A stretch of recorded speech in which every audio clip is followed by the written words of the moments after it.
people in the control room can help us, flag us over that.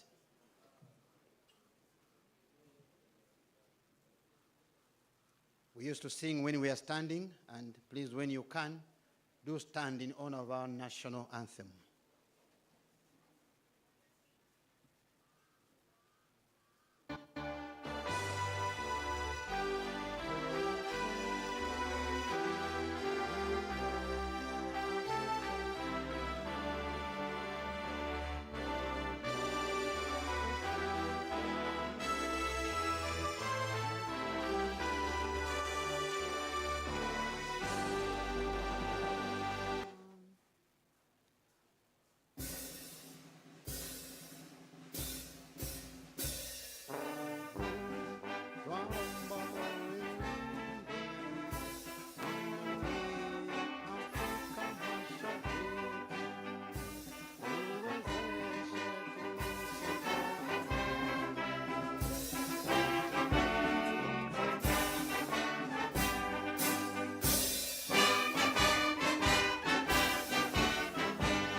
Let's get to Busoga regional anthem.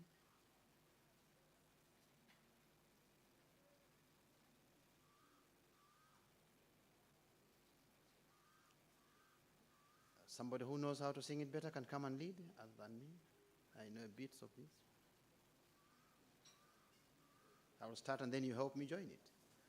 Tuli banka vino vena tweimeno olwa busogendo busoga kibumba yatua tobisole chechipo tweiningo busoga tebengerengo ensenense.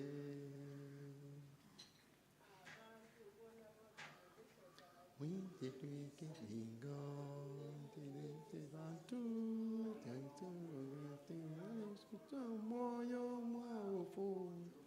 Kaningo, Usogete, Kanda, Esenete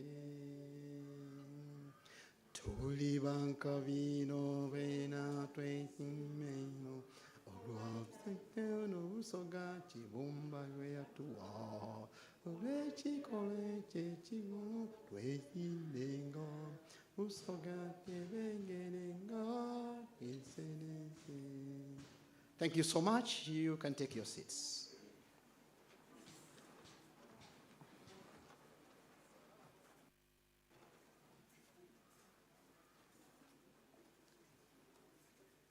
To the honorable members of parliament from the Busoga region,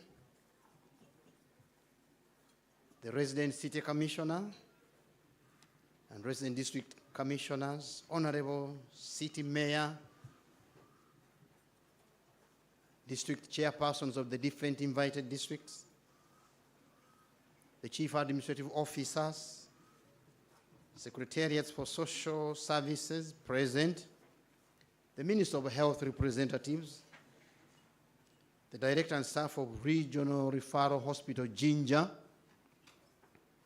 district health officers and technical staff from other districts, the medical superintendents from district general hospitals,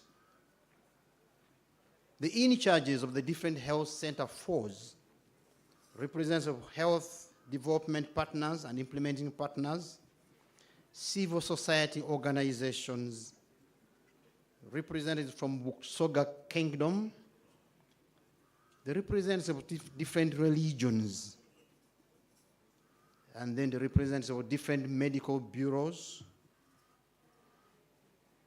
representatives of the private sector, members of the press, ladies, gentlemen, and others. You are very welcome to this historic function, which has called you and probably disrupted the service that you're delivering elsewhere to come here for one purpose. How can we improve health service delivery in the Busoga region? And so today, as we come here to sit and talk, that is our passion. Allow me, ladies and gentlemen, to welcome, on behalf of our Deputy Director of Jinja Regional Referral Hospital, to welcome our Director, Jinja Regional Referral Hospital, to give us his keynote address and opening remarks. Dr. Yai, you're very welcome. And a hand of applause could be very good for accompanying a dedicated servant who is doing what he does for improving health service delivery in the Busoga region. Welcome.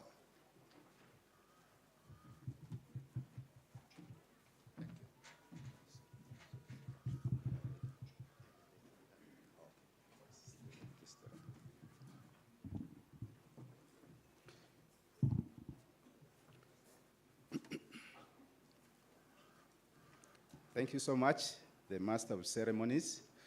I'm so overjoyed to be here.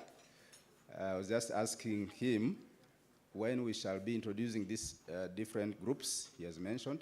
I think people are still registering, and so we will introduce the different categories later on.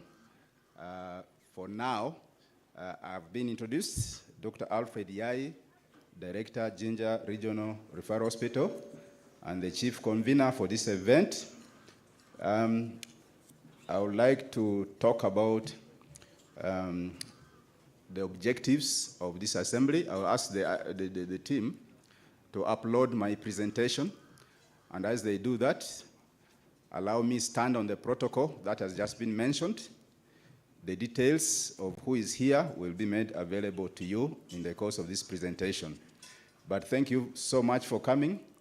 Thank you for honoring our invitation and for setting aside today and tomorrow for this very important cause, the details of which I'm going to provide shortly. Can you project my presentation? Yes. So, ladies and gentlemen, we are here for Busoga Regional Health Assembly, today and tomorrow. I'll give an overview of this assembly and the objectives. Those are my details. Oh yes, thank you so much. All right. So that's how I intend to proceed. I'll give a brief overview of this assembly, the objectives and expected outputs. I'll talk about the people behind this assembly and all the different categories that we expect to be here today and tomorrow. And I'll end with an acknowledgement. Those who have registered, you sit down quietly so that the presentation can flow uninterrupted. Now, this is our second Busoga Regional Health Assembly. We had an assembly we formed in 2021. There was a joint review mission here. Therefore, this is the second one. In some of our communications, you could have got that is the first, but we've been informed that this is the second. And it is historic because since 2021, we have not come together like this to review the health sector performance in this region as a whole. So I think from now on, we plan this to be an annual event.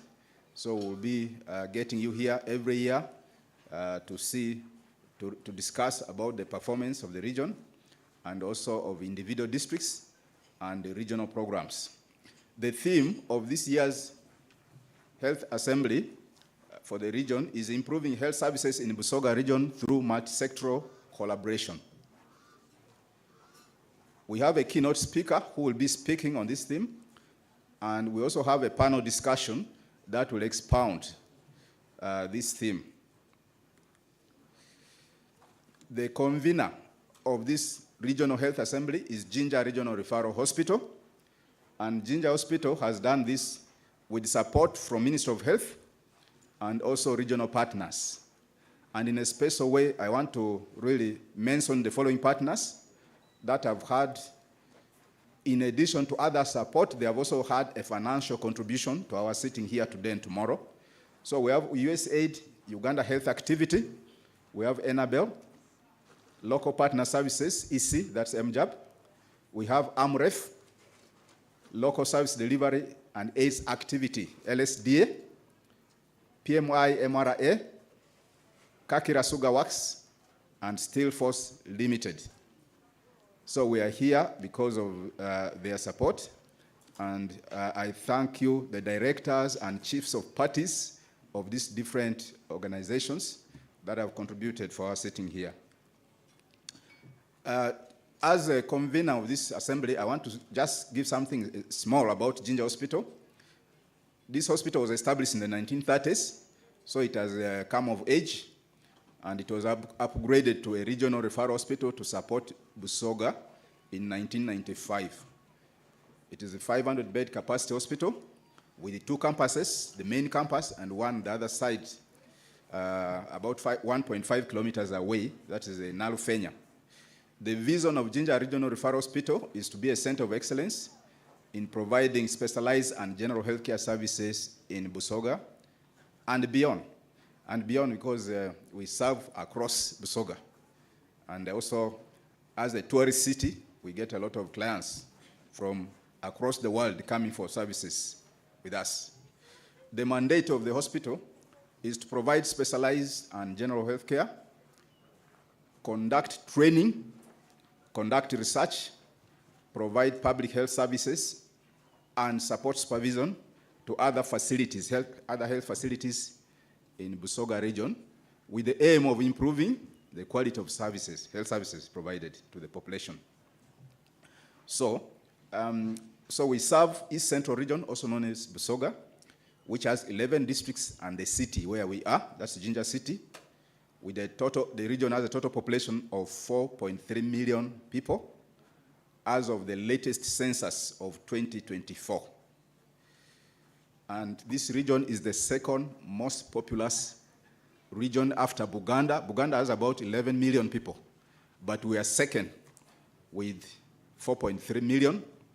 West Nile comes third with 3.8 million. Ankole, fourth, 3.6 million, and Toro. So you can imagine that after Buganda, we are the most heavily populated, and therefore we have a huge burden of delivering services to this population. But we also serve those across our catchment, those in Mukono, Buikwe, Kayunga, Buvuma, Busia, Tororo, who are closer to us. They prefer to come for services in Jinja Regional Referral Hospital. We are directly responsible for supervising 10 general hospitals and 19 health center force in the region. So in terms of healthcare services, that's the summary of the facilities we have in Busoga. You can see that most of our facilities are health center 2s, 67%, that column 2, you see. And that has a challenge because you know the scope of services provided in a health center 2 is basically outpatient services. So we have a mandate, or a task of working with the government and the partners to make sure some of these health center 2s get upgraded to health center 3s or 4s so that they can provide a comprehensive package of health services to our population. 27% are health center 3s, only 4% are health center 4s, and then we have the hospitals, general hospitals, and the regional referral hospital, which is 1 for the region. And we have a total of 481 health facilities in Busoga. And much of what we're going to be talking about is what comes from these facilities, as well as the private sector that we have not talked about. We have also a number of private health facilities in the region. As a regional hospital, we are a regional hub mandated by the Minister of Health to coordinate for planning, coordination, supervision, and also monitoring and evaluation of health services delivered in the region. And the monitoring performance is part of what has brought us here today. We want to see how are we performing as a health sector in the region, how our individual districts performing on the agreed set of indicators that we are going to talk about. But as a regional hub for health service delivery, Jinja Hospital coordinates the regional equipment maintenance workshop. We coordinate emergency medical services, the Regional Emergency Operations Center, which will be launched by the Minister tomorrow morning, We coordinate Busoga local maternal and neonatal services strategy. We coordinate regional partners. Once every quarter, we call these partners and we're able to discuss health-related issues. We coordinate blood transfusion services. We also coordinate other regional programs like malaria, TB, lab, and the rest. Now, let me talk about the assembly. The aim of this assembly is to bring all of us, the different stakeholders, together. Technical, political, cultural, religious, civil society, partners, and the private actors to review the health sector performance of the 11 districts in the city, as well as the overall Busoga region performance for the last 1 year. That's why we're here. We should note that our region performed poorly in financial year 22-23. Actually, we were the third last. And if you look at our 11 districts and the city, I saw in that report that none of our districts was among the best 60 districts in the country in the financial year 22-23. I hope the picture is different for 23-24. We will have a highlight on that tomorrow.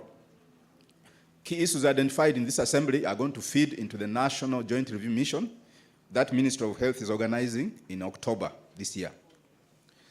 The objectives of this assembly, therefore, are 1, to review the health sector performance of the 11 districts in the city and Busoga for financial year 23-24. 2 is to discuss and propose mitigation measures for key health sector performance bottlenecks that we are going to identify in this assembly. We're also going to share lessons learned and best practices in service delivery. The other objective is to establish networks with other regional partners that are key allies in advocating for better health in the region. We also want to use this platform to advocate for increased support towards health services delivered in the region. And finally, we'll use this assembly to disseminate key messages, policies, and guidelines. Now, the activities we have planned and the expected outputs are the following. We will have a presentation on the district performance reports on agreed set of indicators. So we will have district health officers of selected districts presenting to us, and we will discuss that. We wanted all districts to present, but because of time, we might have to get 50% of them to present, and then the rest may present next year. We will also provide an overview of the national health sector performance against the performance indicators and targets for decentralized entities. We have been working with the planning department of the Ministry of Health, so they will give us highlights of the national performance and how we as Busoga rank compared to other regions and how our districts rank compared to other districts in the country. We will have a presentation of the regional health sector performance, so we have a Busoga regional league table that will compare the performance of all our districts in the city to see which ones are doing well and which ones need more support and so on. We will also get a presentation on the performance of regional programs, malaria, TB, blood transfusion, maintenance workshop, and the rest will be presented to us. We will discuss all the key health sector bottlenecks and come up with the recommendations that we will be acting on and reviewing next year when we come back again. Lastly, we would like to launch the Busoga Regional Emergency Operations Center. This will be done tomorrow morning by the minister in Jinja Regional Referral Hospital. We will announce those who will be invited for that brief event. The rest who will not go there will come straight here for our day 2. As I end, members, I want to talk about the stakeholders who are here. We expect 12 honorable members of parliament from Busoga. So each district will send us a member of parliament. I believe some of them already here. We have the resident city commissioner and all the RDCs to be with us here. We have the city mayor and the district chairpersons, all of them. We expect them to be with us. We have the chief administrative officers, the secretaries for health, social services. We have Minister of Health representatives joining us today and tomorrow. Myself and my team are here as the conveners. We have the district health officers and other technical team that they have come up with. We have the medical superintendents of all the general hospitals we have. We have selected Health Center 4 in charges who are here with us. We have the representatives of health development partners and implementing partners. I've already seen a number of them. AMREF, UHA, Enabel, and many others are here. They will be with us. The civil society. We have Busoga Kingdom officials who are going to be with us. Religious leaders. We invited the 3 religious leaders in the region. They will be with us. We have representatives of the Medical Bureau. Also, we have representation from the private sector. They play a very key role in service delivery in the region. We have members of the press. We have support staff. So we expect between 200 to 300 people with us. Finally, I want to talk about the organizing committee. This sitting is possible because a team of people that I led worked together for the last 1 month to bring us together. And I just want to flash this so that you see it is not the hospital working alone. We work in partnerships. We work with the partners we have, and I want to appreciate them. So the overall coordination was chaired by Dr. Michael Mloza from the Jinja Hospital, but we had deputies, Dr. Nathan Ruhinda and Margaret Katusime of Enabel. We thank you so much for coordinating us to make sure this event takes off today. I led the resource mobilization together with Dr. Felicity of UHA. Finance was led by Ivan of UHA and Rosemary Angom, Enabel. Technical team that made sure our presentations are done, ready, was led by Mr. Kakoza and Moses Ofubo of UHA. And then press, publicity, and protocol. We have our PHA Semakula David of Jinja Hospital and Dorothy Akong of Busoga Health Forum. I want to end by acknowledging all these partners, Minister of Health, the health development partners mentioned there, the regional partners, many of them, district and city local governments present, religious and cultural leaders, private sector partners, the frontline health workers who do the day-to-day job of delivering health services to our people, and the press. Ladies and gentlemen, thank you so much for listening to me.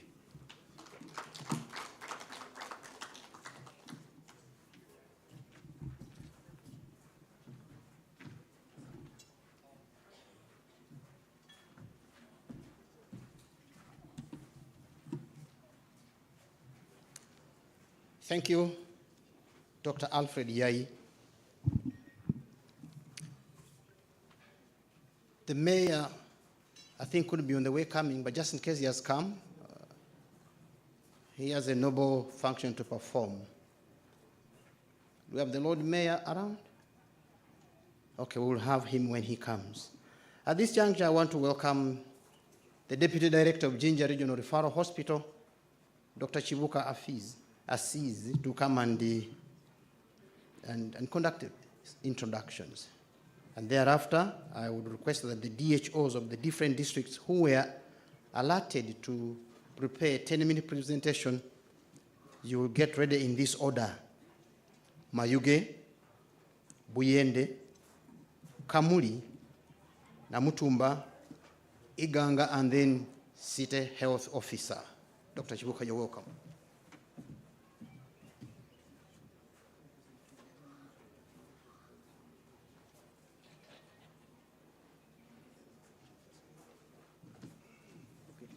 Thank you, MC. I'm going to rely on the protocol read alluded to, and I take this opportunity to welcome you and also say good morning, everybody. And we do welcome you to the Busoga Health Assembly. You have been given a small task to lead the introduction. As I say that first and foremost, I need to welcome each and everybody, and also to thank our implement partners and all members and organizations, institutions which have made this a success. My task is to carry out the introductions. I'll start with I think, members from Jinja Regional Referral Hospital, the staffs, and I think I'll request, I think they can raise up, and yeah. Yeah, you're welcome. Then next I'll go to the district health officers, the DHOs, who are in house. Yes, you're welcome. Then I'll also go to next in line to DHOs. Also, I'll go to also health workers from the different health center force, general hospitals. That is the health workers. Okay, you're welcome.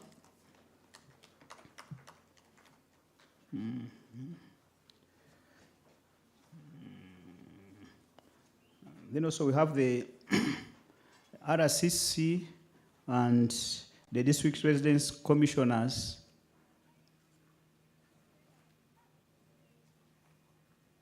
Okay. Probably they are on the way. Yeah, we shall see them when they come.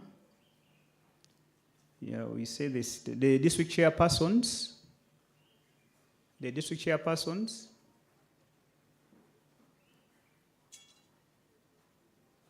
Or representatives of the district chairpersons. Probably they will join us. Probably they are still on the way. The chief administrative officers. Yes, you're welcome. Then secretaries for the social services present. That the CSOs. Okay, thank you. Representatives from Ministry of Health. Of course, I know as a Regional Referral Hospital will represent Ministry of Health, but other representatives from Ministry of Health. Pray they're on the way. When they come, we shall introduce them. Medical superintendents of the general hospitals. Medical superintendents, that's Iganga, Ujiri. Okay, maybe they will join us. Then also I take this opportunity to welcome and introduce the health development partners and implementing partners. Please, we know they are in-house. They can stand up for recognition and welcome. Yes. You're welcome, and we are grateful for the support and the collaboration. Then the civil society organizations. Civil society organizations. Representatives from Busoga Kingdom. Representative from the kingdom. Okay. Probably they will join us later. Representatives of the religious leaders. Religious leaders. Okay. Representatives of the private sector. Private sector. Yes, you're welcome. Yeah, private sector is so important here because majority we do this work together, and majority of the patients really visit the private sector, and therefore they play a role on the indicators and also on our performance. You are welcome, and we are grateful for the support. Then president of the members of the press, media, the press, members of the press and media.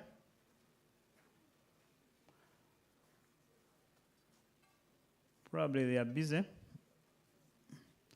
Oh, press, because I saw some already in, yeah. Okay, we shall introduce them when they come. I think I've introduced all, maybe security. If there are some representatives from security, other than the team of RDC and the like, also we do welcome you. I think with that, I take this opportunity to welcome everybody, and I think my task was to introduce. Thank you, MC. And I wish everybody a nice liberation and discussion during the assembly. Thank you.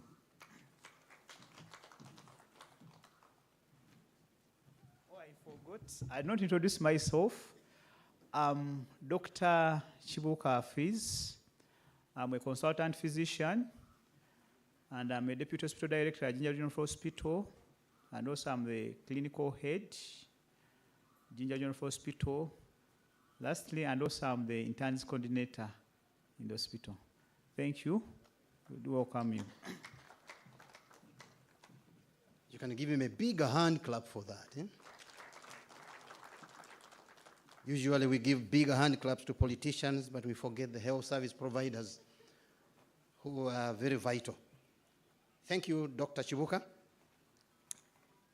Allow me, ladies and gentlemen, to invite the DHO of Luka to coordinate the next assignment. A hand of applause as he comes. You know, as health workers, we are only cried after when something goes wrong, but when we are doing good, people don't applaud us. Please applaud him. Thank you.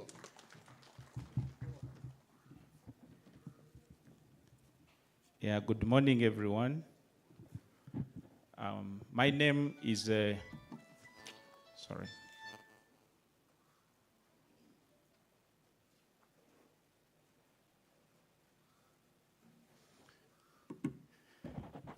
My name is Dr. Wandida Christopher. I am the District Health Officer of Luka District Local Government. I am privileged this morning to chair the next session, and this session is where my colleagues, the DHOs, will be presenting performance in the district. It is not only performance, but also a highlight of the system that is generating the results that we are going to see. Each of the DHOs is going to use 10 minutes to make the presentation. And once they have concluded with the presentation, they will take a seat and we will have a discussion at the end of the presentations. I will request maybe the organizers to add some 2 chairs because we want to sit all of us and then have a general discussion. Once again, I want to join the director, Jinja Regional Referral Hospital, in welcoming all of us here, and also for this kind of arrangement where we all come together as stakeholders in the health sector, serving the Busoga region, to understand the issues, the circumstances, the system, and then at the end of it all, most importantly, to generate the solutions to improve health service delivery in our region. Thank you very much. I want to now invite the District Health Officer of Mayuge District to take lead in making the presentation. I will request the biostat of Luka District to help me in keeping time. Once 8 minutes are done, you flag the presenter, and then at the end of the 10 minutes, you also flag so that we are kept in time. Thank you very much. DHO Mayuge, you're welcome to take the floor.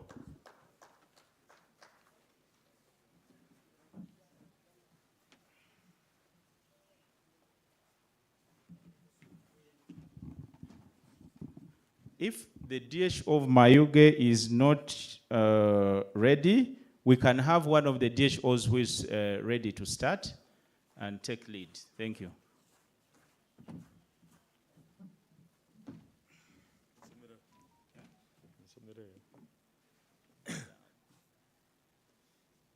The mic is in my chest. What do I do? Good morning, ladies and gentlemen. Is it my fault? Dr. Isavire Frederick, the DHO of Buyende District. I take this opportunity to welcome all of you, and this is how we stand as Buyende. Next. The gadget is here. That is the outline of our presentation. Buyende District, I missed to add a map, is located at the tip, the north of the region, and the north is basically Lake Choga, and you know the fingers of Lake Choga. And to note about Buyende is that we are having a significant portion, which is water bodies. And in the details, as you will see, you will note that having a lot of water bodies, swamps, and Lake Choga has an effect on our health. Administratively, we have 2 health sub-districts, and that is Budiope East and Budiope West, 14 sub-counties, of which 4 are town councils. And the population, we are nearing the 500,000 mark.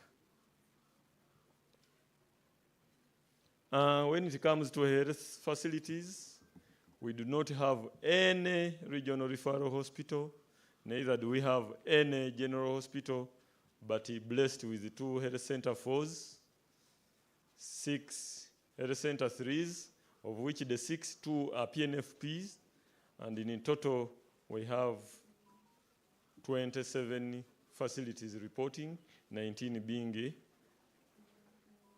health center 2s. Staffing levels, based on the new structure, we are not doing well. The district stands at only 22%, with each of the 2 health center 4s having 1 medical officer out of 5. So the situation is alarming. OPD antenatal services, as you can see, we struggled through the year, the last financial year, but fortunately, as we came to the end, only 2 indicators were in red. That is the IPT3 and the long-lasting NETS coverage for antenatal care attendance, number 1. The ECLLIN percentage, we had a challenge of stockouts.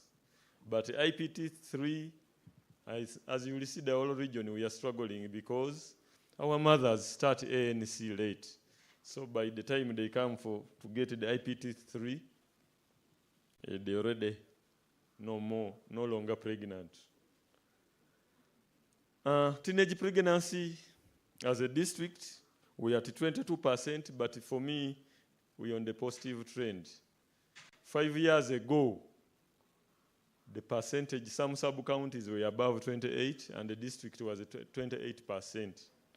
Now when it comes to 22%, for us, we can clap. But this has come because of a lot of support. We had a lot of family health activities during the RICE EC. Right now under UHA, we have a component with the FHI 360, and I don't know whether Dr. Emma is here. Thank you for the support. For me, we are still in red, 22%, but we are moving nearer to the green of 19%. Thank you for the support, all partners here present. When it comes to these indicators, you see no red, I'm happy, save for the institutional delivery rates, where we struggled, we declined a bit. We started with 66% and ended the year, financial year, at 62%. The rest, thanks to partners and all of us here for the support to the district. You can see the other yellow is just a dot when it came to babies successfully resuscitated. We miss Dr. Stephen. Dr. Stephen has been key to improving services on this slide, but you can pass on our gratitude to him. members from UHA. Dr. Stephen has contributed a lot to this slide being the way it is. Thank you, Stephen, in your absence. Yes, maternal perinatal death reporting, notification and review, as you can see. We've reviewed all our maternal deaths. We've reviewed our perinatal deaths. Again, Dr. Stephen has been always, you wake up in the morning, what's up? Doctor, you have a death, perinatal death in Bugaya, not yet reviewed. You say, but Stephen, you don't even say hello to me. You start with that, but it has helped us. And that's why when we were bidding farewell to him, I said these shoes may be big, but we shall try. Yeah, I've already alluded to that. We had 4 maternal deaths, all reviewed, and the causes of death are the usual ones. 2 of the 4 maternal deaths was due to PPH, postpartum hemorrhage. And the perinatal deaths, birth asphyxia took the lead as usual, followed by malaria. I earlier told you on the first slide that the water bodies contribute a lot to our health situation. And as you will see, you're already seeing malaria. Quality of care indicators. Institutional maternal mortality rate, ratio, 6% as we ended the year. Perinatal mortality ratio, 0.4%. Average length of stay. Our patients are not taking more than 3 days. Dr. Fiz, you told me 3 days is what is acceptable. So we are in green on those indicators. C-section rates, we improved. Previously, we didn't have medical officers. Now we have one at each of the facilities. Actually, one of them is attending the one of Chidera. Can you stand up for recognition? That gentleman volunteered for 3 years. So we thank you. So we are improving. We had 0.something%, now at 2%. EPI. In Buyende, EPI, immunization, is our baby. I became a DHO of Buyende 6.5 years ago, and I started with an epidemic of measles. Thanks, Dr. Augustine. We approached you as under rights, and you supported us to carry out a mini campaign in Buyende. Since then, no measles outbreak in Buyende. And those greens are showing it.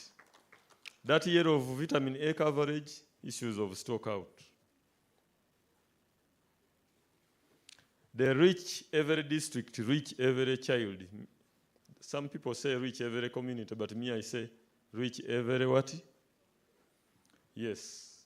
Basically, we are measuring access of the immunization services and the quality. So you see, all our facilities are in category 1, which is the best. The few in category 2, for example, are health center 2s, and some of them are PNFP facilities, center 2s. All of the 3s and the 4s, category 1. And the district, overall, category 1. Immunization is our baby in Buyende.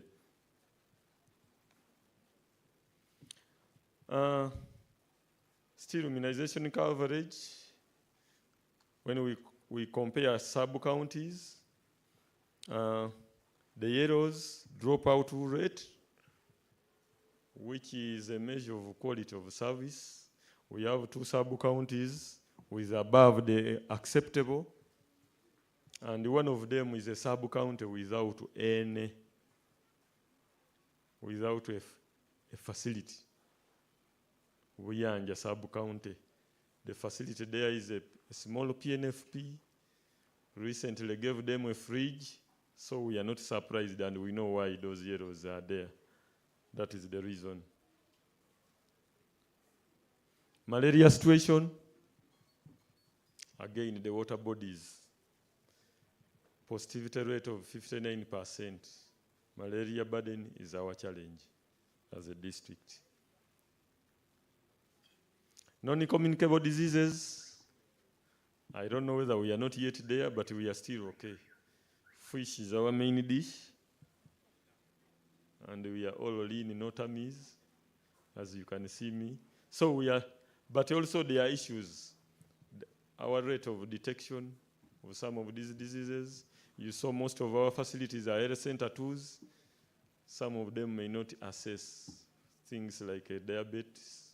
So that's how we stand. Most of the these conditions, we are not registering high numbers yet. Nutrition, severe acute malnutrition under 5, those are the numbers and the figures. The cured ones, the percentages are there, but we are still struggling under nutrition.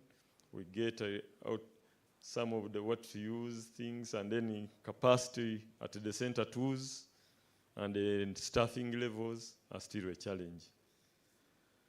EPI and EMTCT status, when you look at the trends, are moving upwards.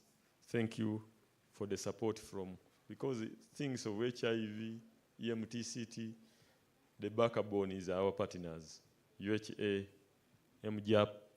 Thank you so much.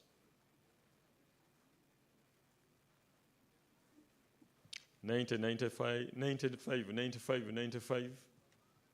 Chair, we are doing well. All of these facilities, which are the ART treatment center sites, have achieved the 95 coverage for the 395s. And the district is therefore above 95 for these 3. Suppression and all of them. So thank you again, because again here, the backbone is our partners, MJAP, UHA, and the others. Exposed infants diagnosed, that's how we stand. The percentages, of course, even the numbers are few.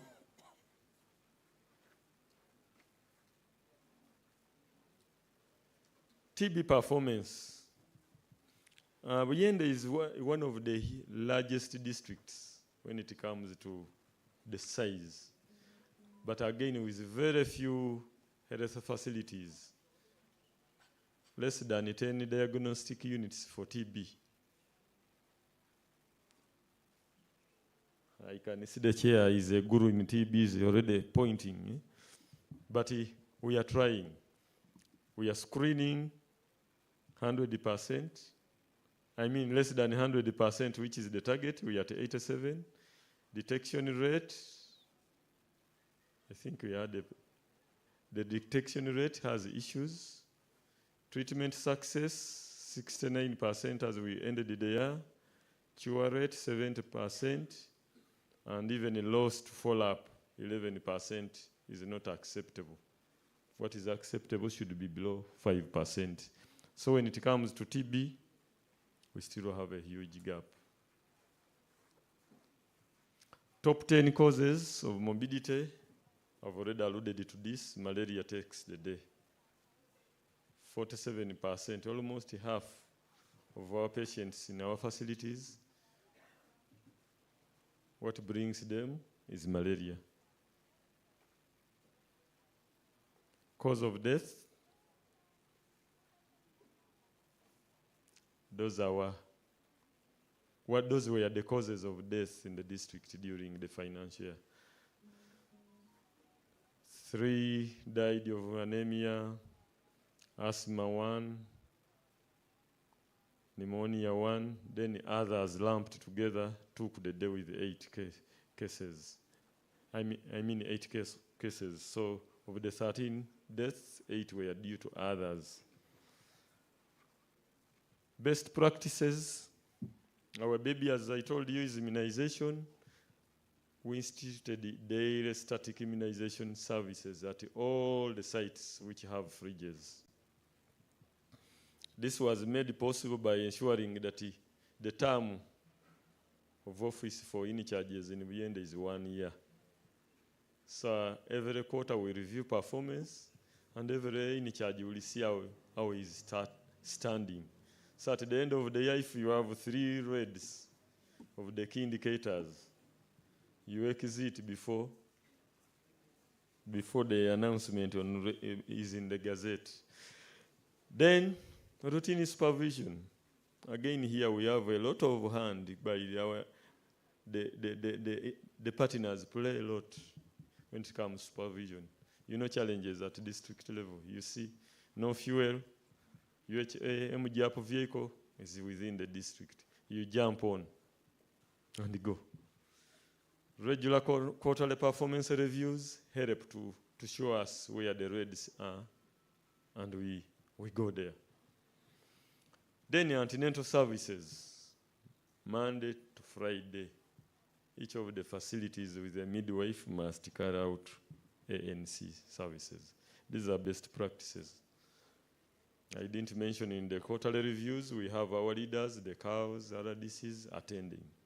So they also, when you want to transfer an in-charge, at the end of the financial year, you have a basis, and the cow has been also attending and knowing that it is true that in-charge has not been performing. Plus the political wing will also be aware that when you don't perform, you don't get the term. Challenges, you noted that 22% staffing levels, it becomes a challenge to offer the right services. We have sub-counties without any facility. We noted the high malaria burden, high teenage pregnancy rates, that IPT3 coverage still low, and lastly, stockouts of these data capture tools. We lose some data. Kawese, is it not true? Isn't that true? We lose data. We've had a chronic stockout of these stockouts of the tools, especially for the NMCH. So those are our challenges. What would we propose? As a department, we have submitted our recruitment plan. And this year we have some wage provided. We are hopeful. My cow is here. Yesterday she was in Kampala on related issues of recruitment. You're welcome, Madam Cow. Conducting integrated outreaches to areas without health facilities has helped to improve some indicators like immunization, family planning. Then in malaria we have to move all the prongs of malaria control, LLIN, improving case management, net use, because we are a fishing community, the lake shores. Some of our community members reserve the nets to use them on the lake instead of sleeping under them. So a lot of community dialogues and community sensitizations are conducted. Then mothers to start early, the antenatal care will help improve our IPT 2 and 3. As usual, when we have no tools, we run to UHA, we run to MGAP. So don't get tired of us. Ladies and gentlemen, that is it from Buyende, for God and my country. Thank you very much, Dr. Fred from Buyende District. I think he deserves a bigger round of applause. Fred, you can take your seat here. The next DHO, please take the floor. I think we will not follow this arrangement. Kamuli, if you're ready. Okay. Buyende, thank you. As you realize, there are a number of lessons to learn from these presentations for all of us in the area of benchmarking, but in the area of identifying where can I support this district. So I think this is a very important session. There. Yeah.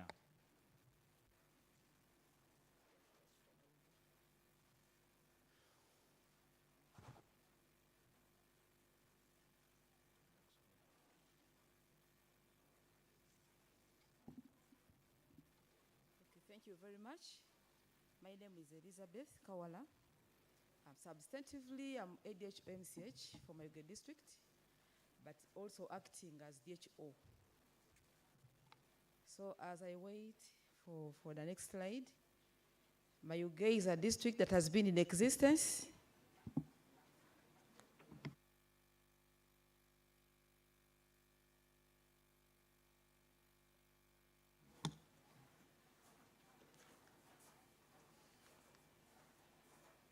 It's not coming.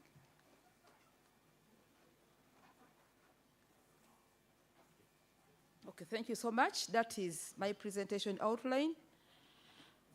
I'm going to look at the background, the quality of service, maternal child health, malaria, TB, and best practices. So that is Mayuge district, formed many years ago, over 20 years ago. And it has 14 lower level governments, that is 12 sub-counties and 4 town councils. We are privileged to have 3 health sub-districts. The biggest percentage of the area is waters, but Mayuge district is rural generally. It's a rural district with a population of over 600,000 people. It is bordered by Iganga, Bugweri, Jinja, but also Buvuma and Kenya, because we border with waters. So we have the waters there. We have a number of partners. Those are just a few, but we have many. We have PMI, UHA, MJAP, Heroes, Imaristops, Plamo, World Vision, Living Goods. We have also COICA and WHO. We have a total of 73 facilities reporting DHIS2, but out of the 73, 36 are government. Now, in terms of staffing, the DHO's office will lack one critical staff, who is the DHO, but the Center 4, we are at 38%, Center 3, 36%, Center 2, 65%, and a total of 42% when you are considering the new structure. In terms of OPD attendance and antenatal services, we look at the trend, and currently we are at 90%. When it comes to ANC first visit, we are doing well, over 100%. But where it comes to timing, we are at 33, we are struggling. However, we are improving steadily, because at one time we were even below 20%, but if we are at 33, then we are improving. Fourth visit, we are at 44%. IPT coverage, we are also improving, now at 55%, though our target is 75. IPT2, we are 67, but we have to struggle and get our target of 80%. When it comes to using lanes, we are not doing well. This is very bad on our side. 18% is really too low. We don't have routine nets. It's over a year without nets, and we've made our cry. We've mentioned this, but we are still struggling to make sure we get the nets. Remember, the people that are vulnerable, the pregnant mothers, the children under 5 years are not getting nets. Iron and folic acid, we are 65%, but we're improving. When it comes to teenage pregnancy, we are at 23%. I think we are reducing, though at a slow pace. At one time, we were 25%, now 23%. However, when you look at this analysis, you see some sub-counties which are not doing very well. For example, Bukaboli is at 30%. They are leading. That is too high. It's even above the national performance. in terms of teenage pregnancy. We have Wakatube at 28%. You see Chitele at 28%. You also see Mpungwe at 26%. That is too high. However, we have partners. We're also struggling. We have some interventions that we are trying in order to reduce these percentages of teenage pregnancies. Maternal and postnatal care services. We look at institutional deliveries. We are now at 50%, but for us, we are happy to be 50%. We used to struggle between 30. We were not going out of 30, but if we are at 50%, then we are happy about that performance. So we are even improve better than that. C-sections, 7%. We are doing well there. Mothers receiving Utetronics, 98%. Remember, we have center tools that are delivering, and they don't receive some of these commodities. But if we are 98%, then we are doing better. We need to work hard to cover that 2%. Postnatal at 6 weeks, I don't know, unable to get the data, we're sorry about that. But that within 24 hours, we're not doing badly, 97%. Babies with asphyxia, it is high. 3.8% is a high percentage. And babies successfully resuscitated is 96%. Maternal and prenatal death reviews notified. The previous presenter talked about Dr. Stephen. He helped us a lot. We were struggling with the reviewing prenatal and maternal death reviews. But standing right here and mention that right now we are at 86%, it's a success. This is one of the indicators in the league table. We were failing this indicator, and we saw it's a low-hanging fruit. Something we could do and at least be somewhere. We are happy we improved. Though you look at some sub-counties, this is analyzed in terms of sub-counties, you see Baitamboge, they are having very many prenatal deaths. Baitamboge sub-county also houses Buluba Hospital, the only hospital we have in the district, so many of the cases in there. That's why the Baitamboge has many prenatal deaths. Then Mayuge Town Council has 90 prenatal deaths. Mayuge Town Council has one facility, which is Mayuge Center 4, but it is perceived as a hospital for the whole district. So many of the cases end up in Mayuge Center 4. That's why there are so many. In terms of maternal death, we reviewed, I think, up to 100%. Where we are struggling in order to make 200% is the prenatal death reviews.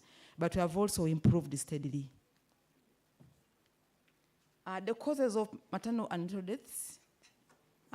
For maternal deaths, the major cause is PPH. But there is also severe malaria, anemia, coupled with the sickle cell. There's also preeclampsia. The causes of prenatal death, we have the highest is actually birth asphyxia. We are sorry why we didn't come in first to present, and we were number one on the list. When they were picking out our presentation, it was distorted. Everything disappeared. But that's why some of the things are missing. So birth asphyxia comes first in terms of prenatal deaths. The causes, we have fetal distress, hypoxia, and also infections. The quality indicators, for the quality indicators, institutional maternal mortality ratio, 93, 33, 30, we are 27 right now. That is per 100,000. And then institutional prenatal mortality, 146, 193, 146, that is per 1,000. Stillbirth per 1,000. Natural deaths per 1,000. C-section, we are 90%, and the target should be 15%, not more than 15%. Then average length of stay in the facility, that's in a hospital, in terms of days, it is 2.4. That's roughly 3. EPI, we are looking at the different indicators. DPT, Hep B, we are at over 100% currently. That is for the previous quarter. Presenter, you have used the 8 minutes. Thank you. DPT3, doing well. Here, what do I see? We are seeing we are seeing 0 dose. I think there are issues.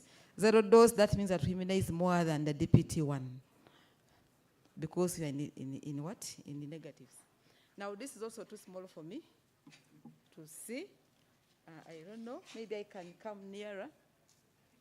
Or I can see. Let us look at the poor performance, where we are performing poorly, the red categorization. Which facilities, which sub-counties are those ones? Chigandalo? No. At least we are in category 1 as average for the district. But we are improving, eh? Only a few sub-counties that I need. I'm not seeing. I'm not seeing there. Even because these are reading glasses, but I'm not seeing. You want to expand? I don't have time. I think you can. Yes. When you look at coverage by district, that is April to June. Coverage by district. Still, that is immunization. By Tambogwe sub-county, we are looking at MR1, the fully immunized, the DPT1, and MR1 dropout rate, the HPV doses, the HPV dose 2, those one are dose 2. So that is really a summary of how we are performing in the sub-counties.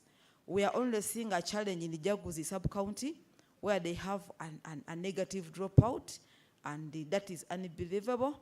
We are going to scrutinize and support that sub-county.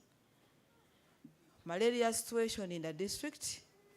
Malaria at OPD, actually we are not doing well in terms of malaria. Our average is 30 to 40% positivity rate. That is too high, and moreover we don't have nets. Admission for malaria, it ranges between 24 to 36%.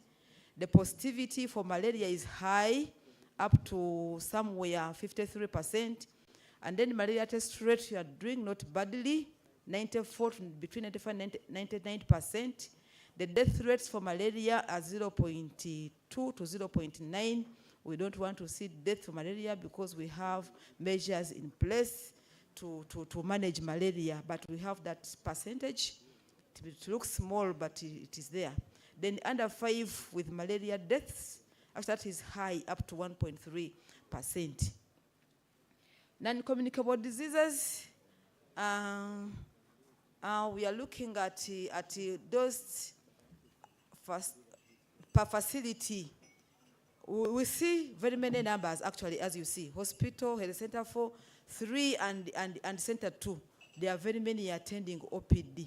But those with hypertension, you can also see the percentages, up to 1.39% in hospital and 0.4% in center 2s. Sickle cell anemia is there. This seems to be small, but maybe we need to have many ways of screening so that we can identify even more than that, because Busoga area is an area that is known for sickle cell. Diabetes mellitus, yes, we have that percentage. The cancer, we have, it is 0.1%, but may be diagnosing cancer. Road traffic injuries, between 0.1 to 0.46%. Nutrition, yes, in the district, the under 5 nutrition assessment, those are in terms of numbers, actually, per the quarters, and total sum, under 5 years, between 16 to 35, still in numbers. Then those enrolled in OTC, 23 to 68%. The percentage with that malnutrition under 5 years enrolled in OTC, that is in percentages, and it's too high. Up to 194% is unacceptable. Defaulters, we don't have. Malnourished patients, up to 134 in numbers, but total percentages between 0.3 to 1.1%. Presenter, the time is up, but you've given an extra 2 to 3 minutes to try to summarize. Okay, thank you for considering me. So EPI and EMTCT, pregnant women tested for HIV, at least we are trying, up to 109%. So we are integrating there. Pregnant women testing for HIV and they turned positive. Highest is 0.9%. And days that were initiated on ART, up to 98%. Actually, in some quarters, beyond 100%. So we are doing well there. Exposed infants. Again, this is too small for me. I don't know, but I think you're able to see there. Yes, you can. Just give you 1 minute. Okay. To look through it. We are looking at facilities. Facilities. Can you and I see facilities? We are looking at Betambogwe Center 3, number of exposed infants registered. You look at that column showing registered, but also the ones that have received cotrimoxazole within 2 months. It is that column. We have some facilities not doing very well. For example, Maga Barracks, many haze and few supported. Then let's go up and see. Let us look at the overall. The overall, since I don't have time, the very last row. The last row down there. Somebody scrolling. Yes, the last row, we can look at the overall performance. And the overall performance, loss to follow-up is 26. Those are really too many. But we transferred out many. But the other area that is not good for us is the death. 26 have died. With all the measures and support in place, having 26 dying is too many for us.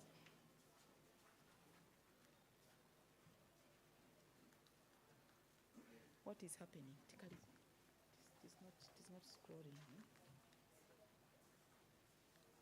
Okay. HTS services, we are looking at still facilities that are trying to do this work. And the services are in place, just as you see, just a few facilities that need support, where their performance is in red. And most of these actually are center twos. The top causes of morbidity in the district, number 1 is malaria. We have coughs. We have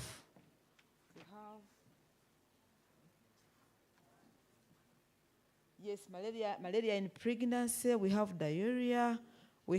Those are the top causes morbidity in the district.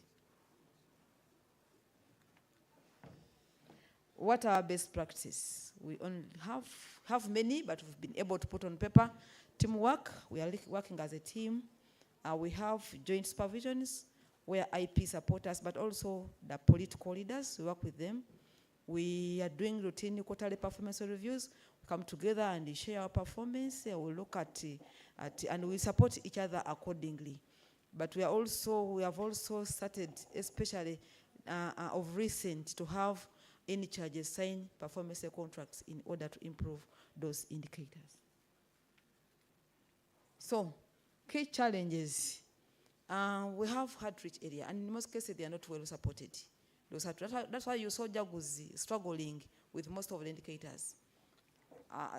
By the way, sometimes even when we see visitors coming to us, even from the ministry and from everywhere, and they have Jaguzi on there, or one of their facilities on the list, when they come and tell them it's the island, they change. They say, let us identify another facility. So the island is not well supported, inadequate staff wage. We've struggled with the staff wage. But together with our cow, Hope is in the house, is helping us so much to ensure we get wage. We have limited accommodation for health workers. They are coming from far because there is no accommodation. And some of the facilities are remote, even no near house to rent. Frequent stock out of commodities. And these days, the way we get commodities, we get many cycles at a go, and we even have nowhere to store them. So we have problems of storage. Slow staffing when you compare with our big population. The staffing is low compared to the population. Thank you so much for listening to me.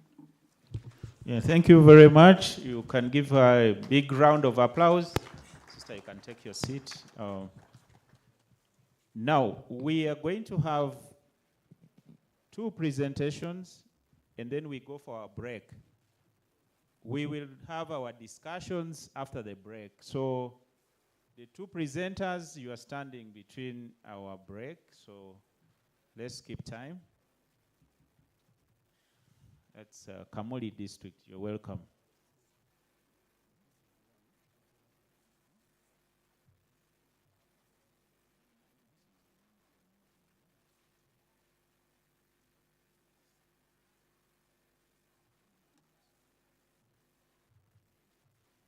Yes, good morning. I'm Dr. Wako James, GHO Kamuli. Just want to navigate you through our presentation.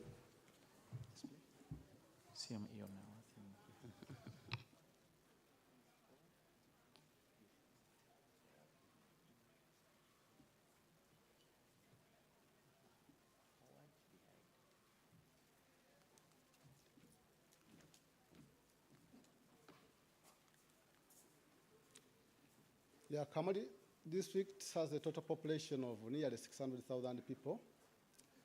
And this is a very high population by our standards, according to me.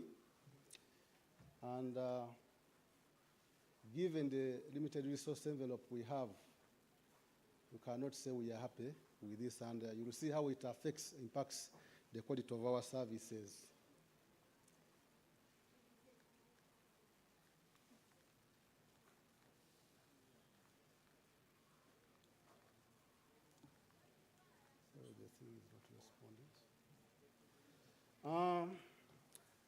Kamuli district has no referral hospital, but we have 2 hospitals, a PNFP facility, that's Kamuli Mission Hospital, and then Kamuli General Hospital. And in total, we have 71 facilities that report into the HIS2. Our staffing norms, as per the structure, we are standing at 82%. OPD antenatal services. OPD per capita, we are standing at 1.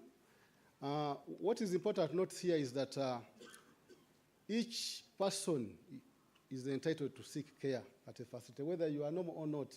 Some of us only go to facilities when we are sick, which is not good. So when you see 1, it means that at least we were able to attend at OPD and get this service. And what is not worsening here is the antenatal first visit. We are at 101%, but the timeliness is so low at 36%, which is very bad as far as our mothers are concerned, because we cannot be able to identify risks early during antenatal care. And in so doing, the uptake of other services is also affected. For example, if you look at ANC coverage 4 at 50%, you're almost nearing delivery, but this one is so poor. And if you look at the other indicators we are going to present later, perinatal death, maternal mortality, some of this is attributed to poor quality antenatal care.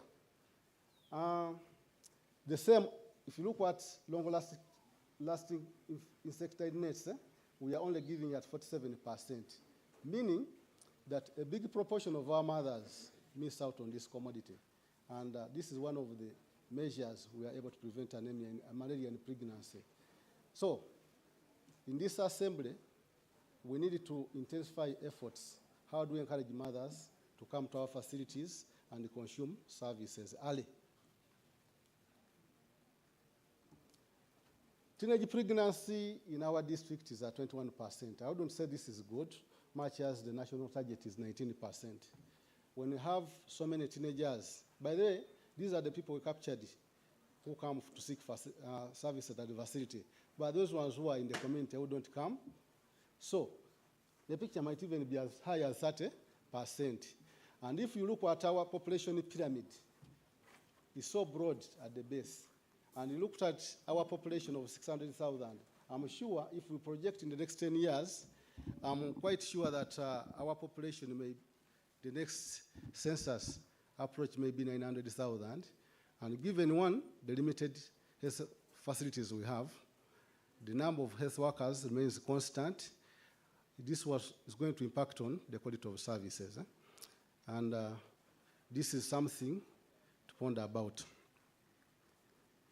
The other issue we want to look at is the maternal and postnatal services.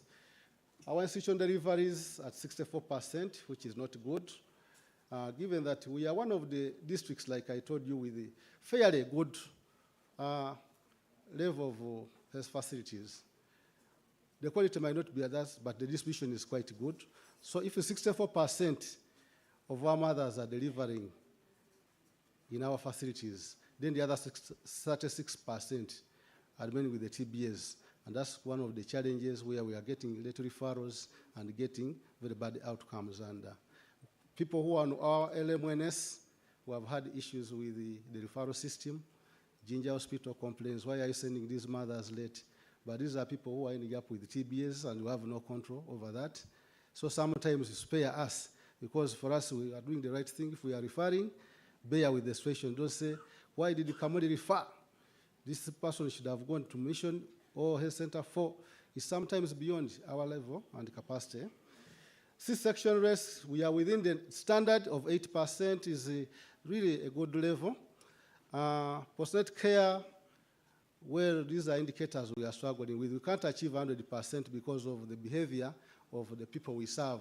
Some of these people are poor. If you tell them to come back, they have no means of transport to come back, or they have no money.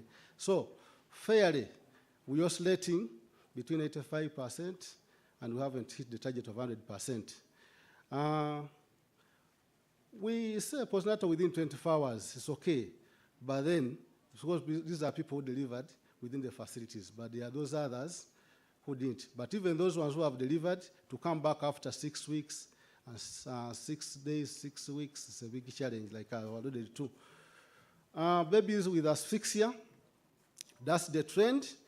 And to me, I attribute this issue to delayed, that is the delay, either delay 1, which is at the community level, which causes that at 4%. And then resuscitation, that's the trend per quarter. It's not 100%, probably there are capacity issues within our health workers. Maternal and death reporting and notification is not yet 100%. And as a district, we know where the challenge is. There are facilities with capacity issues. Some of this is because of the staffing norms. Analysis of causes of maternal and perinatal death. PPH still is common, ruptured uterus, sepsis, hypovolemia. And for the neonates, the perinatal death attributable risk is mainly hypoxia and prematurity. Most of these babies who are prematures, much as you try to intervene, the interventions may not work. At the end of the day, they end up dying. Quality of care indicators, they are as per that table. What is like a C-section rate, we have already mentioned, still low, which is within permissible standard of 8%. Now, immunization. DPT1, the coverage is quite good. But as we go along, the coverage tends to go down. And the other issue we have noted with our trends is the vitamin A. First dose is not quite good because this is a supply chain challenge. The health workers are able to give, because it's something we can easily give, but sometimes we are let down by the supply chain, NMS. Later we shall see what we can propose. Red categorization, we have so many sub-counties, about 20, and most of our facilities are in category 2, much as we are in category 1 as a district. But for us, our efforts will be put in sub-counties where we are in red categorization. And recently, we had a measles outbreak in one of the sub-counties, and it wasn't good, but we were able to intervene thanks to our partners. Immunization covered by district, that's April to June. As I alluded to earlier, we are at 87%. But HPV 1 and 2, The coverage looks to be quite high because this is because of people not looking at the age category. Because when you go to immunize, sometimes it's not easy to pick out children in that age bracket. People will give you first age group when actually they are not supposed to get that antigen. That's why you see the figures so high. Management of childhood illnesses, diarrhea, pneumonia, and malaria. These are reports we get from the VHTs. We have the ICHIS, and this one also contributes to our OPD attendance. But significant to note is that the pneumonia trend is not as high, and the real cases have reduced in the community. Non-communicable diseases, we are looking at hypertension, sickle cell, diabetes, cancers, RTAs. At the level of the hospital, we are able to detect this because of capacity, but as you go down the lower levels, because you know, Health Center 2 is mainly managed by nurses, and as you go higher, you have You have 2 minutes left. Now, for our region, I just want to look at sickle cell, just as one of the issues here. We are getting sickle cell, but you know the challenges. So if we go, are we able to do genetic counseling, and we ensure that people who are going to marry in the near future look at testing for sickle cell and be able to get suitable partners? Otherwise, we are not going to break this chain if we just leave the situation to be the way it is. Cancers, we just encourage screening so that we detect early. Nutritional status, as a region, we are hit hard because, you know, sugarcane growing is rife. So issue of malnutrition should be tackled with a lot of effort by all of us. We can't leave everything now to, because for us as health workers, we can give the health education, but down there, we need more effort to encourage our people to abandon some of this and go for food crops. Yeah, EPI, MTC status, and we tested the pregnant women because we begin with the pregnant woman, be able to know those ones who are positive, and then we link them to whatever. And that's the trend. We set a high target, and per quarter you can see the achievement. We want a positive trend. And the pregnant women testing HIV positive, much as the numbers are not so high, as you can see, and the number initiated on ART is also significant. There's a discrepancy because we sometimes have referrals. Somebody may test in Jinja, but comes to Kamuli. Like the 39 tested positive, but we have 40 initiated on treatment. And this is what we have as a district. The 95 achievement, what we can say here is that for the first one, the target was so high. Now, the second 95, we are not doing badly. Now, the third, viral load suppression is at 96%. But our worry is, much as we're at 96, the other 4%, who are not suppressed might be the people who are going to transmit. So for us, we are also going to intensify our efforts in looking at that aspect of those ones. Then the exposed infants, let's look at the final outcome at 18 months. Out of the initial 154, 150 at 18 months, 102 were HIV negative. But then, HIV positive, we are 4. If we are looking at elimination by 2030, we are looking at 4. But since this is a significant number, what went wrong with our system? So it's what I needed us to look at. If these 4 became positive, what went wrong with our PMTCT services? But also, the transferred out of 33 is quite a big number. We shall look at what are the issues, but probably this is an issue of these are social issues. Summary of the TB indicator. TB screening at OPD is not 100% as we would have expected. But worth noting is that treatment success over the quarters, up to last quarter was 92%, and the cure rate is about 90%. The others who are not cured is a threat because they are a risk for MDR-TB and XDR-TB, and which is very, very worrying. So, loss to follow is about 3 to 5%, and this is what we are going to do with the program to identify these people who are lost to follow, because TB is highly infectious, and one case can transmit and cause us more problems. 10 causes of morbidity. Malaria still remains a big challenge at 37%, and sepsemia. And consumption at OPD, 37%.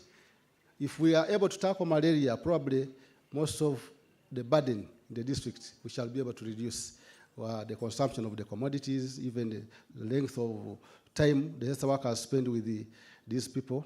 Now, mortality, still malaria, and then prematurity. This is what I told you. These neonates, however much you intervene, when they are prematures, we don't have enough infrastructure to handle, and that's why the situation was like that. So best practices, we have timely distribution of vaccines to the last mile, which has helped us to improve our uptake. We are always following up on new HIV clients to ensure they are linked to care and reduce loss to follow. But also we have James, VHTs. you have 2 minutes to summarize. Thank you. VHTs who are mapping out and registering children at village level to reduce on 0-dose children, then the quarterly performance review at district and facility level. And here we are really honored that we have our partners, UHA, MJAP, Enabel, and others who have been supporting this activity. And like others have alluded to, integrated support supervision. And every week in the region, we have a weekly MPDSR, always daily MNS. Thanks, Dr. Bameka is in the house for that coordination role. It is one of the things that is helping to improve our performance. The key challenges, the issue of the supply chain is not new. NMS, we have no control over this. Issues of staff accommodation, this one impacts on the service. Most of the health workers come late. The TBS have become a menace, and the ministry issued a letter. This is why we are getting those bad cases of referral. The issue of understaffing. Though the structure, most of the districts have not attained 100%. Now there is a new structure. If you look at that new structure, we might be at 25%. And I don't know, even at the regional referral hospital, the same thing happens. So the low wage bill, for the last couple of years, the wage bill has been a very serious challenge. You may need to recruit critical staff, and you can't. For example, in my district, I want to recruit an analytics officer for the Center 4, and this has been on the LMNS platform all the time. Why? Until recruiting for Namwendwa. Why? But I can't recruit without money, and it's a critical cadre I need. For infrastructure, in our district, we upgraded 2 health centers, 2 to 3. That is the Busoga and Kagumba. But other districts are lucky. They upgraded 5, 7. But for us, if you have over 37 health center tools, only 2 were upgraded. So the pace of upgrade is so slow. When shall we reach the desirable level? It's one of the things we have to look at. Then high pregnancy, teenage pregnancy rate, that dependence ratio is quite a big challenge. And the shortage of blood and blood products in our system. I have to thank the regional referral hospital. They are fast-tracking this initiative, but one of the causes of our high maternal mortality and infant mortality is because of anemia. So what we propose that at a higher level, NMS has to be engaged to ensure they improve the supply chain. It's really, sorry to mention this, but in this meeting I would have expected our line ministry, people to be here so that they listen to this. Because even Dr. Yai might not have the muscle to really articulate some of these issues at a higher level. Otherwise, we shall sing the issue of NMS, and that will remain there. But we have to also improve more in infrastructure. Otherwise, we can't run out from the reality. If the population is growing, they will continue seeking services. So staff accommodation, health center tools, upgrade, then engaging TBS at all levels by stakeholders, The issue of the wage bill, that is at the higher level. Then teenage pregnancy, that's where we needed affirmative action. Otherwise, we shall not improve services with that trend. Thank you very much for listening to me. Yeah, thank you. Thank you very much. Let's get our last presentation before the break. That is Namutumba district.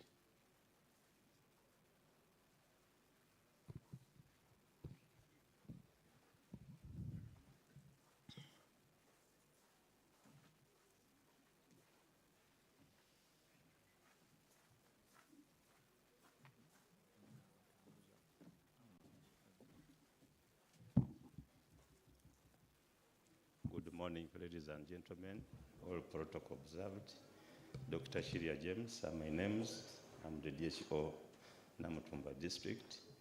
I apologize, I have a health problem.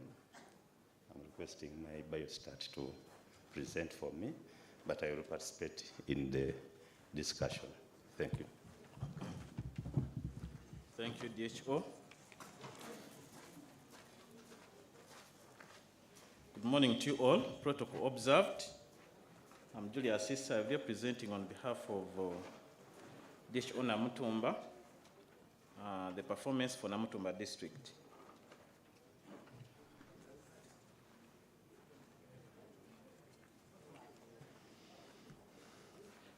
So,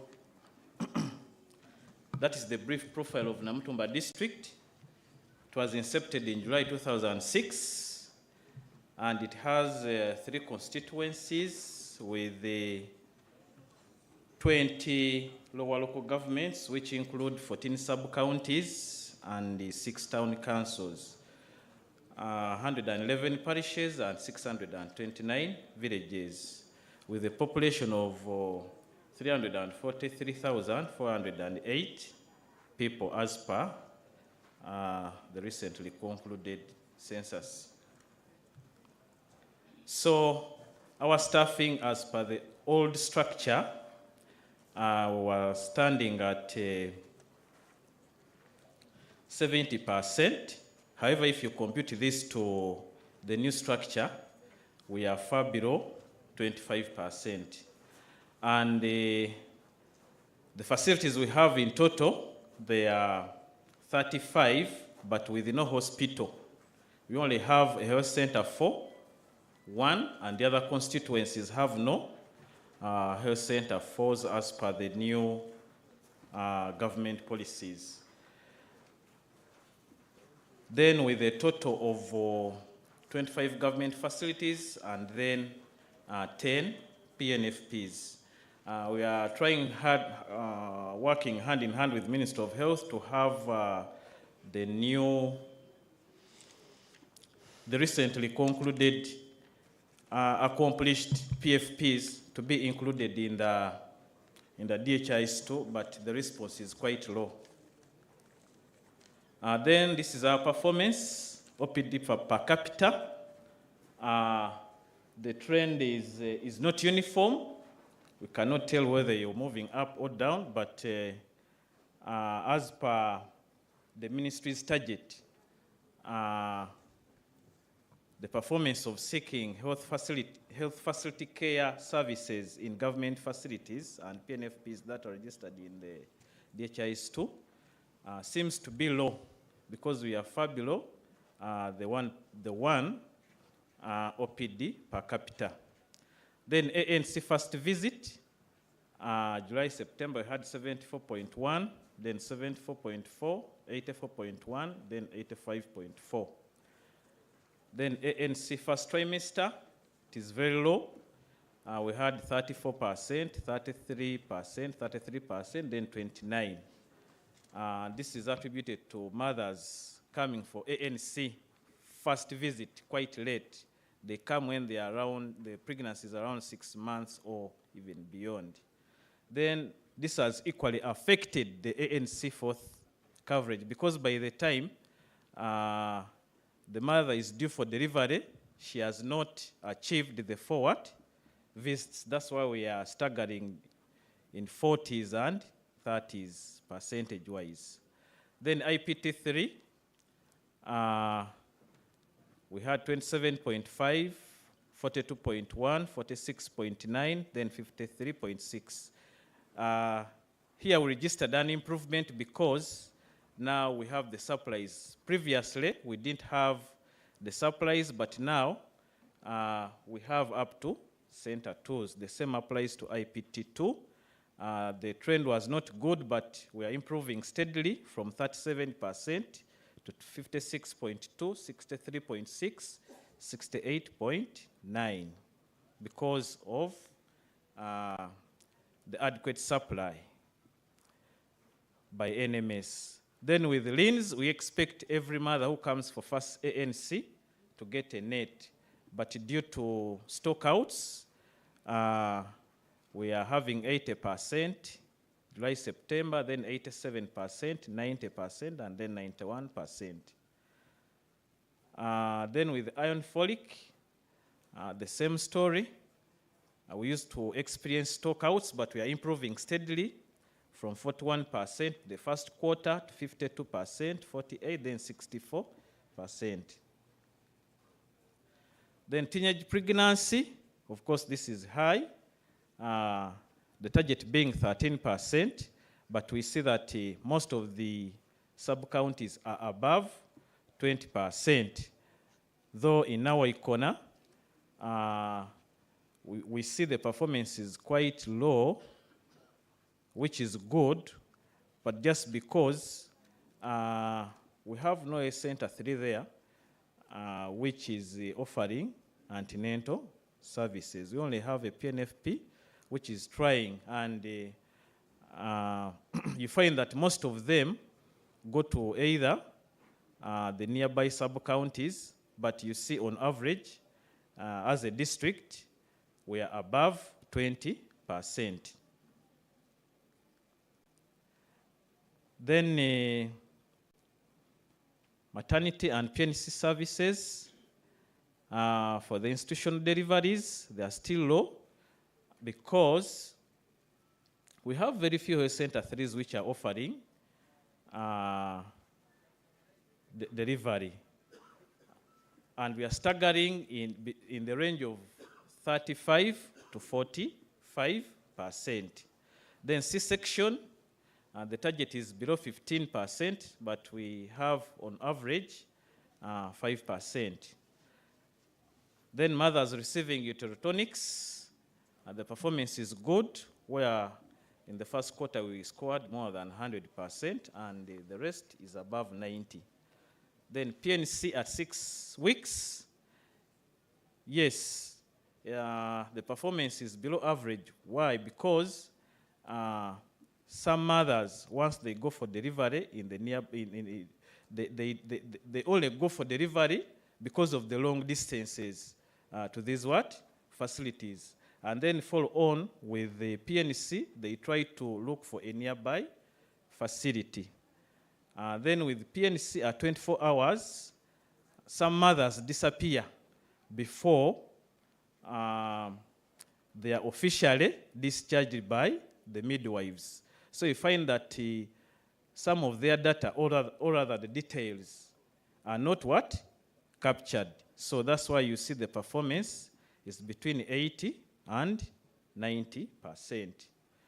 Then babies with the asphyxia, that's not 35, it is 3%. It's typing error. Then on average, it is 4%. Then babies successfully resuscitated. Ideally, we should have had 100%, but in the Jan, March, and April, June quarter, those babies, the resuscitation was not successful, and they passed on. Then maternal and perinatal death reporting, thanks to UHA, that one we are now at 100%.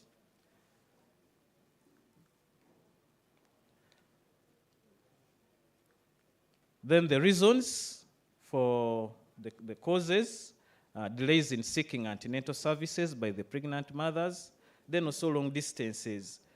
which makes it difficult for the mothers to decide either to go at the facility or not. So by the time they take the decision, it is already what?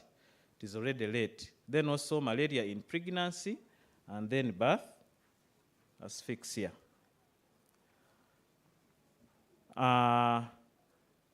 The last financial, we did not have any maternal death, though we had a number of perinatal deaths.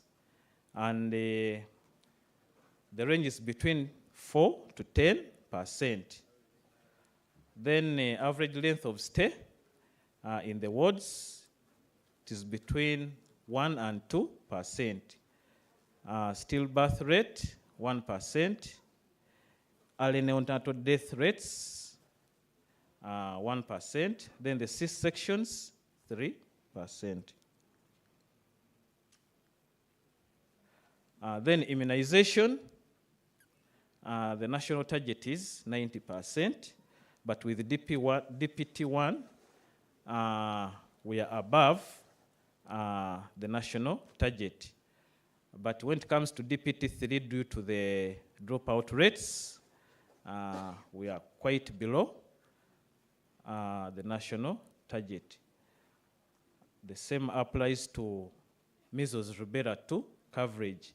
By the time the child attains the 18 months, the mother has already forgotten, and it is quite challenging to have the records at what? At the fingertips. So I don't know why my red rake is not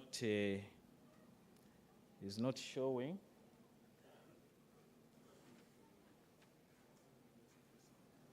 The DJ can help me on this. Okay, I just go to the next. Okay, at least this one is showing. Actually, this one, the former slide had the detailed explanation for this, whereby the dropout rate, we had facilities going far beyond 10%. There was a facility which had a 25% dropout. So I don't know why this is also not showing. Presenter, you have 2 minutes to summarize. But on average, the district picture, the highest number of facilities were in category 2, though we had some in category 1, as well as category 4. Then with the management of childhood illnesses, under 5 OPD attendance, the attendance is quite high, and the same applies to the sick children with pneumonia, and also the pneumonia burden is quite high. Then the malaria situation, malaria prevalence is between 2.5 and 2.8, and then the positivity rate is between 42% and 53%. Malaria treatment rate, it's only in the first quarter where we didn't achieve with 99%, but the rest of the quarters we achieved. Due to now the health workers are following the test and treat what policy. Then the malaria deaths, the numbers are not big. As you can see, the percentages are below 1%. The same applies to the under 5s. Then for the non-communicable diseases, for the health center 3s, it accounted for 3%, then health center 4, 14%. Then for the nutrition services, previously we had the challenges of health workers not doing nutrition assessment, but it is improving steadily. though through this initiative, we are identifying more SAM and MAM cases. As you can see, the percentages are quite what? Quite high. Then pregnant women tested for HIV. All those who are being identified as HIV positive are being initiated on ART, and it's 100%. Then the 95-95 strategy, we can see our linkage. All those clients who are identified HIV positive are linked to care. Then our second 90, our second 95, yes, we achieved it, and the lowest I can see is 96%. And also our third 95 goal, which is viral load suppression, it is also above the 95 achievement, where the lowest is 96%. Then with EID, here we have one challenge that some results come back late, and by the time you analyze the cohort, some infants are missing the what? The results. However, the outcomes are good in that most of the results are coming back as what? As negative. Then TB performance, TB screening, we are between 82% and 100%. Then case detection, between 70 and actually there is a quarter we achieved more than 100. That must be. Then is treatment success rate, 85, 89.5, 97.3, 88.9, and then 85.1. Then TB cure rate is quite low, especially in the first and last quarter. Then TB patients lost follow-up. It is only in the Jan-March quarter where we didn't have a lost follow-up. Then top 10 causes of morbidity, of course, malaria with 30.2% confirmed malaria cases. Then coughs and colds, 13.6, pneumonia, 3.0, diarrhea, 2.3, UTIs, 2.1, intestinal ones, 1.6, skin diseases, 0.8, STIs, 0.4, and then lastly, dysentery, 0.1. Then with mortality, we had that strange disease. By the time it was not yet confirmed, but it was actually, those deaths were mainly due to what? Due to anemia. And the last financial, it was 76.1, where we lost most of the children, especially under 5. And then this was followed by malaria, and then we had some other hematological diseases. Best practices, multisectoral approach where both the political and other departments are involved in healthcare interventions. We do involve the political wing, the administration, and other key departments. And this is done through performance reviews, support supervision, and political monitoring. Then availability of implementing partners also support a series of the health interventions.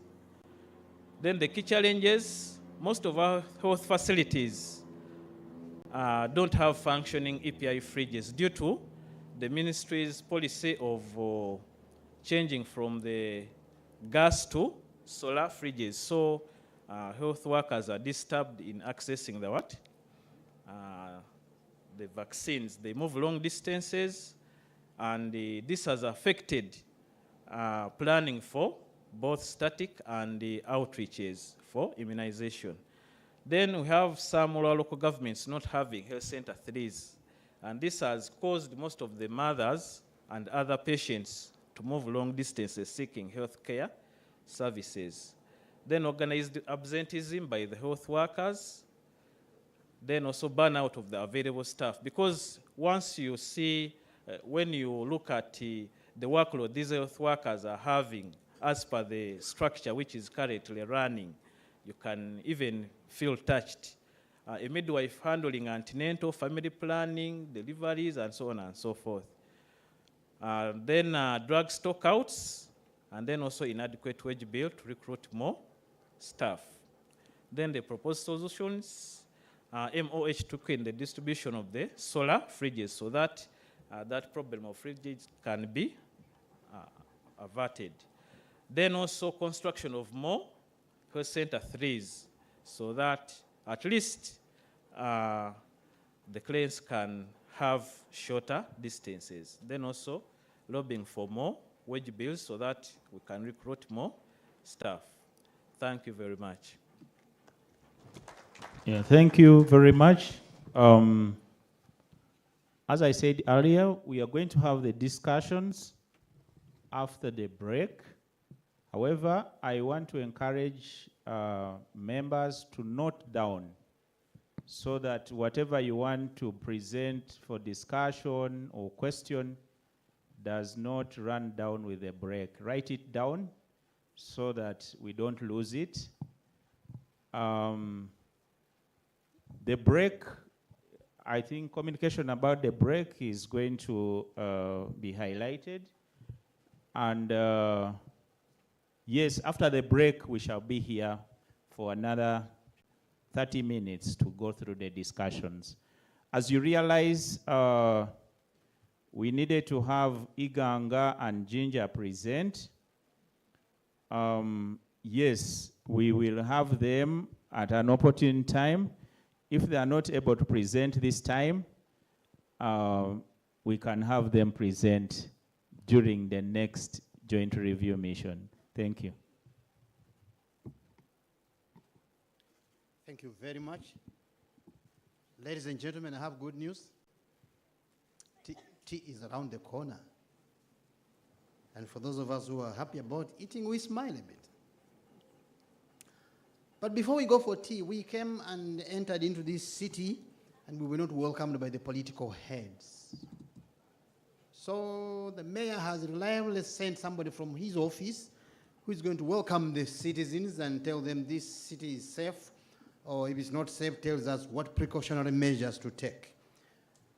And this is none other than the Minister for Social Services from the city of Jinja. Please give a hand of applause as he comes over to welcome the people to this great city called Jinja, also known as Idinda.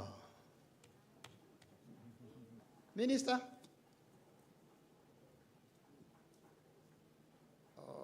Okay, here he comes. I hope he's the one. He's coming. Okay, in those days, ministers will be clapped for as they walk to the podium. Please. You're very welcome to come and welcome them and assure them of how security is gulu here. Thank you. Thank you very much. My name's Councillor Kameze Ivan Busoga, the Minister for Social Services, Jinja City Council, and here sitting in for the Mayor, Jinja City, and His Worship, Peter Alton Kasolo. We are grateful that this occasion is being held here. As Jinja City, we do welcome you members, the health practitioners, and seriously, when you come here and we start discussing issues concerning health, which really we are discussing about health and health issues, it's the way to go. Because when you come and see what problems, what challenges we are facing here in Jinja City and Busoga at large, it is all has to be tackled by the health systems.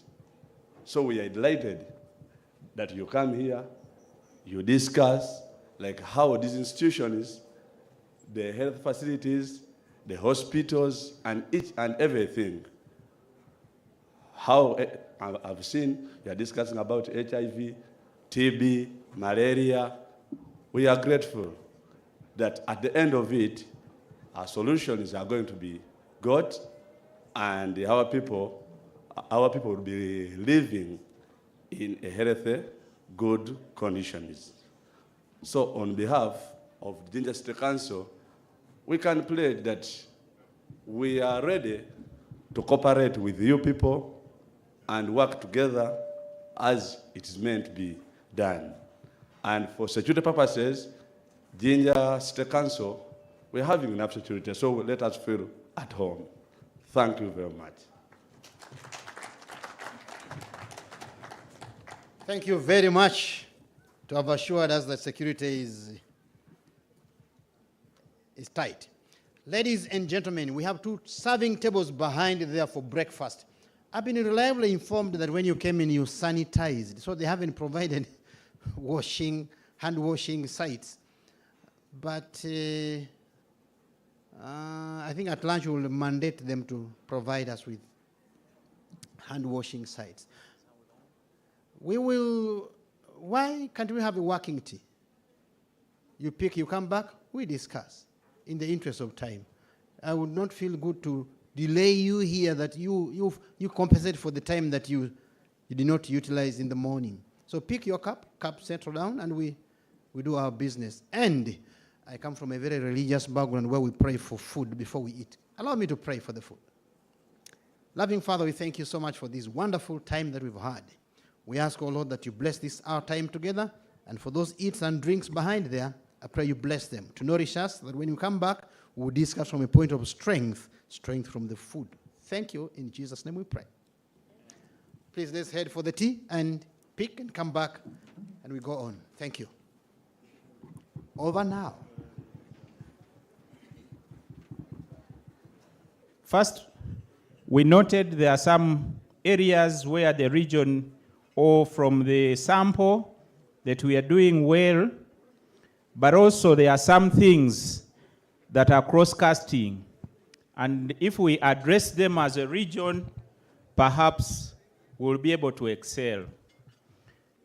In the areas that are performing well, I think we are doing well in the area of cesarean sections. Each of the districts, despite the fact that some of the districts do not have hospitals, we have seen there is emergency obstetric care in all the districts.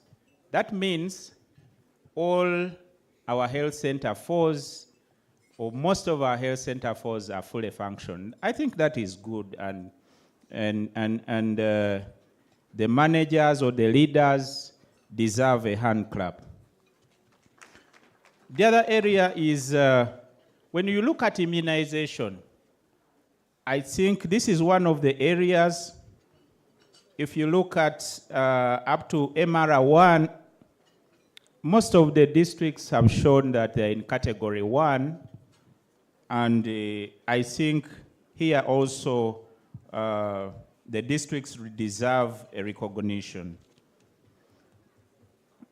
Around HIV care, the 95%, we have seen that the districts that are presented at least have been able to achieve the 95%, and the one that was not yet there is very close. I think here we also need to applaud the districts, but also perhaps the IP who is supporting the team to ensure that we achieve the 95%. I will also be highlighting the areas that are cross-cutting, that seem concerted efforts for the region if the region needs to excel. One, the issue of health facilities in the region. You realize that most of the districts that are presented, service delivery is mostly happening at health center twos.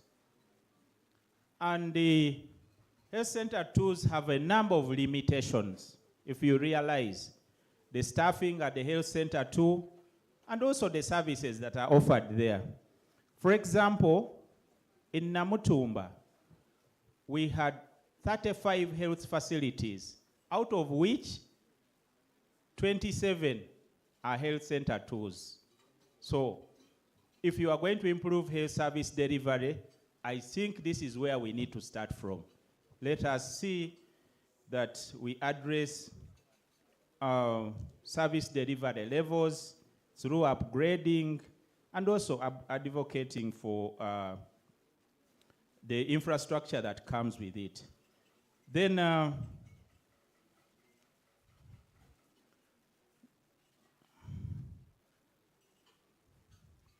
the other area is the issue of staffing. You realize most of the districts have challenges with staffing. And yes, somebody mentioned that perhaps the Minister of Health should have been here, but also Minister of Public Service and Minister of Finance, because this is a key gap. And if you are expecting output, there should be the inputs that derive the output. So I think we need a lot of advocacy around wage to increase our staffing levels in the region. Then the issue of teenage pregnancy. I think this is totally cross-cutting. If we are going to improve, we need concerted efforts because teenage pregnancy, all the districts are above 20% in the area of teenage pregnancy. Then PPH as the main cause of maternal mortality. I think this one is also cross-cutting, and we have kept on talking about a regional blood bank, but also clinical care around delivery in terms of being able to manage PPH.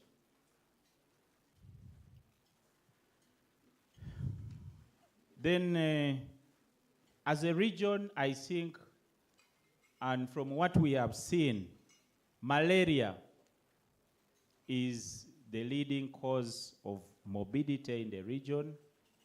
And I think if we addressed only malaria, we'll be able to reduce about 40% of the health challenges in this region.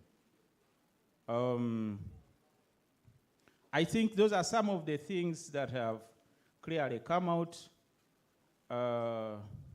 TB, yes.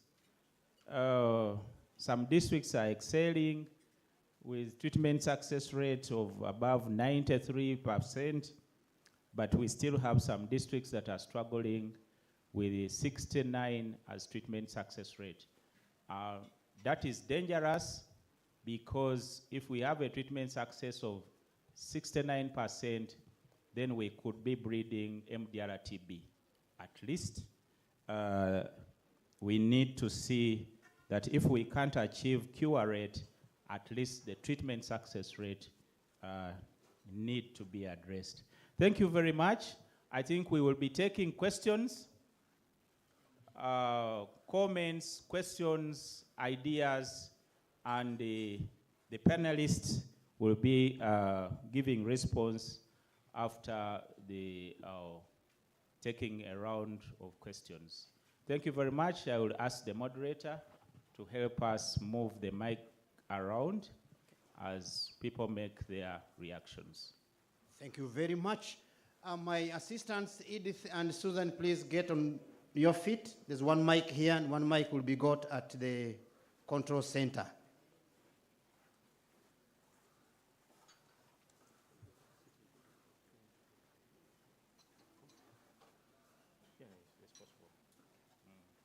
Please be straight to the point. Anybody with a question out there? The mic ladies are the other end there. Just direct to the point, be scientific. My timekeeper, we have 20 minutes, 25 minutes for this session. Please remind us when we are remaining with 5 minutes.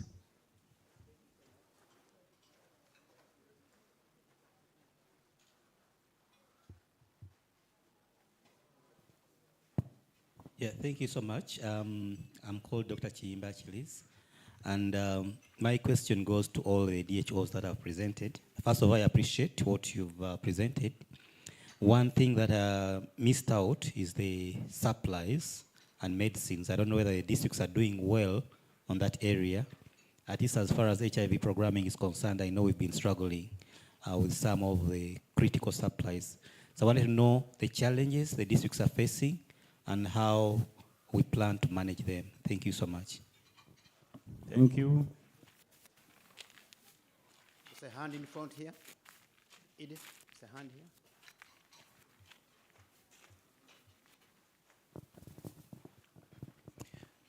here. Thank you very much. I want to appreciate the organizers of this assembly and also those who have supported. Thank you so much. I'm Dr. Patrick Agurusi. I lead the AMREF team in Uganda, and we are having the HEROES program in the region. My concern is about teenage pregnancy.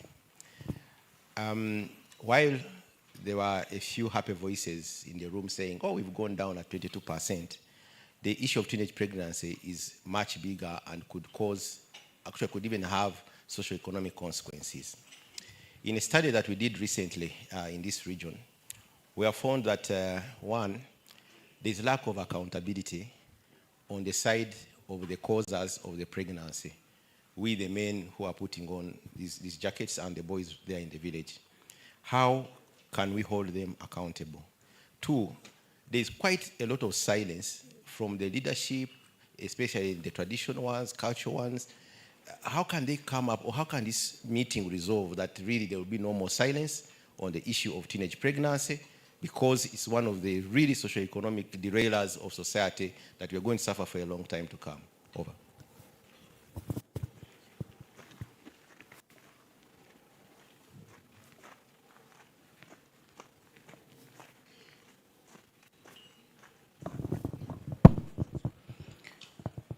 I'm called Dorcas Musbaho, the Dawson Health Coordinator, Daws of Ginger. I represent the Bureau on the Catholic side. I want to say that thank you so much for the extension of the invitation to us this time around. But I think next time, to begin with, that we also have the hospitals, and that is Kamuli Mission and also Buluba Hospital. When I look around, I'm sorry I can't see any of the medical superintendents. So next time, we request that kindly be inclusive. The second issue that we really suffer from as bureaus is the staffing. Sometimes we really lack, especially the doctors, clinicians, and even nurses, but also the ones that sometimes are seconded. We don't have the MOUs, so abscondment is quite high, where we are requesting in the region that you could help us. Another challenge that we have also witnessed this time around is the issue of PHC, that is the primary healthcare grant. It is really going down. And if we are to save also and contribute to the government quite well, I think it would be good that those issues are also checked within the region. Thank you for now. Thank you. There's a hand this way. Right. And as the mic goes, I am reliably informed by my director that we can call them. Those we missed out, please call them kindly. Thank you. Okay, thank you. I want to thank the presenters. Yeah, my name is Dr. Chibuka Afiz. Anemia, the leading cause of mortality in all the 3 districts. But none of the districts came up to look at what type of anemia, what's causing this anemia. Because it could be just nutritional anemia, whereby smaller interventions like community-based interventions may sort out this as a way to have a blood bank. Because even if we may have a blood bank, but still when we have this anemia in, still we shall get issues. Yeah? Therefore, I would request maybe if the presenters, they shows if they are aware, so we get to know what kind. Because from literature and also some few published papers, it has been found, like for example, first ANC, find the biggest number of mothers already, they are anemic, right? So, yeah, my issue is that. Thank you. There's a hand at the back there after that. All protocol observed. Good afternoon, everyone. Thank you so much, moderator. Thank you so much, the presenters. I just want to make a comment on two things. The DHO of Buyende, your presentation on postnatal care services was looking very good. I would request, let this be a learning session for us. Tell us the tricks that you used to have the postnatal services in Buyende good. The second one is on teenage pregnancy. I would love this meeting to come up with action points of how we are going to address teenage pregnancies. We're very much aware that if we did assessment for the adolescent-friendly services, it's going to be very low. Because leave the mothers who come later, these teenagers, because first of all, they're hiding. They don't want to report that they're pregnant, so they come late. If the teenagers come late, you will not have the IPT3. I believe because they're in the hiding, they also come with the complications. Okay? And because of the complications they get, you might find the majority are the ones who die. I recently did a study. In analysis, actually, there were more teens that died than the older women. So I just pray that this meeting, we shall come up with action points of how to ensure that we deliver a full package for the adolescents in all our facilities. Sometimes we think we are offering adolescent-friendly services, but they are only HIV targeted, meaning we are waiting for the teenagers to get infected, then help them. We also wait for them to get pregnant, then help them. I submit. Thank you very much. Mic 2, I saw somebody behind there with a mic. Please. Thank you very much. I'm Chesubra Margaret, ADH Obuyende. All the DHOs that have presented so far, we have seen that postpartum hemorrhage is the major cause of the maternal deaths in these districts that have occurred so far. What I have realized is that the community has now started abusing the uterotonics. A mother comes to a maternity ward to deliver when she has already swallowed or when she has already put misoprostol in the cervix, because they know very well that it fastens labor. But when she comes, she does not tell the midwife on duty that I have done A, B, C, D, F, G. And at the end of it all, the mother will get PPH.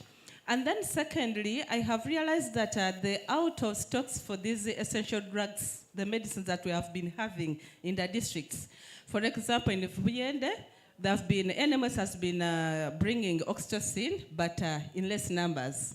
And you find that only 2 weeks down the road, facilities are no longer having oxytocin. And then they tend to tell the clients to go and buy. But these uterotonics that the mothers are bringing for us to use from these drug shops, from these local pharmacies, they are completely not effective.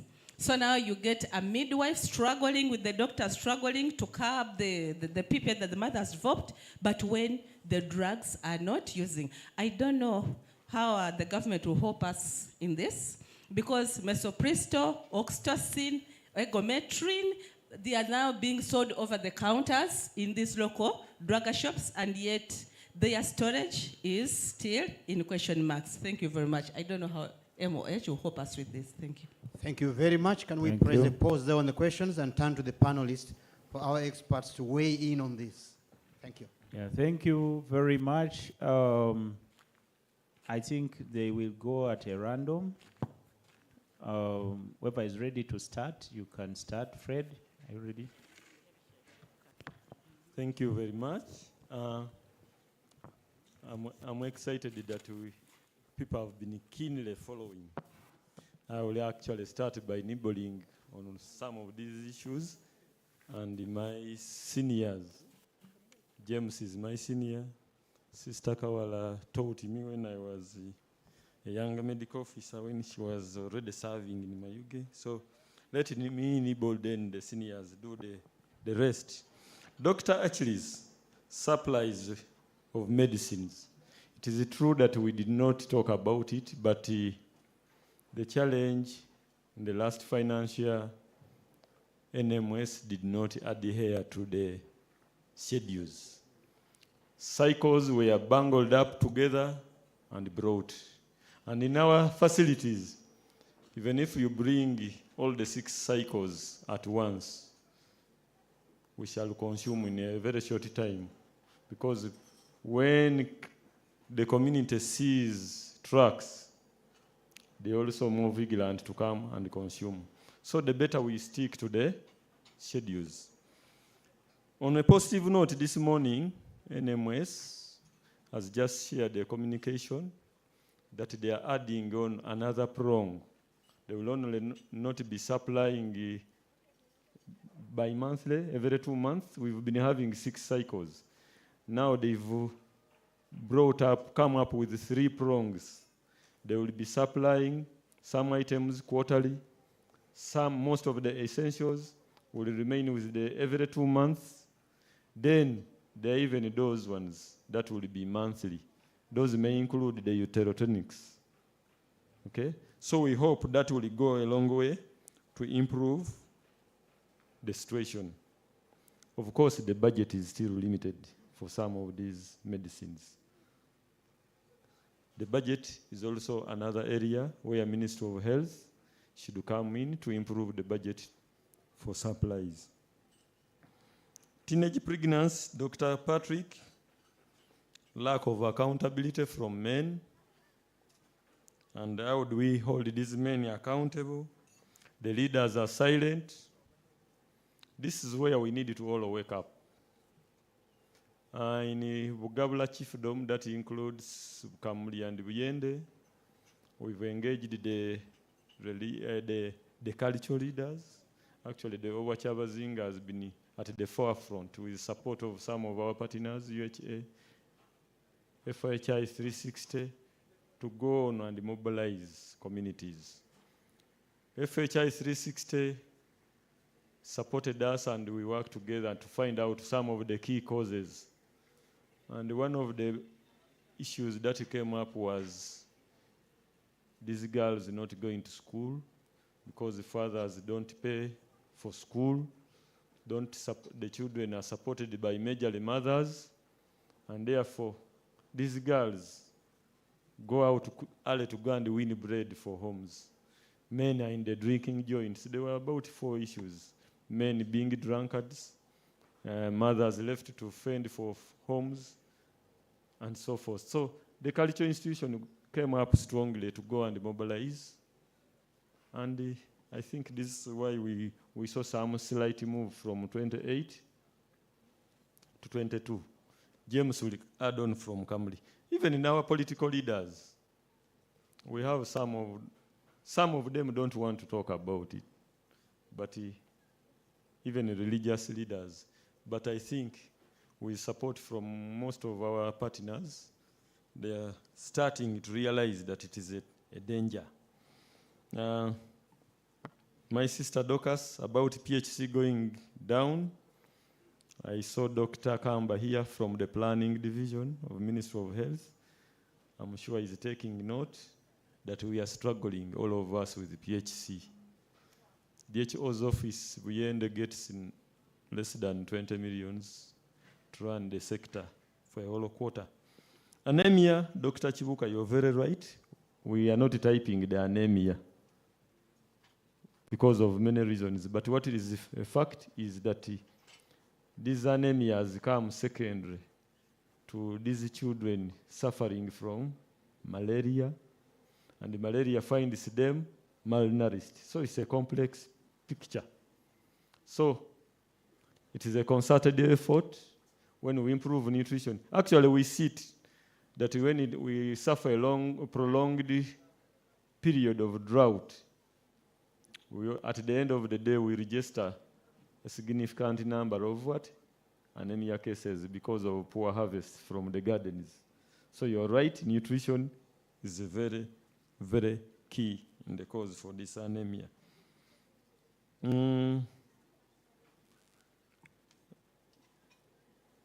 So, Sister Lero, the good practice with PNC, actually one of my staff wrote an abstract about this, and he's going to present it at the forthcoming Safe Motherhood Conference. Some of the facilities doing excellently well. I will name Kakoge, where the officer abstract has been accepted. The midwives counsel the mothers and retain the records, those charts, both immunization, the card, up to day 6. So they hand over the documentation about the new baby on day 6 when they've come for PNC. This is what has he tried to improve at least PNC up to the one of day 6. Because the one of immediate 6 hours, the mother is still with us. But up to day 6, they retain the documentation. And they go when they are cancelled, that they are not retaining it for a bad cause. But when you come back at day 6, there are some more things that will be done for the new arrival, the new member of the family. So that has helped us. Sister Chesubire,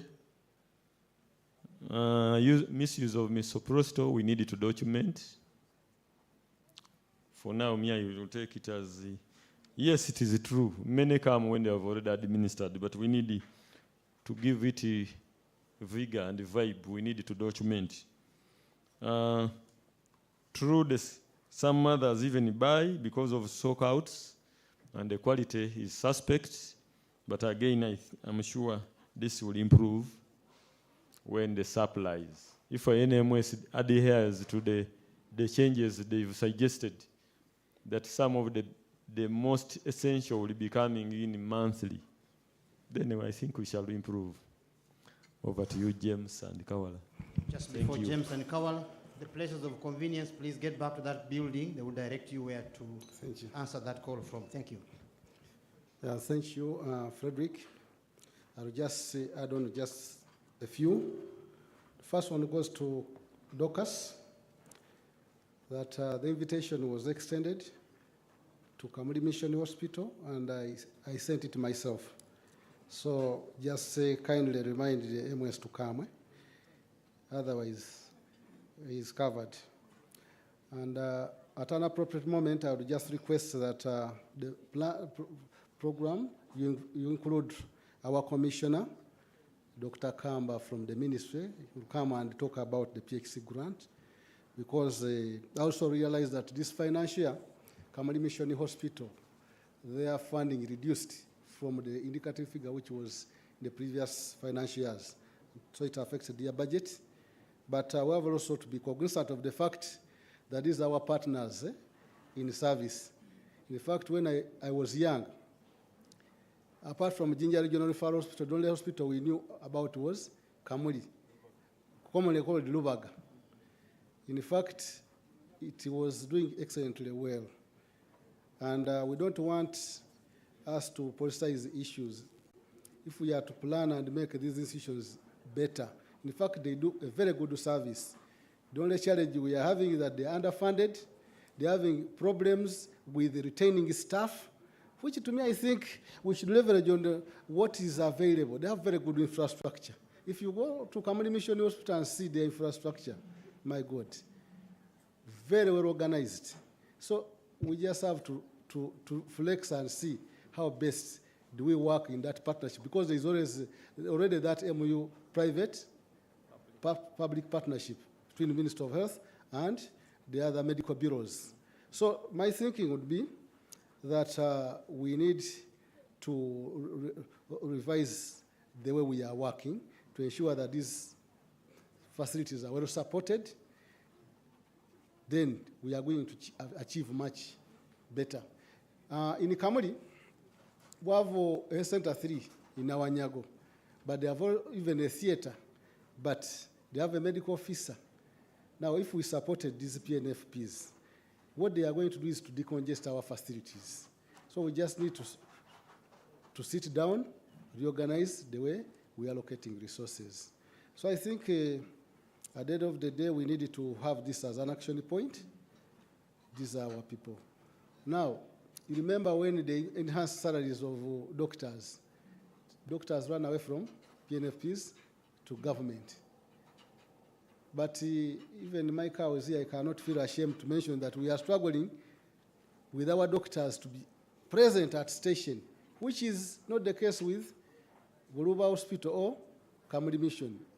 If you are to leave that station, you have to really answer questions. They can't hesitate to fire you. So to me, it's something we need to build on, and we ensure these people are supported. So NMS, I will not talk about it because that one is already talked about. Dr. Kagurusi, tomorrow we have a session where RDC and the politicians will be in this house. I think we need this issue to come out again because we need a buy-in from these people. If you have to get influencers in these programs, some of these people know how to articulate issues. Well, at the community level, for us, we have our limitations. But these are people who should be able to work with us. But also, is there a possibility that we can have specifically a national convention where we have to tackle specifically issue of teenage pregnancy? Otherwise, we shall procrastinate over this issue the same year, the other year, until we fail. Let's have it as one of the agenda, like HIV has been put on the agenda, and everybody is serious on this issue. That is something. Now, the issue of uterotonics. I think as DHOs, we need to engage our commission again, look at what does the policy say, because we don't need to allow some of these things cause more problems than we think. You know, at first, I think it was an issue of access, because, for example, if I don't have stock, these people should be able to go to a pharmacy and get this commodity as a life-saving commodity. But if people are abusing the commodity, so we have to run another risk, which is, but also, I'm not feeling ashamed to tell you that even our fellow health workers are abusing this. They're abusing it. So as supervisors, like Dr. Frederick put it, we have to make sure we get the reports, and then we go out to monitor and be able to see how we enforce the policies and guidelines. Otherwise, we also miss out on special audits on such issues.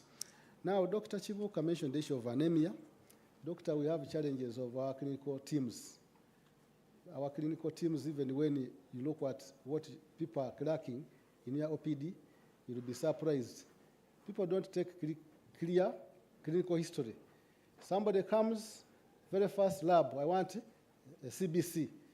CBC out, what they are looking at is HB. This one is 3 grams transfusion. They can't follow up and say, let's type this type of anemia and see whether it's pernicious anemia, is it whatever, nothing. So we miss out. But I told you earlier that sickle cell is rife in our community. Now, if you typed this anemia, you'll be surprised that some of it is attributed sickle cell in the background, isn't it? Nutrition can be there, but you know, nutrition, people adapt. But when you are a sickler, and then another malady comes in, very fast you have malaria. These cells are highly symbolized, so very fast you die. That's why I said in our region, I was happy that, by the way, we have to clap for Ginger Regional Referral Hospital. They are fast-tracking the issue of the regional blood bank with our partners, Enabel. So, if we can have that, we shall reduce that mortality. We shan't get it at 0%, but by significant percentage. So what can we do? We clap for them, you say? Yes. Thank you. Is that one, we need to do clinical audits with our teams. If a mortality has happened, in ICD-10, are there codes where we can be able to enter in our DHIS so that ICD-8, if this is pernicious anemia, after our clinical audit, that's what we put. This like this. But do our people also know about ICD-10? No, I doubt. But our lab people, we have highly qualified staff in the lab. We just need to bring them on board. If you are doing this and get a step further, do a thin film, help us type the anemia. And then when you are doing your odd rounds, like you have a teaching facility there, then you can onboard people at a time until we reach the third level. So for us who are supervisors still, we can now cascade this to some of our colleagues. Our time is fast spent. Let's try to summarize. So I think that's what I have. Maybe if you have anything you can add. Okay, thank you so much. I want to say something, and especially I want to allude to teenage pregnancies. 2 weeks ago, we had a DICA meeting in the district, and we discussed extensively issues to do with teenage pregnancy, given the fact that Mayuge is one of those districts that have high percentage of teenage pregnancies. But what we came to realize, something that either we know or some of us don't know, looking at the education system. Because when you look at our education system, you know, many of these children, actually, they enroll and they drop off, even in the infant classes, P3, P2, P4, they are dropping off. But this is the situation in Uganda, where a class of P1 has over 200 pupils, and that class is managed by one teacher for all the subjects. So you can imagine, are these pupils understanding anything? Isn't this one teacher monotonous to them? Is she able to handle the whole class for the whole day, from morning to evening? And if they are not understanding, what motivates them to continue coming to school? So there is a gap somewhere there. As we handle teenage pregnancies, this is a social service where we collaborate. The education system has to be improved greatly. I remember when I was in primary 1, we were only about 50 pupils in class, and we had about 3 teachers. But these days, a class has over 200 pupils and 1 teacher. So there is something to do there. But we also talked about parenting. Parenting is an area, even in the villages, parents have neglected their role for parenting children. We had scenarios where we are getting ideas from people, discussions from different people, and they were saying it is too much. Actually, like for example, in the markets, the different markets, somebody was saying at night, at around 9, girls of 8 years, 7 years, 9 years are still in the market, and they have parents, and parents are not bothered. So there are a lot to be done. Remember, where children are residing, the home arrangements. One room. One person told us that there's a lady who is a single mother, but she has children. Among them are girls, but she changes men like clothes. So what are they teaching the children? So areas to do with the parenting. The children seems to be rebellious, don't listen to their parents, and parents are not bothered. So we may not handle this as health alone, but we need to come together, different sectors, to handle the issue of teenage pregnancies. Because if in my district we have a sub-county which is 30% right now, teenage pregnancy, if nothing is not done collaboratively, what do I expect in the next 2 years? Want it to go to 50%? That would be too much. There is need to sensitize the people. Because even the causes, some talked about the causes not being accountable to them. But if this girl was prepared early by the parent and by the teacher, they will be assertive enough. So they are not prepared. Remember, 20 years ago, more than 20 years ago, how was the level of teenage pregnancy? Were men not there? Were girls not there? But I think parenting was so strong, the education system was a little strong than right now. And Dorcas, Madam Dorcas, we talked about the worry of the reducing PHC. That is true. I also realized in the district, Buluba's PHC this time around has reduced. But on the contrary, support PHC to the Protestant Bureau facilities instead has increased. So like somebody said that we wish we had the ministries, line ministries here to be able to give us more information. So we don't know why. For the Protestants, it was improved. Pardon? He's around. Okay. For the Protestants, it was improved. But for the Catholics, it was what? It was reduced. Maybe they will learn from them. Maybe it's because of performance. Of course, there must have been a criteria that was used to determine that. Thank you. Thank you. Let me request DHO to come in and supplement in for Namutumba. Can somebody give him a mic? He said he has a challenge.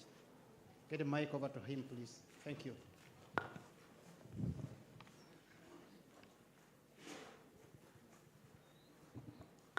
Thank you so much, Chair. Once again, I'm Dr. Chiria James, DHO Namutumba. I think my colleagues have answered most of the questions or the concerns. I just want to add my voice on the doctor who asked about how we manage the medicines and supplies. Is doctor from MRA here? UHA, MRA. They have really contributed a lot to our management of medicines and supplies. They take audits, then they come and we share with the politicians and the other stakeholders, and now privilege has reduced. You know, our health workers have a tendency of balancing off supplies for their own reasons. But now MRA goes ahead to go into details, and somehow you cannot balance everything.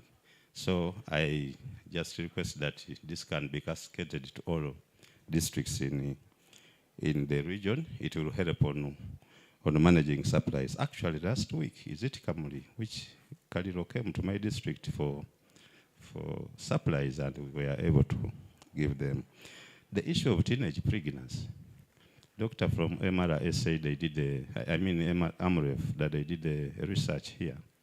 And I think he knows the drivers of teenage pregnancy properly, and how difficult those drivers can be addressed, especially if we don't tackle it in a multisectoral way.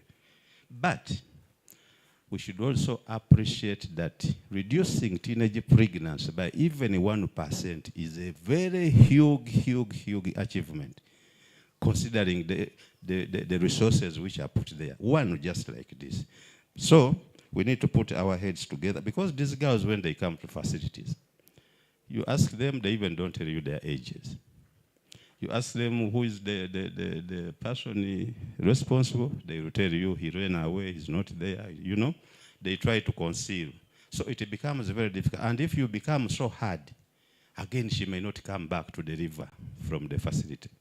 And you know the complications. My medical officer is here.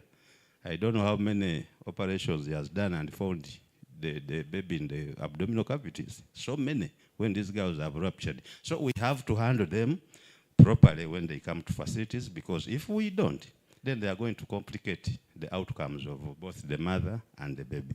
But we pray that other stakeholders come in to help us, because the drivers are known. Now, if the drivers are known, how come that it is not changing?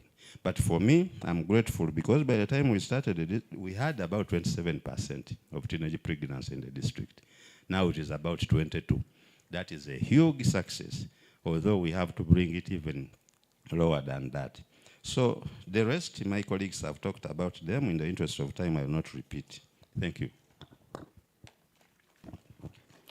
Thank you very much. We are coming to the close of this session.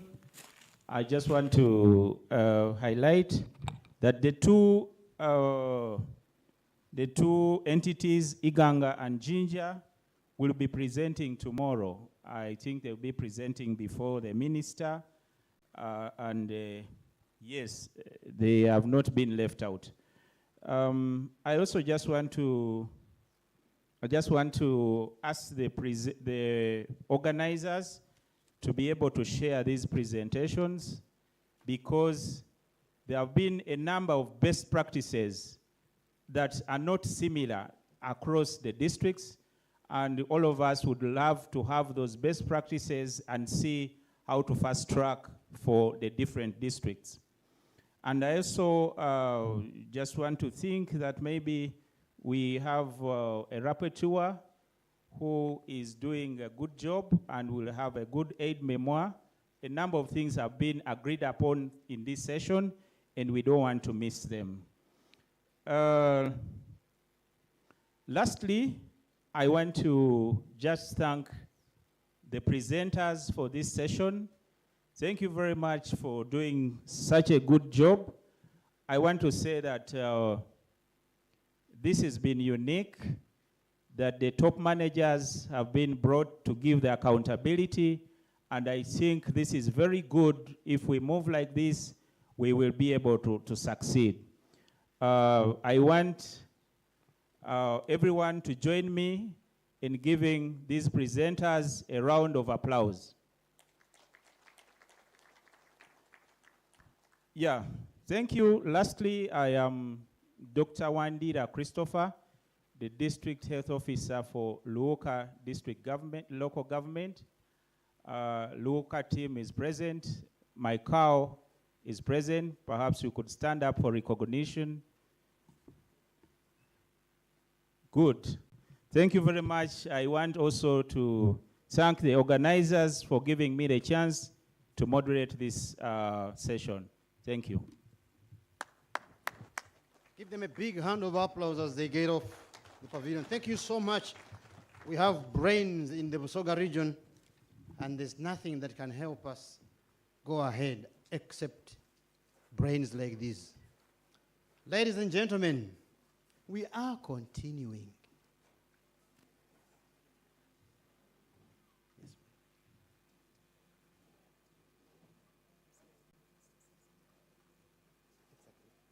Okay.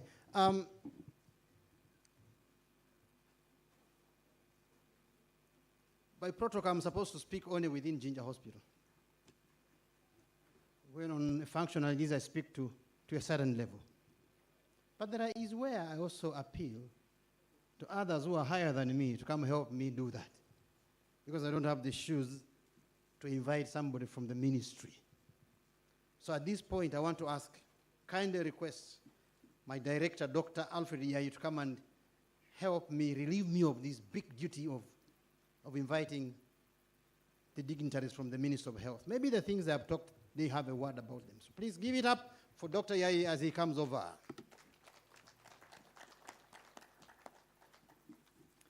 We used to clap until they get here, but I think sometimes we get tired. Thank you.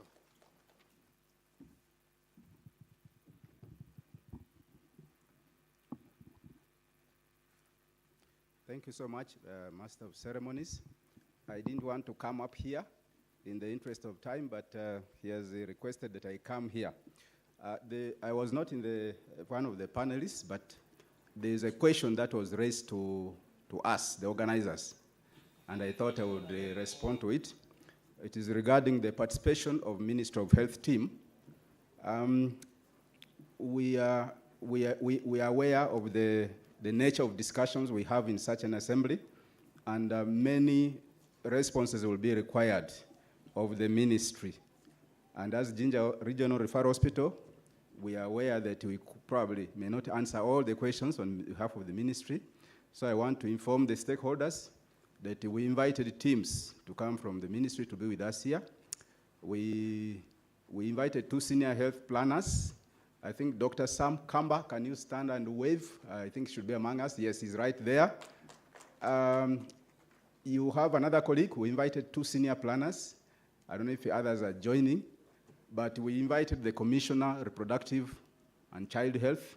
We invited the Commissioner Clinical Services. We invited the Commissioner SCAP. We invited the Commissioner in charge of Health Infrastructure Division, and also Commissioner for Integrated Surveillance and Public Health Emergencies. So some of these teams will be with us today, but most of them will be fully with us tomorrow. So for any questions for Minister of Health, feel free to raise them. Those me and Kamba cannot answer, we will take note, and probably tomorrow they will be brought to the attention of the concerned commissioners and directors and the minister herself who will be here tomorrow. Those questions will be addressed. But allow me to speak to the issue of supplies. We saw that we have a lot of issues of stockouts. In the regional referral, we also get this. Fortunately, I'm very close to the chest of the general manager, National Medical Store. And I understand some of the issues. NMS, hopefully, I hope they are represented here because we have a presentation on supply chain management. But they have had issues of funding for their operations, especially distribution. That's why in the last ended financial year, there were issues to do with the delayed supply or delivery of cycles. But recently we had an engagement with Minister of Finance, and PSST gave assurance that this time they have sorted out NMS very well in terms of operational funding. So we hope in the current financial year we'll not have delays of cycles being delivered. So the other issue around that is the redistribution. So we need to make use of the redistribution channels. We know we should follow the correct channel and make sure that we're able to sift supplies from one entity where there are plenty to another one which is where there's a lack. So, and then the issue of budget. I'm also glad to say that in the current year, funding has been increased to NMS to avail medicines and health supplies.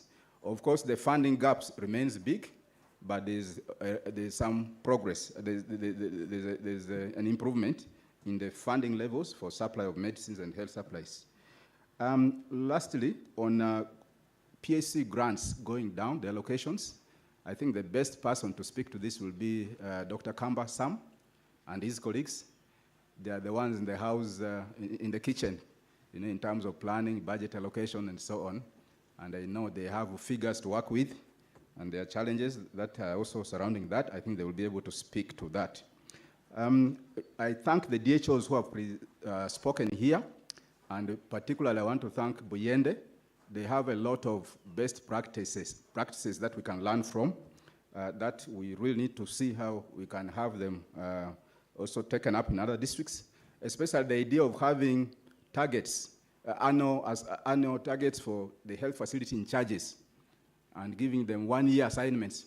You know, if you're in charge and know that if I don't perform, next year I will not be in charge, that's a very good motivation. So we need to learn from some of these experiences and see how we can make them work. But finally, on the issue of absenteeism, staff absenteeism, and many of the DHOs have talked about organized absenteeism. I didn't hear about what they are doing to curb that. I believe there's something we can do to address this issue of absenteeism. In Jinja Hospital, we are doing something about it, and it's working. And I think, let us think about how we can address absenteeism in all its forms in our facilities. Thank you so much, MC.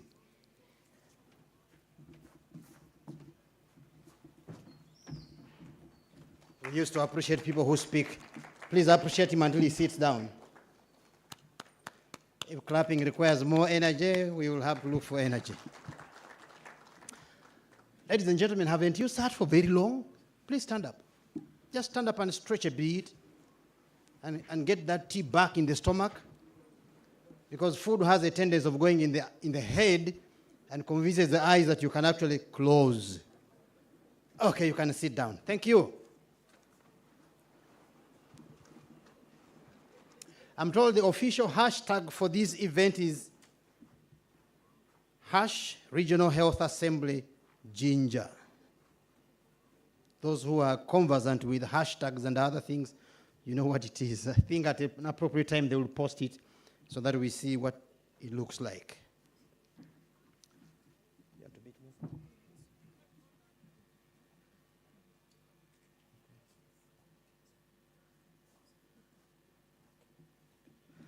Okay, there are some necessary interruptions that you can't avoid. Director, you talked about Dr. Kamba, but I think if he wants to say something small, can you allow me to invite him? Dr. Kamba, you're very welcome. And he's coming all the way from the Minister of Health. So as he comes, please, you receive him like you're receiving the Minister of Health. Dr. Kamba, you're very welcome to the front. Oh, he's going to speak from there, so all the cameras turn and face where he is.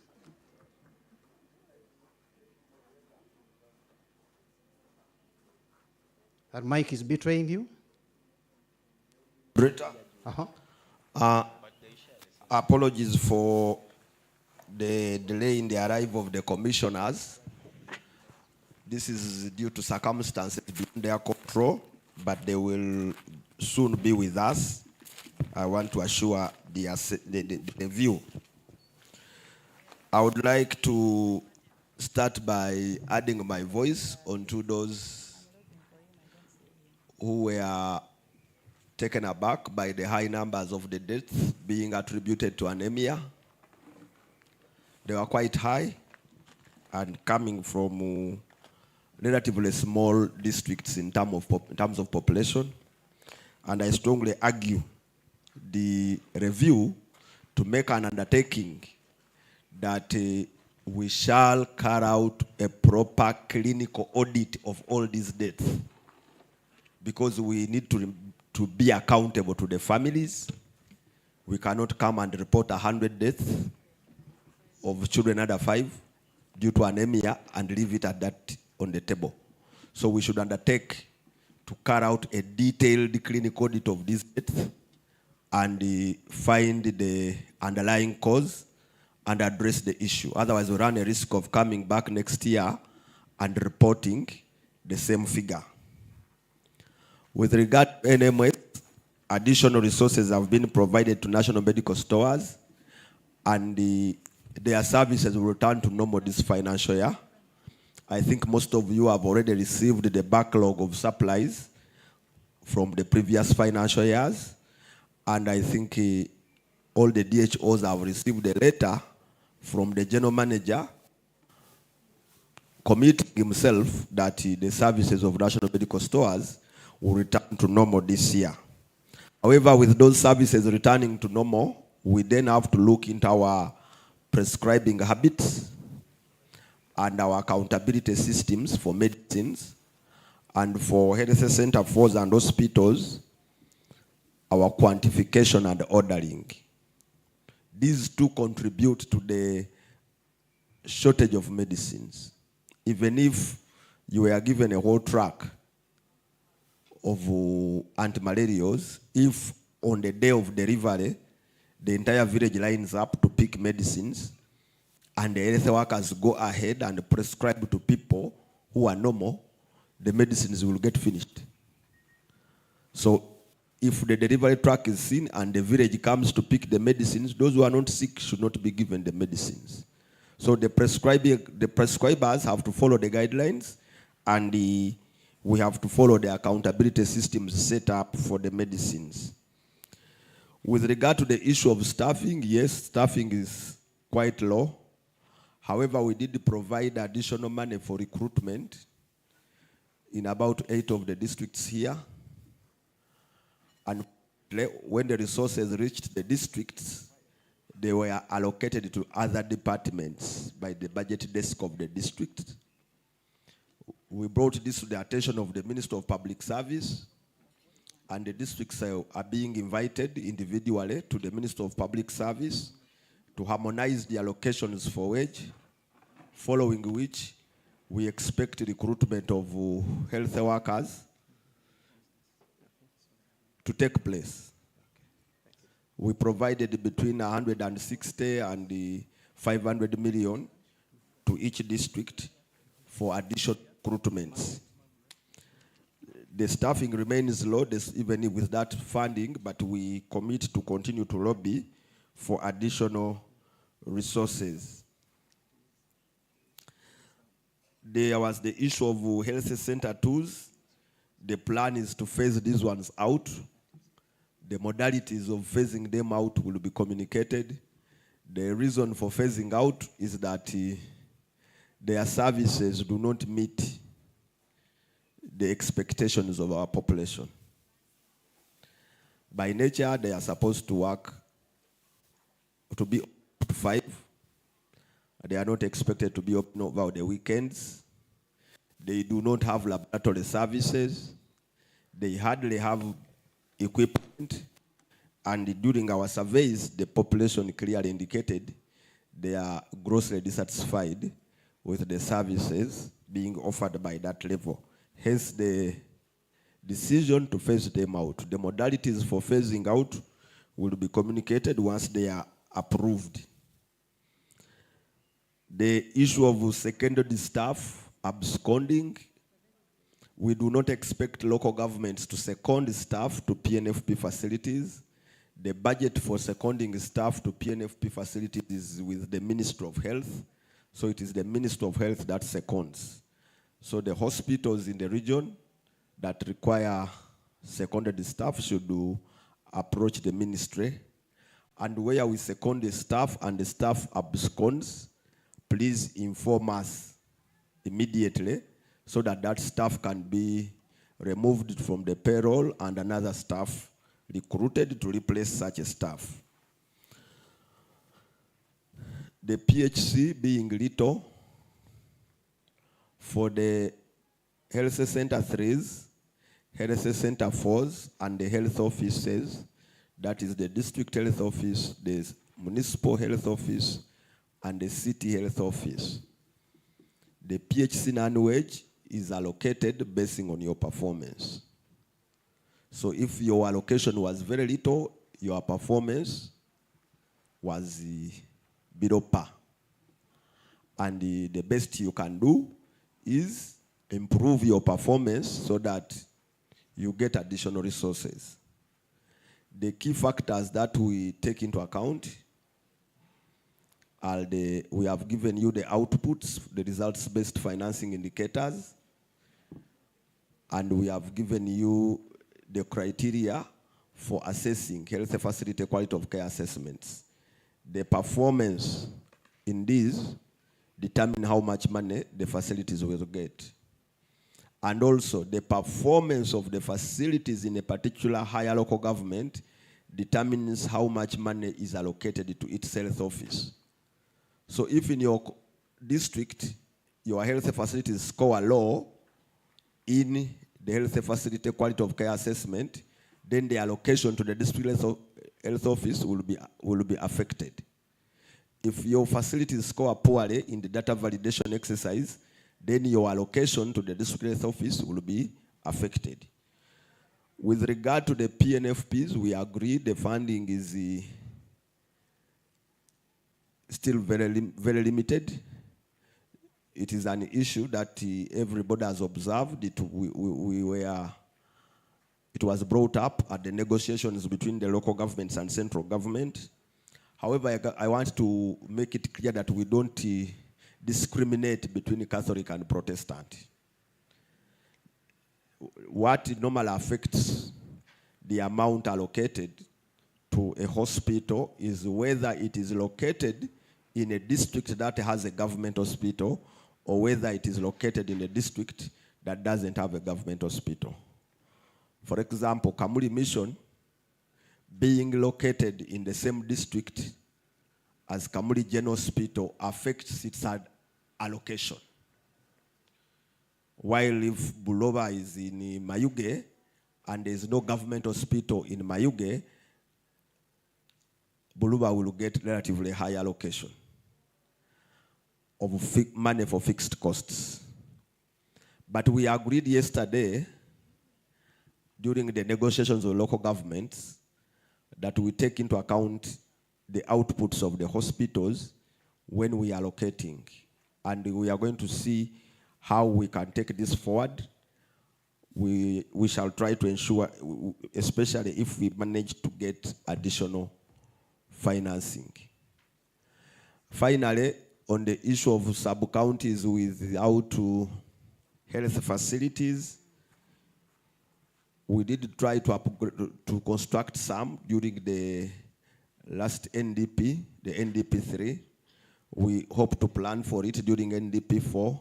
But again, we would like to remind you that the allocations for PHC development are also affected by the performance of the local governments in the local government management and service delivery assessment.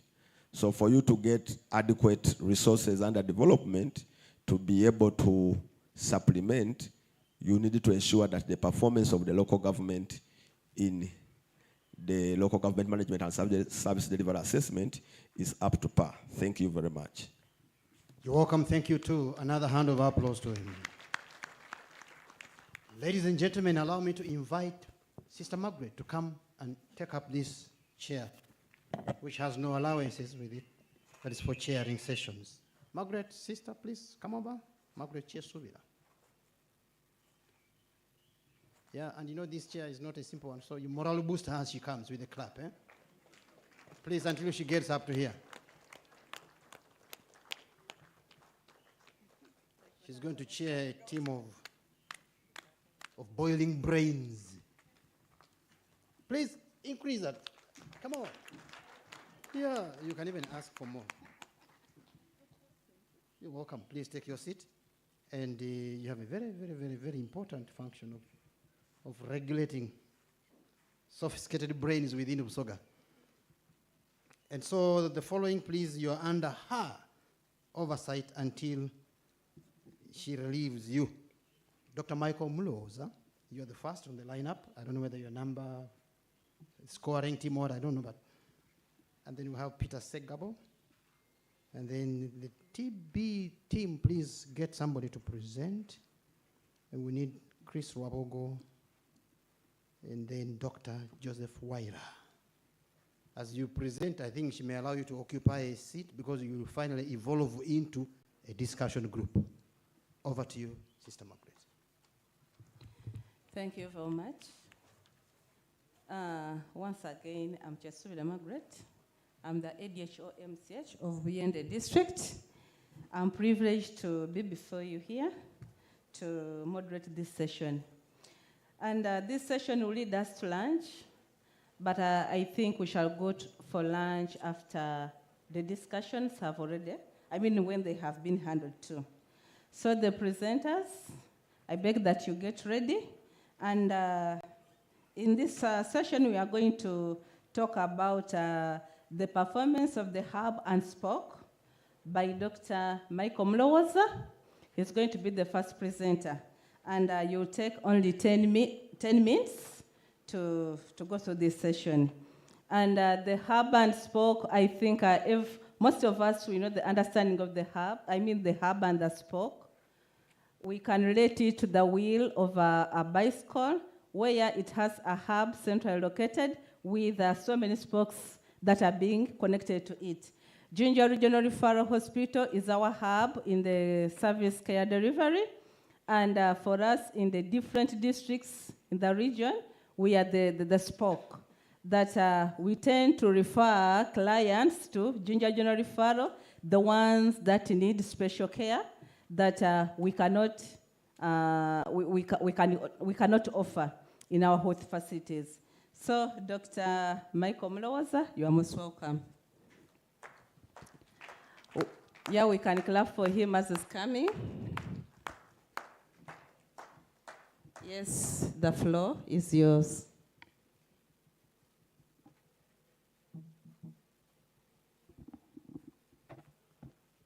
Thank you, Chair. I think I'm here. And like I've been introduced, Dr. Mlowaza Michael, the head of the Public Health Department in Jinja Regional Referral Hospital. All protocol observed, representation from the Ministry of Health, representation from Jinja Regional Referral Hospitals, our colleagues from the districts, the cows, and the other technical teams.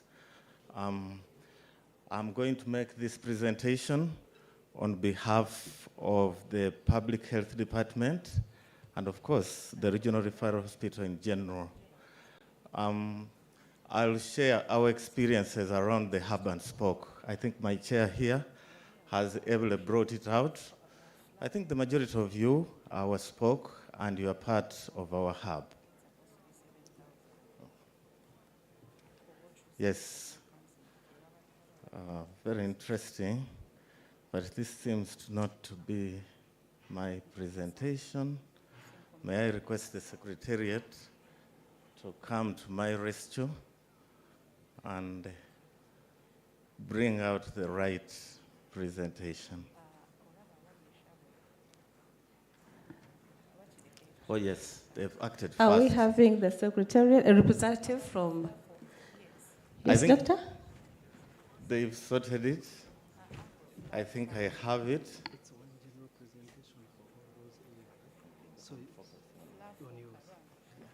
Yeah, thank you for the clarity, Dr. Nathan. So my focus will be on strengthening the hub, sharing with you about strengthening the hub and spoke mechanism in Busoga region. And this is not our journey alone at Jinja Regional Referral Hospital. There are so many players here. Beyond the staff, we have our partners like UHA, we have partners like G2G, we have partners like Enabel, and a host of others that have already been shown by my director. They have been a real powerful force to enable us to pull off this work of the hub and spoke. Colleagues, what does the hub and spoke do? We have a mandate from the Ministry of Health to operate as a hub. Basically, it means to act as a coordination area for technical purposes. Here, we support the districts to deal with health challenges by giving an extra support, like an extra pair of hands. And here, we also do support supervisions, we do mentorships, and we reach over to health facilities up to the health center for. Like I said, the objective is to improve service delivery and patient outcomes. What approach do we use? The approaches we use is to have avenues for technical engagement and also to technical engagements with the districts, with the lower level health facilities, and the districts. I'm very sorry, my site cannot see the screen here, so I'm stretching a bit, but it will be fine.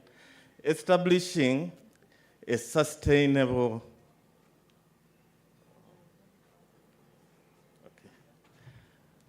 all right.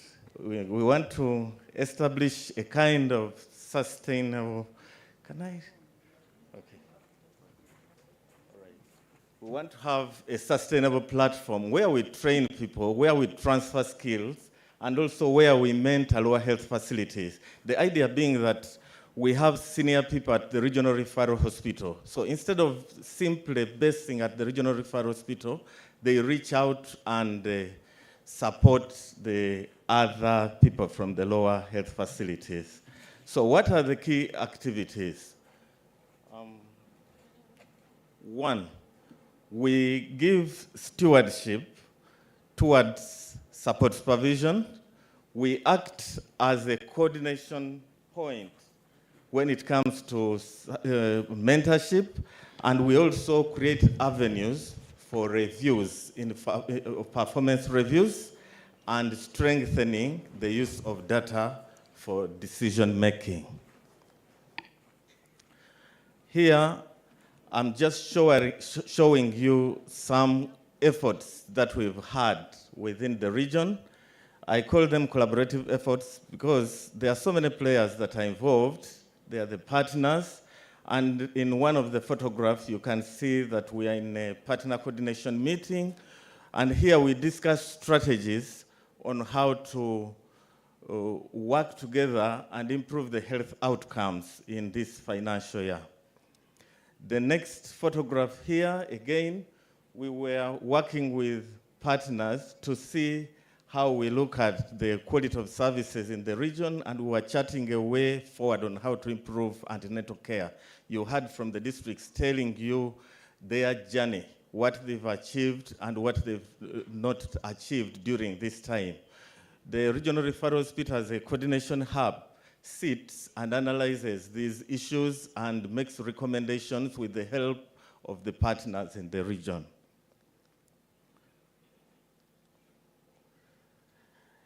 Here is the lab hub coordination meetings. We have the regional hub for the lab. You should have heard about the fact that specifically the lab has been strengthened to work with lower labs at health facilities in the transportation of samples, delivery of results, and probably also supporting them to have capacity to do tests. So there's a hub coordination that takes place at the Regional Referral Hospital for all the districts. And then there's one that focuses on Jinja area. So that's why we have the two, the regional hub for all the other 12 districts, and then one which focuses on the Jinja area. Like I said, we want people to use data, quality data, such that they make sound decisions for improved health service delivery. These are some of the meetings that have taken place. On one side, we have the regional quarterly performance review, and on the other side, we have the strengthening of the local maternity and neonatal systems function. I think that is also one of our big success stories, and my colleagues, the district health officers, have brought it out as a key thing that we have indulged in. Again, we thank our partners and the other players that have given us all the support. We also carry out community outreach activities. On one side, we have a medical camp in session, and here they were planning on how to do cervical cancer screening. And on the other side, we have a community dialogue, quite a number of community dialogues.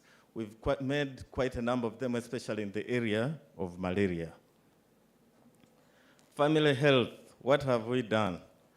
One, we have an attachment program for our health workers from lower health facilities. They come and spend some time with the specialists at the Regional Referral Hospital, especially in the area of comprehensive emergency care, in obstetrics, and also to arm them with skills around the surgical family planning.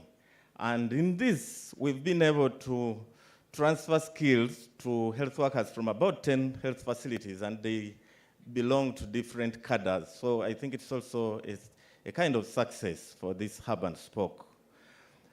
We have integrated mentorships and support supervision across a wide area, right from the technical areas the DHOs have been discussing up to even support to equipment, repairs, and maintenance. So it has quite a bit of a broad area, but we've been able to pull it off with the support of the various players.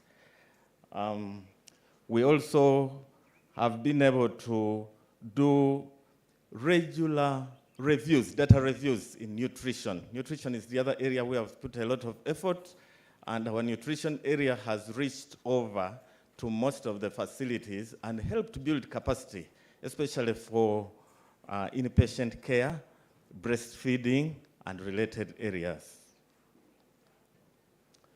Doctor, you are left with 4 minutes to go. All right, thank you for that reminder. Quality improvement, what have we done? In quality improvement, we've done assessments, we've done coaching, and we've done support supervision while working in the districts. We've also had our regional meeting, which is a DECO, and here I announced that most of the DHOs are members here. We also do the assessment of the quality of health care using what we call the HF-QAP. And here we conduct it on an annual basis. On one side, you can see a graph here, which highlights the performance of the various districts. And I wish to announce that at least all districts were above 50%. And the particular area where we had issues, like you have already pointed out, it is in the area of tracer medicines, vaccines, and equipment. The other area where we had a bit of issues is the diagnostic side. Yeah, but by and large, our quality of services in the region are commendable. Yeah. So on the other side, we also conduct regional learning sessions, and also we support the districts in their learning sessions. IPC. Here we have assessments that we have done, and we've had technical support from our teams at the Regional Referral Hospital. We've particularly also supported districts in times of outbreaks, like the cholera outbreak in Namaingo, the measles outbreak too, in the districts that we've had in the recent past, and in the continuation of activities after the Ebola outbreak in Jinja. We have done a lot of work supporting the districts, working with the facilities, and documenting our findings. So on one side, you can see a photograph of our team supporting the team from Chiunga Health Center 4. So, Chair, in the next period, what do we want to focus on? One, we want to improve the regional hospital and the district patient referral and information flow. There are a lot of issues there around the referrals, issues around big clinics at the regional referral hospitals, and how we can support the districts to provide chronic care. Again, data-driven decision-making, that's our focus. We also want to standardize how we do the support supervision, such that the regional referral hospital is at the center of most support supervision activities in the region, and also we will also be part of the policy dissemination. We would also like to support district planning and coordination, and even our own planning, we will focus a lot on it. Just like we are guided by the Ministry of Health, we will ensure that we use the e-health strategic information systems.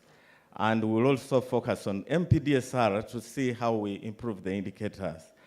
Above all, we want to share experiences and best practices across all the districts. Much as we've documented them, opportunities to share them with the sharing should be improved upon.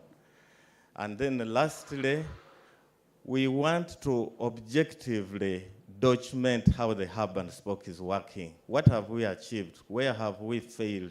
What are the indicators? Where can we say that this success is worth documenting? So we call upon our partners to support us to look at the M&E on how to support the hub and spoke system. I hope I've not blown my time. Thank you so much. Okay, thank you very much, Doctor. It is good that Jinja General Referral Hospital is trying to do its work under the hub and spoke model. Buyende is one of the beneficiaries that we have been usually getting a team of members from the regional referral coming to do their supervision in the different dockets. But I'm not just saying that Dr. Mlo was at times you send a team that when at times they reach the ground, my team are the ones that are going to tell them what they are supposed to do. But that is just a by the way. I think we can give him a round of applause. And Dr. Mulawaza, please, you come and take up your seat. And then we move to the next presenter. We are having Peter Sagabo. We are going to human resource for healthy status in Busoga. Doctor, you are most welcome. You are only having 10 minutes. I think you need to be a bit fast. Thank you. The floor is yours. Thank you, Chair. All protocol observed. Good afternoon, ladies and gentlemen. I'm making this presentation on behalf of the Principal Human Resource Officer for the Jinja Regional Referral, still consistent with the doctrine of hub and spoke. So,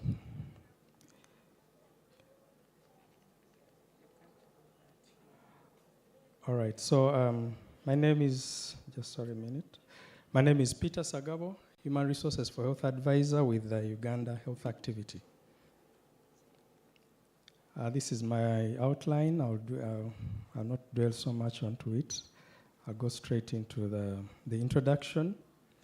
If you listen to the World Health Organization, it targets to improve health service coverage and realizing the right of the enjoyment of the highest attainable standard of health, being dependent on the availability, accessibility, acceptability, and quality of the human resources for health.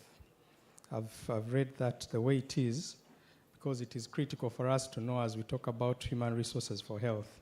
And I like the discussion that has been ongoing. It's been hinting on staffing, wage, and all that. The goal of the Ministry of Health HRH strategic plan is basically to develop and maintain a well and performing appropriately skilled health workforce that is equitably deployed and accessible for all the health systems and providing quality of services. So the UHA has been at the forefront of improving the HRH situation within the Busoga region, and in a bid to improve the health outcomes of our people in Busoga. And for starters, the foundation of this is around data management. So this slide speaks to the human resource information system functionality within the districts of Busoga. Performance is good, except for a few yellows here and there, but we are continuously supporting them to improve. The human resource information system provides the data that we need as key players in health management in deploying, allocating, and also managing our health workers. So the key issue here is that we need to, as local governments, we need to see into budget allocation to sustain the functionality of the system as we think about sustainability. And also we know that the Ministry of Health is in process of upgrading the system. Our prayer is that it is expedited to the new system that is able to multitask and interoperate with other functional systems. When it comes to staffing, a lot has been said, and I just want to add my voice onto this. General across the region, this is how we are performing. 84% if you base on the average performance on the old norms, old staffing structure, and then around 38% of the new, based on the new staffing structure. Now this data is pulled from the Human Resource Information System that is housed at the Ministry of Health. I must make a disclaimer that the old structure is not yet into the new structure is not yet into the system, so that is calculated manually. But that is how the various facilities are doing. But general across the region, we are at around 38% of the new structure. We had made strides along the way with the old structure, moving towards the 85% target by the Ministry of Health. But of course, with the new structure, we are still very, very, very low. Now, what our recommendation here and our ask is basically that the district councils, those that have not yet approved the new structure, should go ahead and approve those new structures for implementation. And of course, we'll continuously work with the districts to monitor and work towards expeditiously implementing the available wage. We are happy to learn from Dr. Kamb about the 8 districts that have been allocated wage, although with all these other peculiarities, but we'll also work with the districts to see that that wage is adequately utilized. This is a slide that speaks to the critical cadre. We still have glaring gaps across the divide. If you look at by level, the critical cadres, and here I've just picked a few, the medical officers, anesthetic officers, the nurses and the midwives, and of course the consultants. You see that we still have gaps, much as for the lower levels like the health center FOS, the gaps are not as glaring as the lower levels for the other critical cadres. So key gaps exist among the anesthesia staff. And of course, in a few districts, we've seen that data is available, but it is rarely used to inform the cadres to recruit. But of course, you know the complications that come with recruitment and the forces, the so many forces that come into play. We have seen limited induction and onboarding of the new staff, and as UHA, we are committed to supporting that area to see that people that are coming are aware of what they're supposed to do, they are effectively onboarded with the policies and systems so that they're not green, and we know that when you catch them when they are still fresh, as time goes on, you'll be able to plant in the seeds of accountability and adherence to standards that you want to see. This is a slide that speaks to attendance to duty, absenteeism. Across the board, we've seen generally declining absenteeism rates, and this is partly because of the fact that we are increasing the reporting rates in our attendance to duty with the rollout of the HRM attend that decentralizes reporting at the facility level. So reporting is going up, and as the reporting goes up, so the districts and the other key players are able to utilize these reports to make key decisions. And a few districts actually are implementing those decisions, Iganga being one of them, Namaingo, and a few others. And so where those decisions are happening, we are seeing a lot of improvement.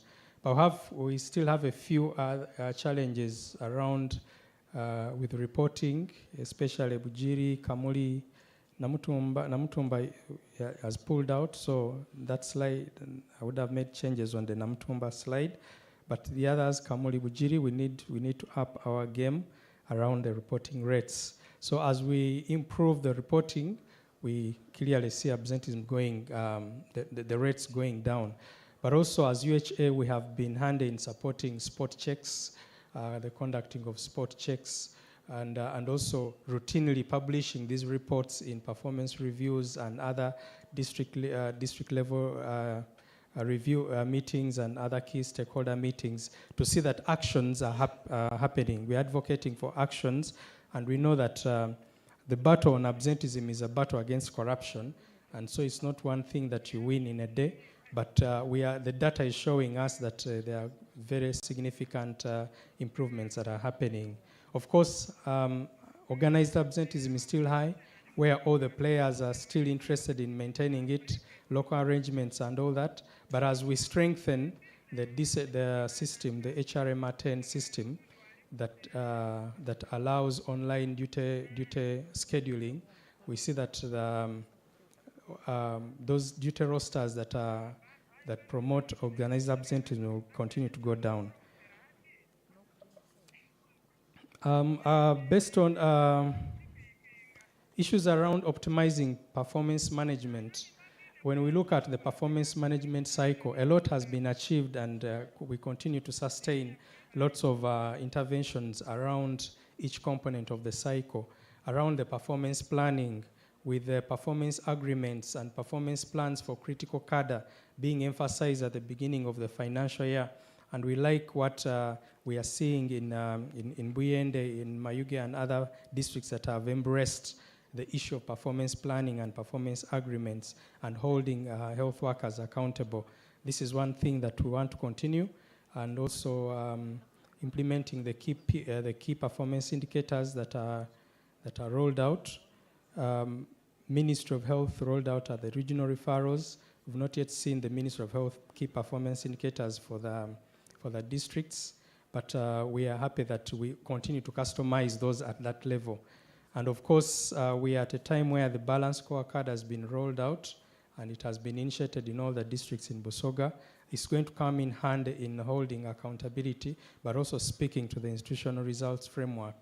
As UHA, we are excited about that, for we know that performance appraisal, performance planning is going to stop being just a routine that people have been taking as a routine, but as something that is critical, that speaks to the outputs of the facility and speaks to cascades all the way from the cow all the way to the last person. So we're excited about that, and we'll continue to support that across all the levels. Performance reviews, quarterly performance reviews have not been happening as such. We have been pushing, but we need your support, especially the cows and the DHOs and all the other players, to see that quarterly reviews of the individual performance plans are actually enshrined in our operations. Performance is still suboptimal around the reviews, and we know that if you have a good review of the individual performance plan, you'll have a good appraisal, but you'll have a good implementation of this performance plan, which has clear targets and outputs that you expect of this individual health worker. Appraisals are going on, and as UHA, we've been supporting that. The regional referral has come in handy in supporting the mentorships, facility-based and also district-based mentorships that are being supported across, and we are happy with that. The major goal here is to hold health workers accountable. You know, the no-do gap, people taking work for granted because no one is holding them accountable. They are permanent and pensionable. We are pushing to see that that culture kind of diminishes, so that people know that I'm doing whatever I'm doing. At the end of the day, at time T, I'll be asked for my outputs and I'll be held accountable. The way it is happening in WM, and that is what is being pushed out in all the other districts. Of course, then the other component is around rewards and sanctions. District rewards and sanctions committees are functional. We know, yes, that sometimes there are issues with budgets to implement some of the operations, but they are functional. Now the battle is with the facility rewards and sanction committees. We need to see that we bring them up as part of the accountability at that level. In terms of challenges and mitigation... Doctor, you summarize. You are left with 1 minute to go. Yes, I will do that. And some of these challenges have actually been highlighted. I want to say that as UHA and the other partners, we are aware of these challenges, and we continuously collaborate and advocate to see how we address them at different levels. We'll continue to work with you on that. These are some of the sustainable approaches that we're thinking about, that as districts, as partners, want to see that this happen. Integrating interventions into the budgeting and the work planning, formal assignments of the focal persons, making sure that there are formal assignments and key deliverables that they're supposed to deliver, issues around stakeholder engagement, effective planning, data use, community empowerment, and accountability for results. We hope that we shall institutionalize our technical assistance and then promote your results framework. That would be critical. Lastly, these are the key asks with the means of public service. Want to look at expediting clearances to recruit. Now that the recruitment freeze is down, now districts are able to implement their recruitment plans. We hope that will be expedited, and we will be there to work with you the journey. Clarifying the missing JDs under the new structure. The new structure has some positions that do not have clear JDs, so we need to have those ones clearly come out. Then, of course, build the capacity of the districts in recruitment planning. With the local government, we hope to see support with the implementation of the balanced scorecard, enforcing accountability at all levels, but also improving and strengthening the leadership and governance structures. Of course, means of finance, the issues around wage allocation, and also building the capacity of the districts in wage analysis, because every time and again, new things keep on coming, and new guidelines keep on coming on board. The local governments, the issue of prioritizing recruitment of the critical cadre is key. Prioritizing recruitment of the critical cadre. Like one presenter mentioned earlier, that wage was allocated, and then it found other ways. So we need to, the data is available to see what we need. So let us put other issues aside, politics aside, and see who do we need to help us improve and provide our service delivery to our people. And of course, strengthening the rewards and sanctions. The Prime Minister's Development Unit had rolled out biometric machines to help us with attendance to duty in 6 districts. We've had issues with those machines, but also there was a promise to roll out in many other districts. So this is a call and an ask to the PMDU.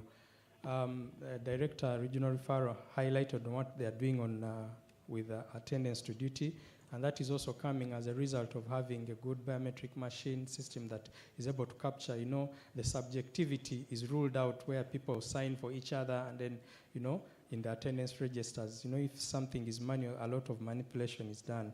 So we hope that we shall work with the PMDU to support this area. I thank you. Okay, thank you very much, Dr. Peter. We still say thanks very much to you, Said, for the support that you are giving us as a region to help us achieve some targets. Human resource in terms of staffing is so critical, and it would be handled urgently as a priority. It is a bit disgusting to get a health center with the theater in situ. The doctors are there, but now they are referring these pregnant mothers for a longer distance because they don't have an anesthetic officer. So I think this should be prioritized, and recruitment of the critical cadres in the region is done. The house is getting a bit hot, but I think let us try to go by that. I don't know whether it is only at my side or even for the rest of you, but let us bear with the situation. I think we are soon getting there. Dr. Peter, thank you very much. Next, we are having a performance of the HIV TB in Busoga, and we are having the regional TB coordinator. You are most welcome. We are having 10 minutes. Members, this discussion will lead us to our lunch, but we have just had our break tea. So let us bear for just a short period of time. I'm seeing some people yawning. Let me hope the yawning is not because of the empty stomach. I think it's because of sleep. You are most welcome, presenter. The floor is yours. Yeah, good afternoon, all. Good afternoon, all. Yes, protocol observed. By name, I'm Joseph Mukasa, the regional TB and leprosy coordinator of Busoga region. I'm here to present on behalf of the regional hospital our TB services and leprosy as a region. So thank you very much. I'm happy to meet the audience have been longing to meet ever since. When I see all DHOs around, the cows around, the biostats, I feel good as a regional supervisor. Many times things have changed, and I take long to meet you. But in such a gathering, I think it is very healthy for us to talk. Of course, we're here for improvement. I've come up with a presentation, part of the presentation, because I can't exhaust everything TB and leprosy. So you will bear with me.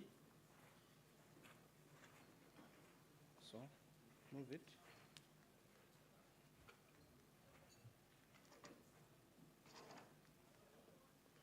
I want to see my presentation.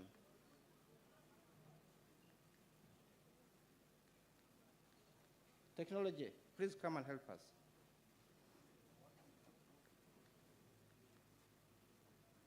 I'm not seeing my presentation.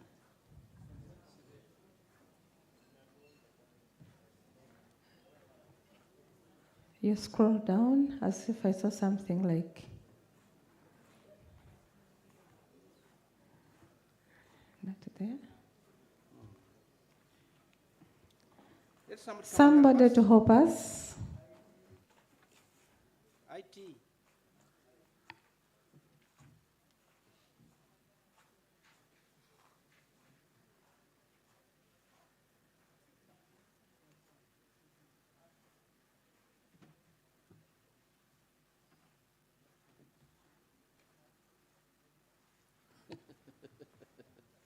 I suggest if I had a copy. Let me be patient.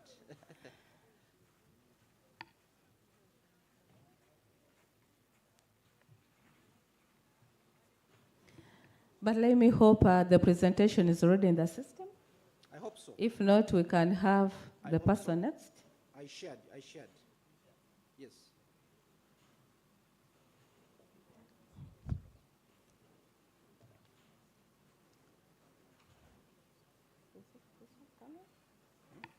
Yes, I think we're now there. And this is my presentation. Can you scroll it? Dr. Mloza, can you scroll, please?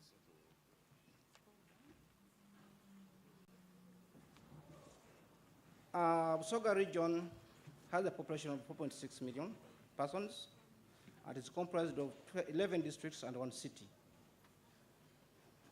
And we have 2 MDR-TB sites in Jinja, that's one Jinja and Iganga, and they were supported by a number of IPs, including MJAP, G2G, UDA, UPMB, mother to mother, and then UHA.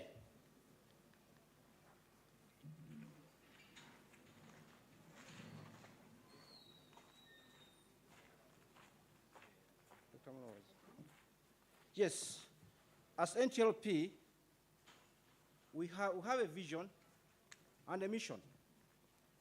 And I've been instructed by the commissioner, wherever I have a presentation, I have to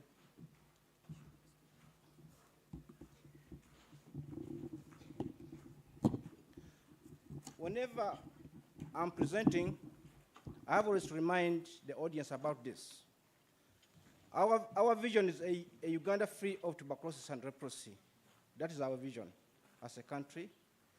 And our mission is to provide quality, accessible, affordable TB leprosy preventive and care service to all population groups in Uganda. That is our mission.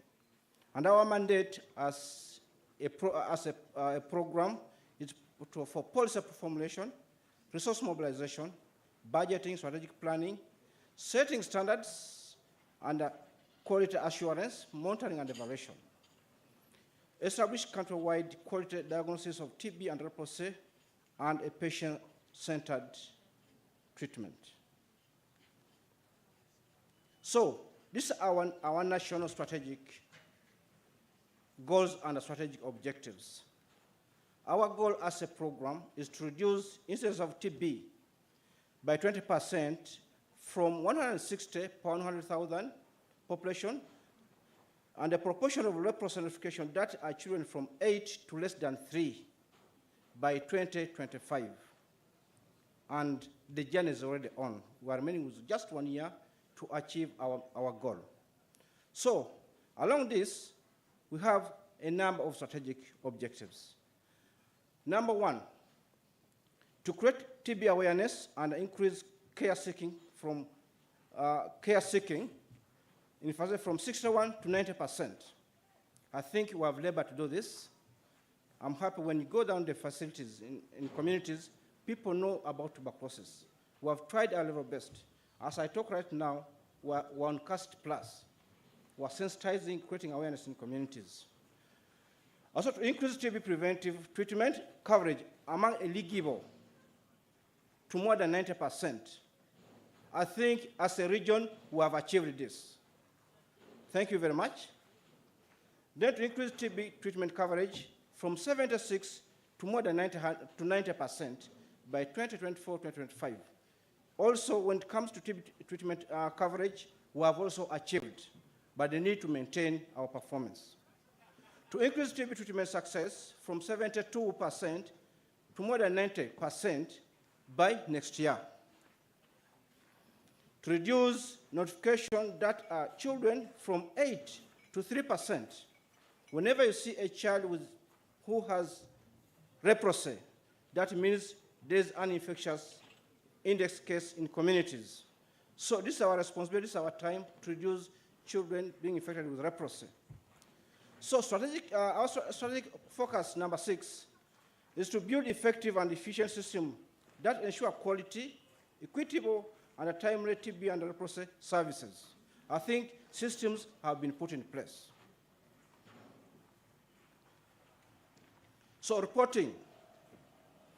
I was a little bit strategic when I was picking this data. I've picked some indicators for a purpose.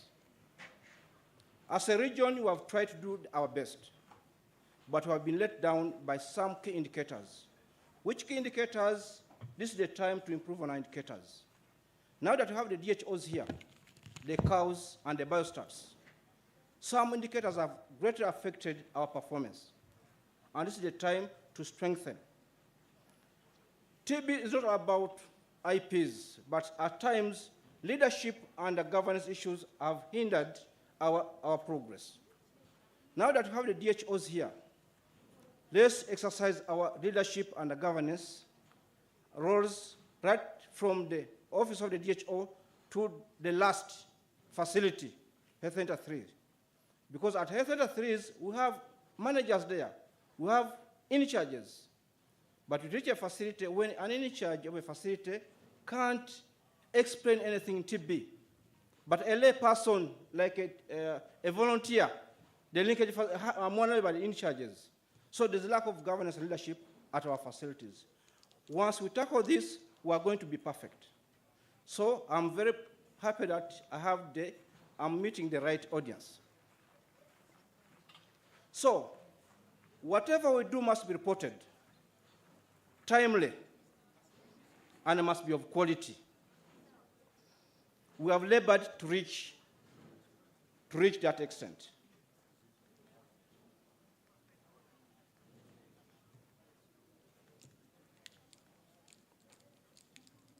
Sorry?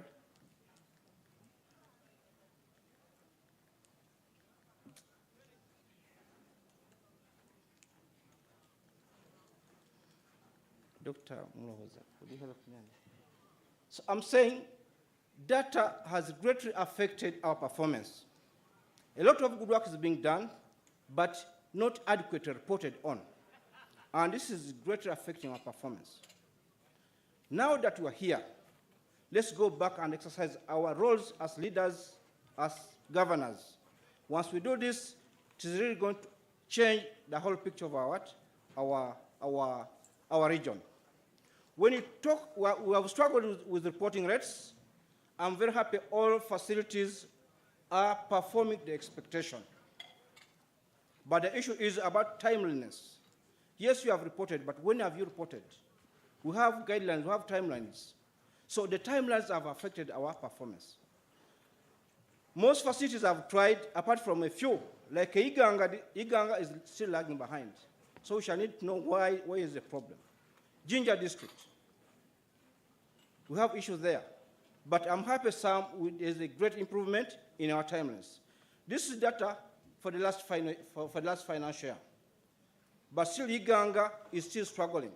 And Jinja was on board, but later it got lost. So we need to focus our efforts towards this. Continue, Doctor. Then we have HMS Day Surveillance Report. This is one of our reports which is really shooting us down. It is a report which is reported on a weekly basis. And in this report, it has about 6 indicators of TB and HIV embedded in this report. So once you don't report on a weekly basis, on time, it is greatly going to affect our performance. Bugwere has been perfect, and during our performance review meeting, they have shared their good practices, but some people have not responded. In May, it was massive now. Everybody responded, and the performance was very good. But still, it is only a few facilities which have tried. So as managers, I think we don't need an IP here.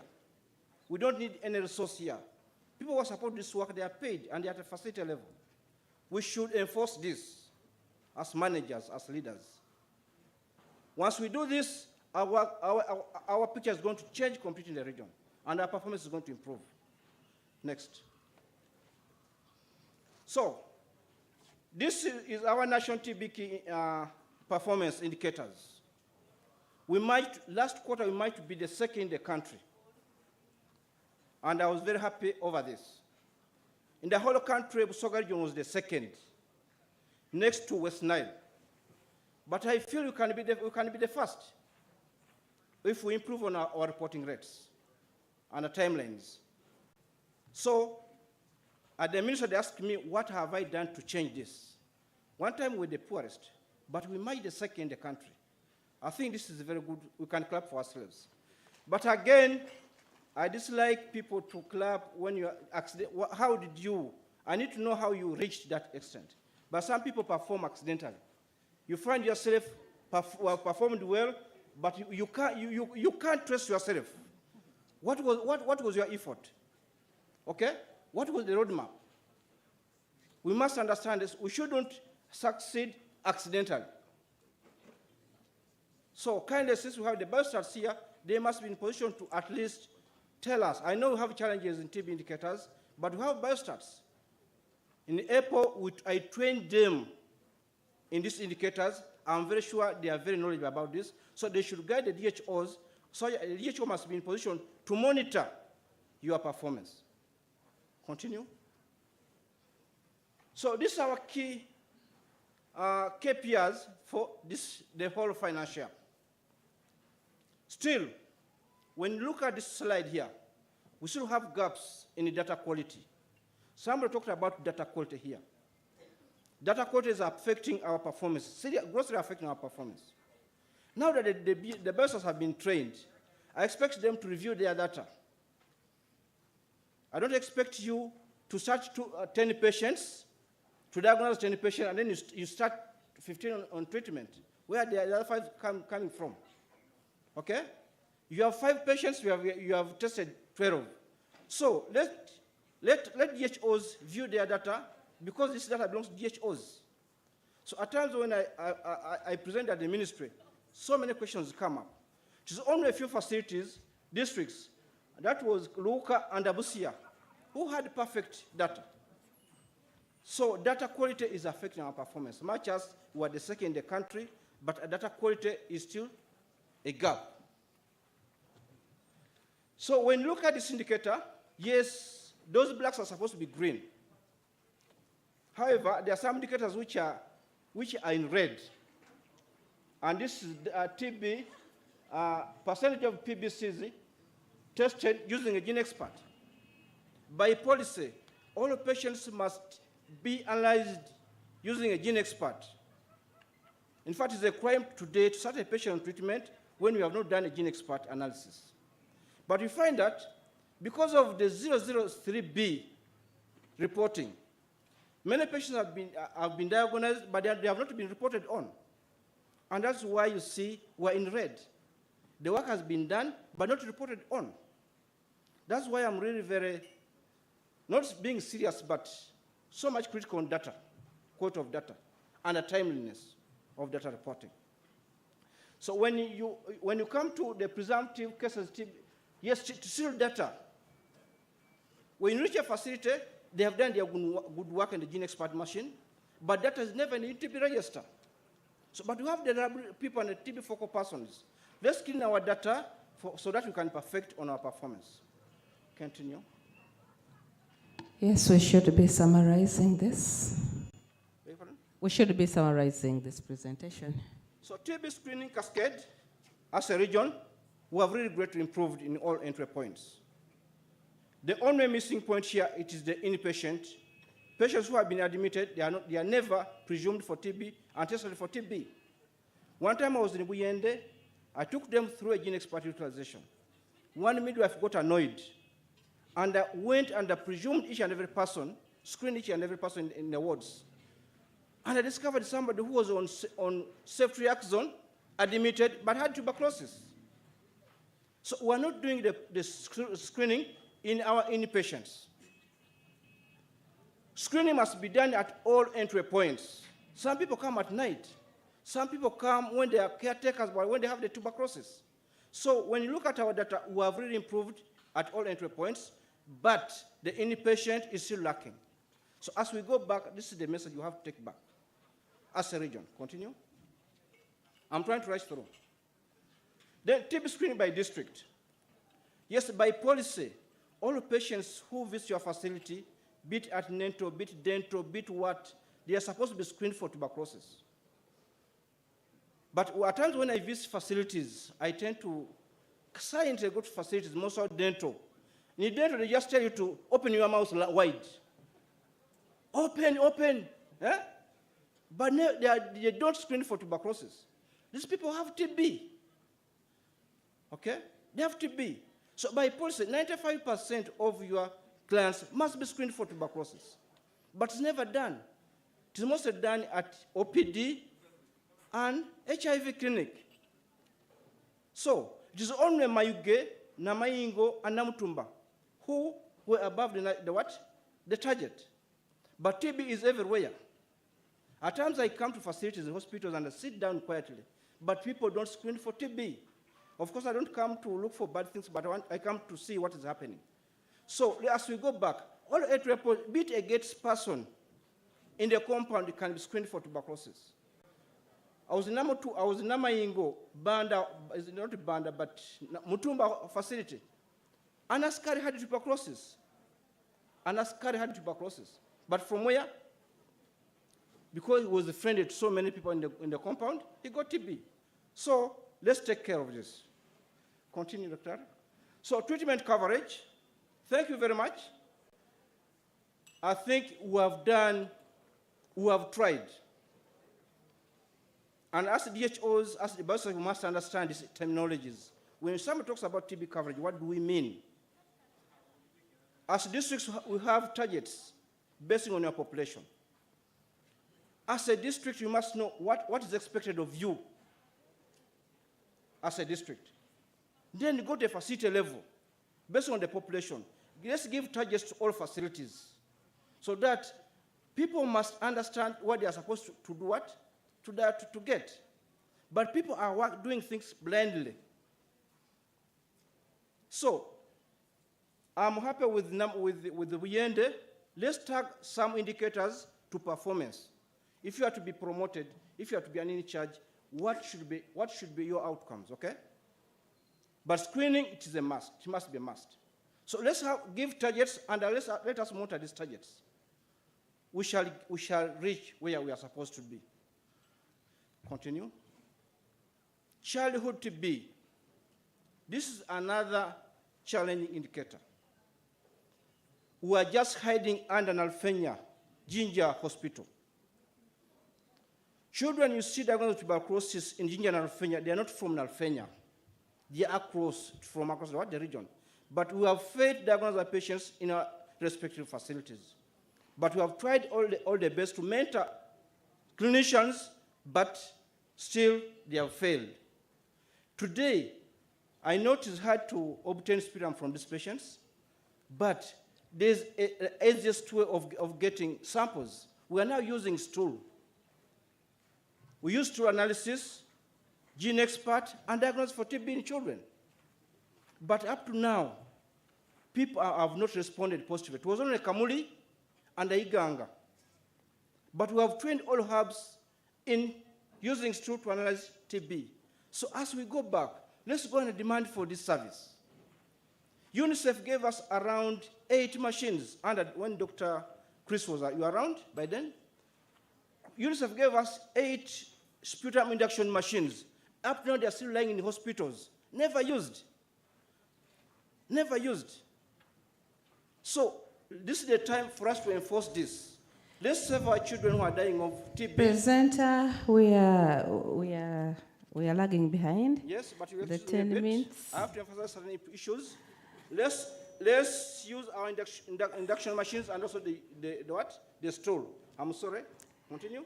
But this is very serious. Childhood notification disease by classification, we can omit that, but still low. Then TBT preventive treatment, yes, we have tried. I think we're somewhere. And this is under WUDA. WUDA, they are doing a great deal, and I'm very sure we are going to perfect on this because they have the money to spend on this.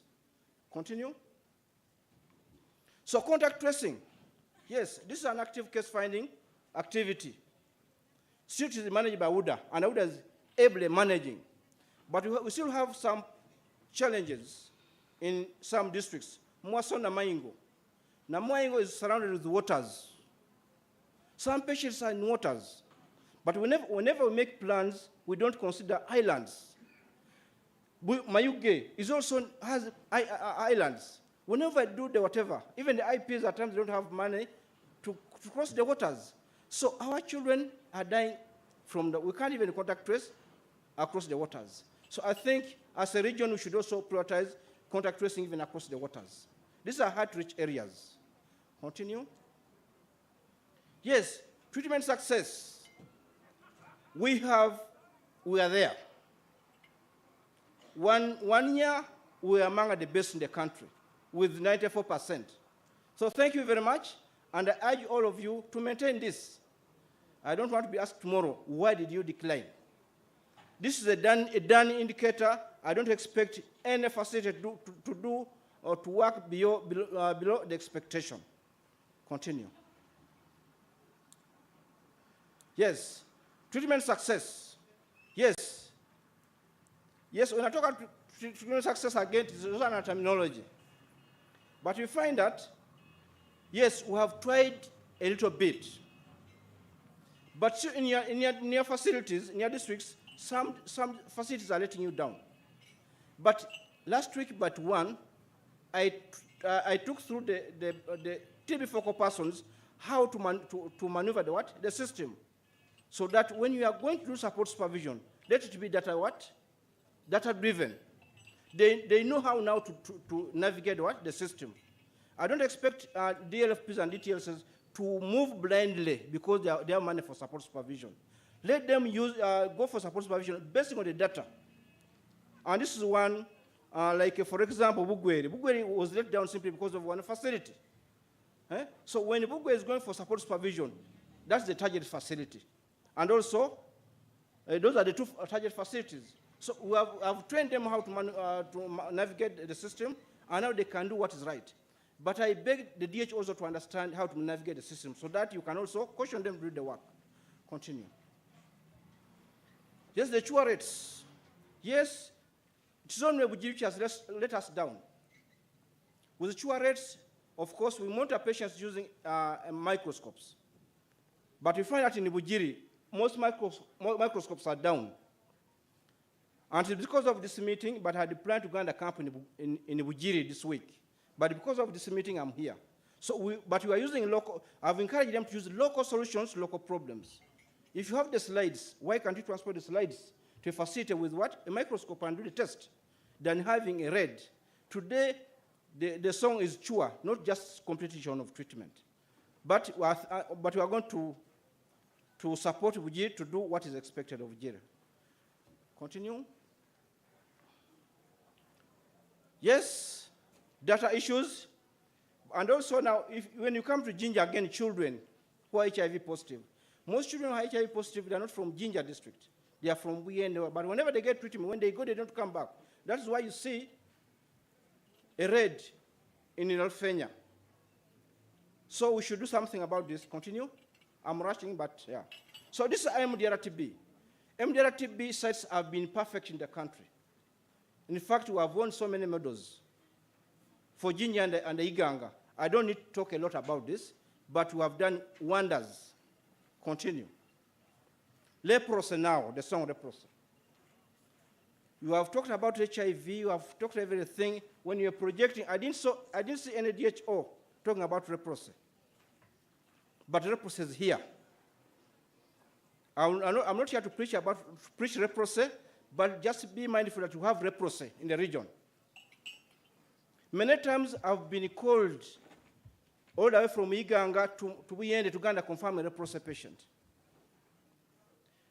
Director, there's no single government facility in this region which has a treatment, a skin what? A skin clinic, apart from Buluba. Ginger has? Yes.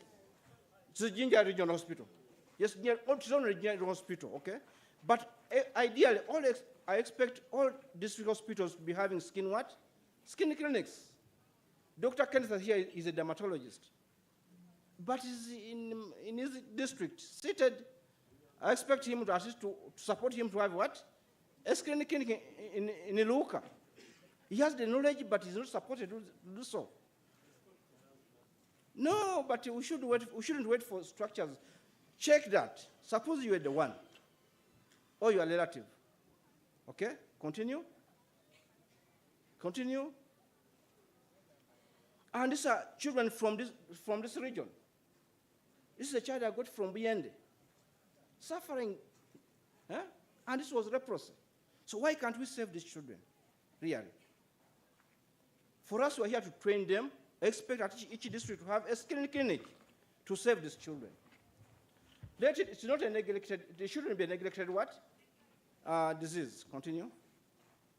So when you look at these numbers, Buyende alone had 4 patients on treatment. Busia had 3. And Busia diagnosed 1, did the contact trace, and diagnosed more 2. So we have the disease here. Iganga had 1, and Iganga, this gentleman of Iganga came with a different condition. Then they called me that you come and verify this. Only to verify the guy, the guy had what? Had leprosy. I think we need to do something on leprosy. Kaliro had 3. And during Kaliro, that was during the CAST campaigns. They diagnosed 3 patients in communities. So we have the disease, we should do something about leprosy. Continue. So these are some of the challenges I came all about. So as a region, there's no single facility, government facility with a functional chest X-ray. We want to have 2 digital chest X-ray, one in Masaf and one in Kamuli. But all the chest X-rays are down. And this is one of our big tools to screen for tuberculosis. So there's inadequate data use right from the facility level. People are doing things blindly. We should guide them to do things scientifically. But this is lacking. So as DHOs, let's go back and initiate this. So whenever we have CAST TB, we don't go on the waters. Even in Buyende, Dr. Fred, have you ever gone to Buyende for CAST? Over the waters? People don't go there.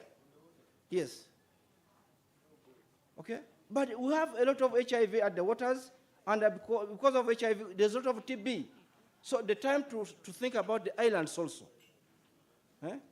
So in Iganga, we don't have an isolation room, a ward for MDR TB. Yes, we started this. In fact, it was me and Dr. Alex who started this ward when we had the patients, but by then, Ginger Regional Hospital declined to treat MDR TB patients, but we said, no, our patients will not die. But on Sunday, I was very happy when we were running the marathon. One of my first patients had a testimony. Because if we had left him, he would be nowhere. He got TB from the mother, 3 siblings died, he was the one who survived because of that treatment center. So now we're having a marathon run to construct a TB ward in Iganga Hospital. So next time we are going to have a run, let us all support this cause. And of course, there's a very big gap in knowledge gap. Right from DHOs to facilities, even biostats. I think this is my responsibility, and it's not a crime, because if you can't define an indicator, then you can't monitor it. Okay? If you can't define an indicator, then you can't monitor, you can't even do anything about it. So let's interest ourselves in TB indicators. We know a lot of immunization or whatever, but let's also interest ourselves in TB indicators. Yeah, thank you very much. I'm sorry, moderator, but I had to say this because this is my one-time chance. Surely you have expressed the much pain that you are having. TB is one of the things that as districts we are struggling with. The screening, that will lead us to the agonizing. It is really something hard that we are struggling. So I understand the pain. President, I understand the pain that you are having. Colleagues, I wanted us to go for lunch at 2:30 p.m. And I'm requesting that we can have something small on HIV. Please, the following presenters, let us stick to the 10 minutes. TB moves together with HIV. Dr. Revola, give us something concerning the HIV status in the region. And then I'm of a view that we shall also look at the malaria situation. 10 minutes, and then we break off for lunch. Or we also have the nutrition at the same time, the 10 minutes, so that we can break off at once, and then when we come back, we go to discussion. Can we have the 3 on board, 30 minutes? Yes. Because it is now 2:13 p.m. Doctor, you already late. 10 minutes, please. Yeah, if you can put up Then the malaria, you come on board. And nutrition, please let us stick to the 10 minutes. Thank you. Okay, thank you. The chair, I am Paul Wevola. I support HIV care and treatment under the USAID LPHS EC project implemented by Makerere University Joint AIDS Program. Next slide. This is a summary, basically summary of how we've been performing across the different indicators, but I'm going to stress these as we move to the different specific slides. We can move forward.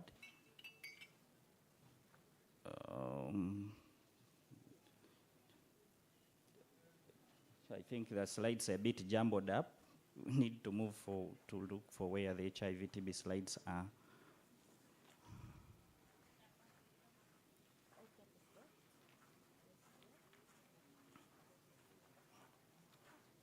Try to move down, possibly there, down.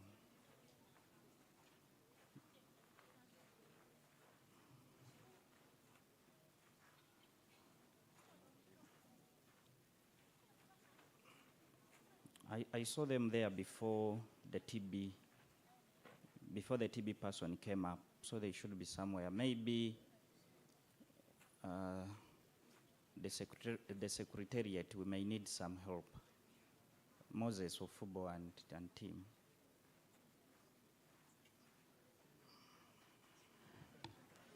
So can we be having another presentation as we look for these slides that have been mingled around? Somebody take us through. Is it okay, Doctor?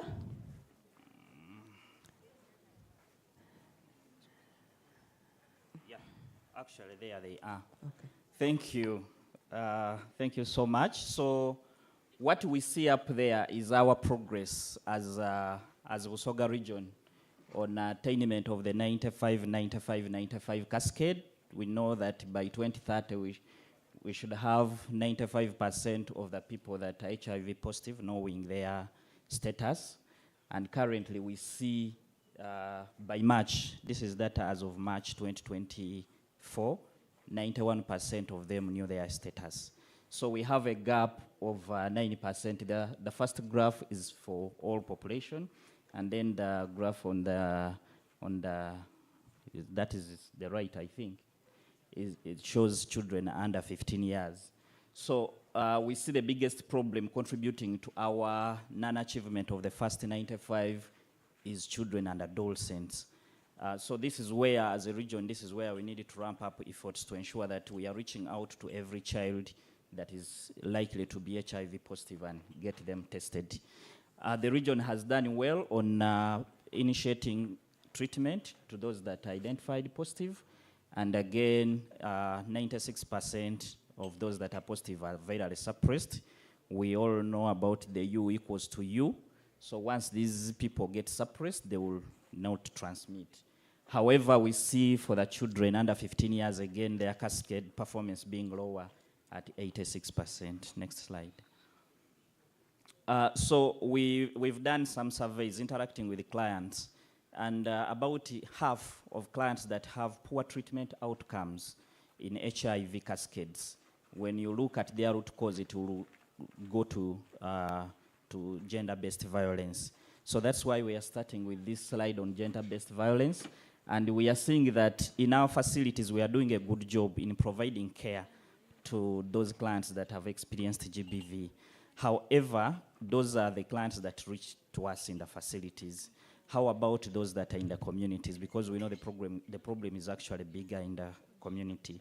So the call to action, since we have political leaders here, cultural, religious, working with our SBCA partners, we had the Time Up HIV materials, talking points that were shared to these categories, and we know that your word can help tame this behavior of gender-based violence. So if we can take up those messages and talk to our clients as in the different encounters, political, religious, and cultural. Next slide. VMMC is one of the prevention measures that we are taking on as a country to prevent spread of HIV. And we are doing well as a region, reaching to the targets of those that are supposed to be circumcised. And the catch-up now that we are having is ensuring that we are using device circumcision methods that are cost-effective, and we are progressively improving. Next slide. Testing, again, overall, we are doing well in testing as per the targets that we achieved. However, our challenge, as highlighted earlier, is reaching out to the children and adolescents. And specifically for that category, whereas we've done well on children that have access to the health facilities, either a sibling of an HIV positive client, either someone coming out to OPD, we still have some gaps in reaching those children that, that do not have any linkages to the health facility. So here what we are doing recently is working closely with our partners like the OVC program to map out to OVC homes, to map out street children centers, so that we reach out to them for testing to increase, especially the first 95. We've had campaigns like the Mononye, where the OVC partner has taken lead, and we are having good results there. The challenge that we have here is testing kits, and over the time we've studied our data, and we see that actually as a region we are receiving enough testing kits, but utilization of those testing kits is the problem. And now as DHOs, the call to action is holding the users of those testing kits to account for their utilization. As a program, we've committed to share data on utilization, how many were tested over the time with the DHOs in the different DHT meetings, and we want us to hold the respective facility teams to account, because we appreciate that there is a lot of spillage of those kits. Next slide.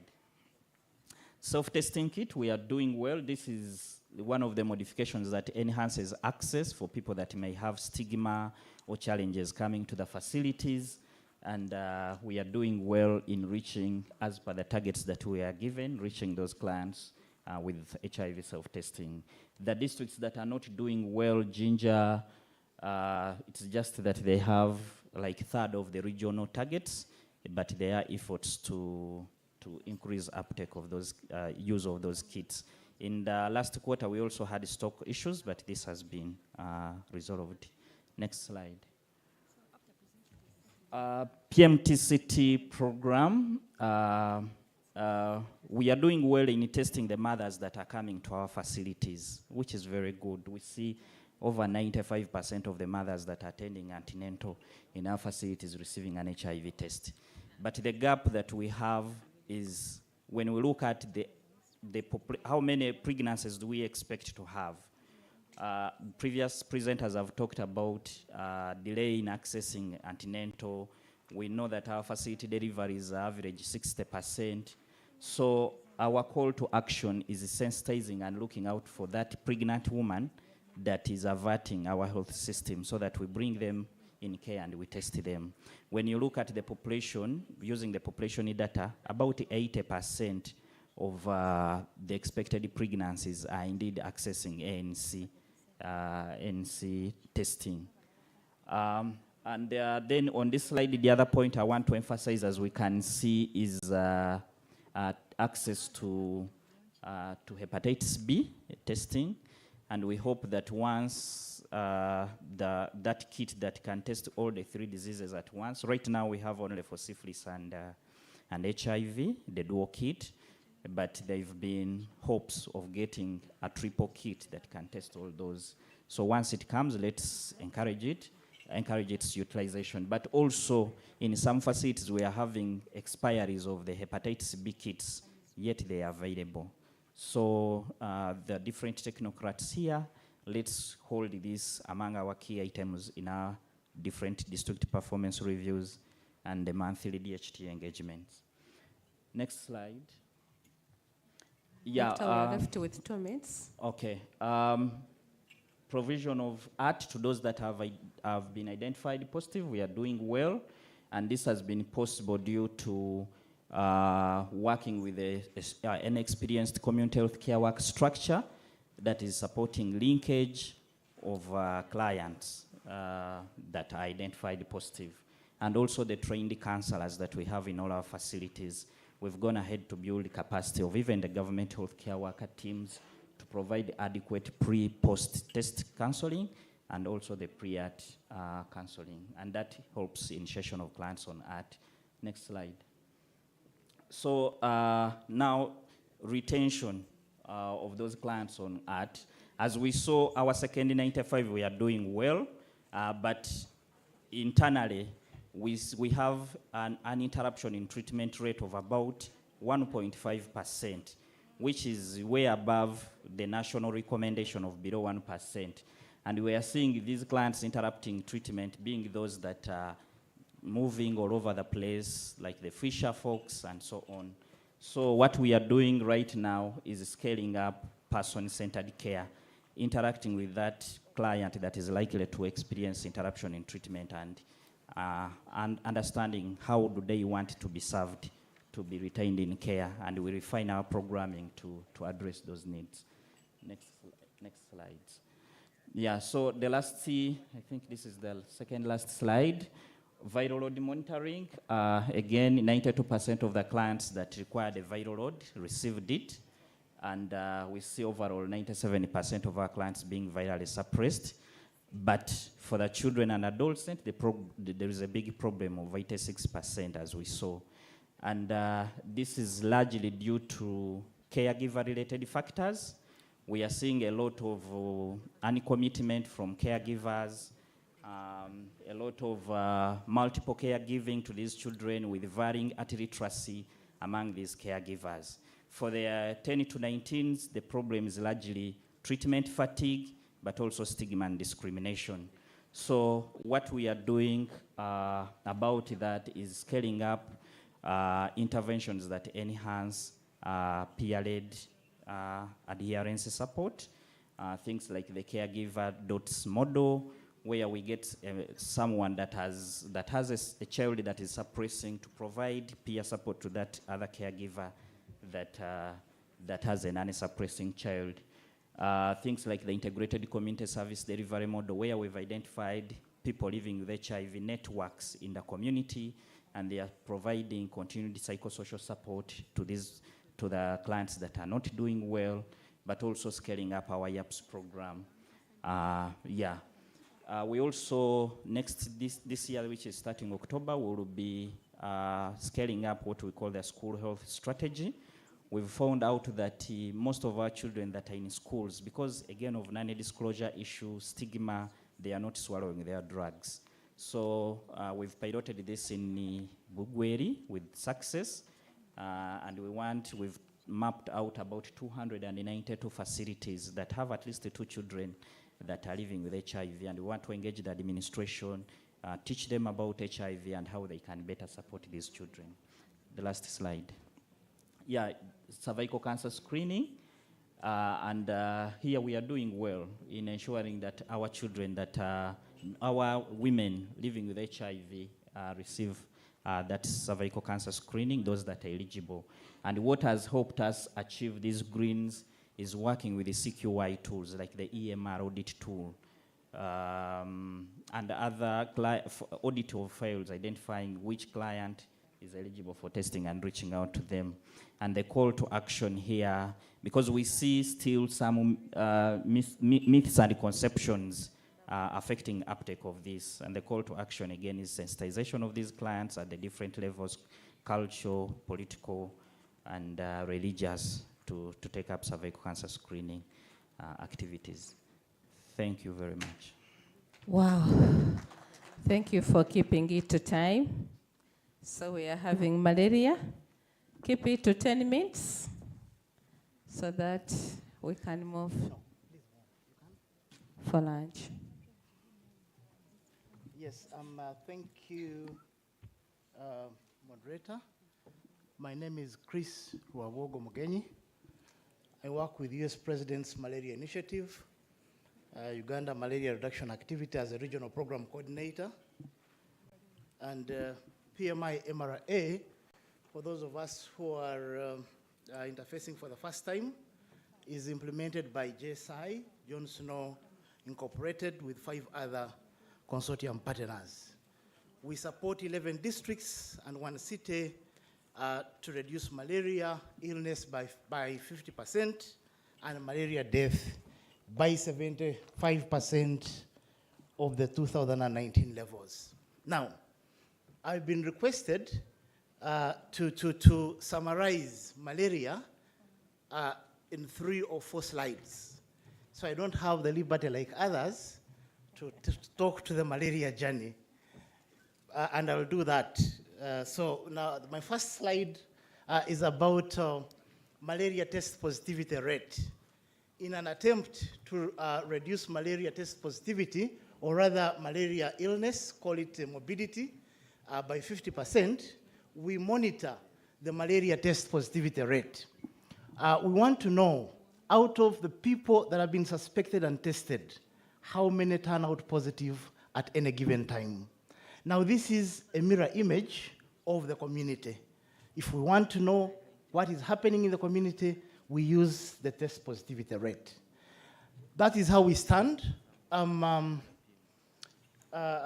can see where we are beginning from. I decided to bring in July to September 2022 to show the journey up to April to June 2024. So you'd realize we are really coming from not a very good position, the blue bars. But in particular, I'm going to use Namaingo district. Hope the Namaingo team is around. I'll use my 10 minutes to recognize Namaingo. Do we have Team Namaingo around? Please stand up. Team Namaingo, Bekao, Namaingo. I don't know where they are nearby. Okay, maybe when they come in. Yes, but I'm going to use them as a case study just to demonstrate how malaria can be controlled. So next, the proportion of confirmed malaria cases at OPD. Out of all those who come to OPD, how many come because of malaria? So you realize as a region, unfortunately, yeah, but that's about 30, I think I need glasses as well, Dr. Mlows. Yes, about 30%, about that, come to OPD because of malaria, but we are moving up from 47%. And I would love you to look at the outliers.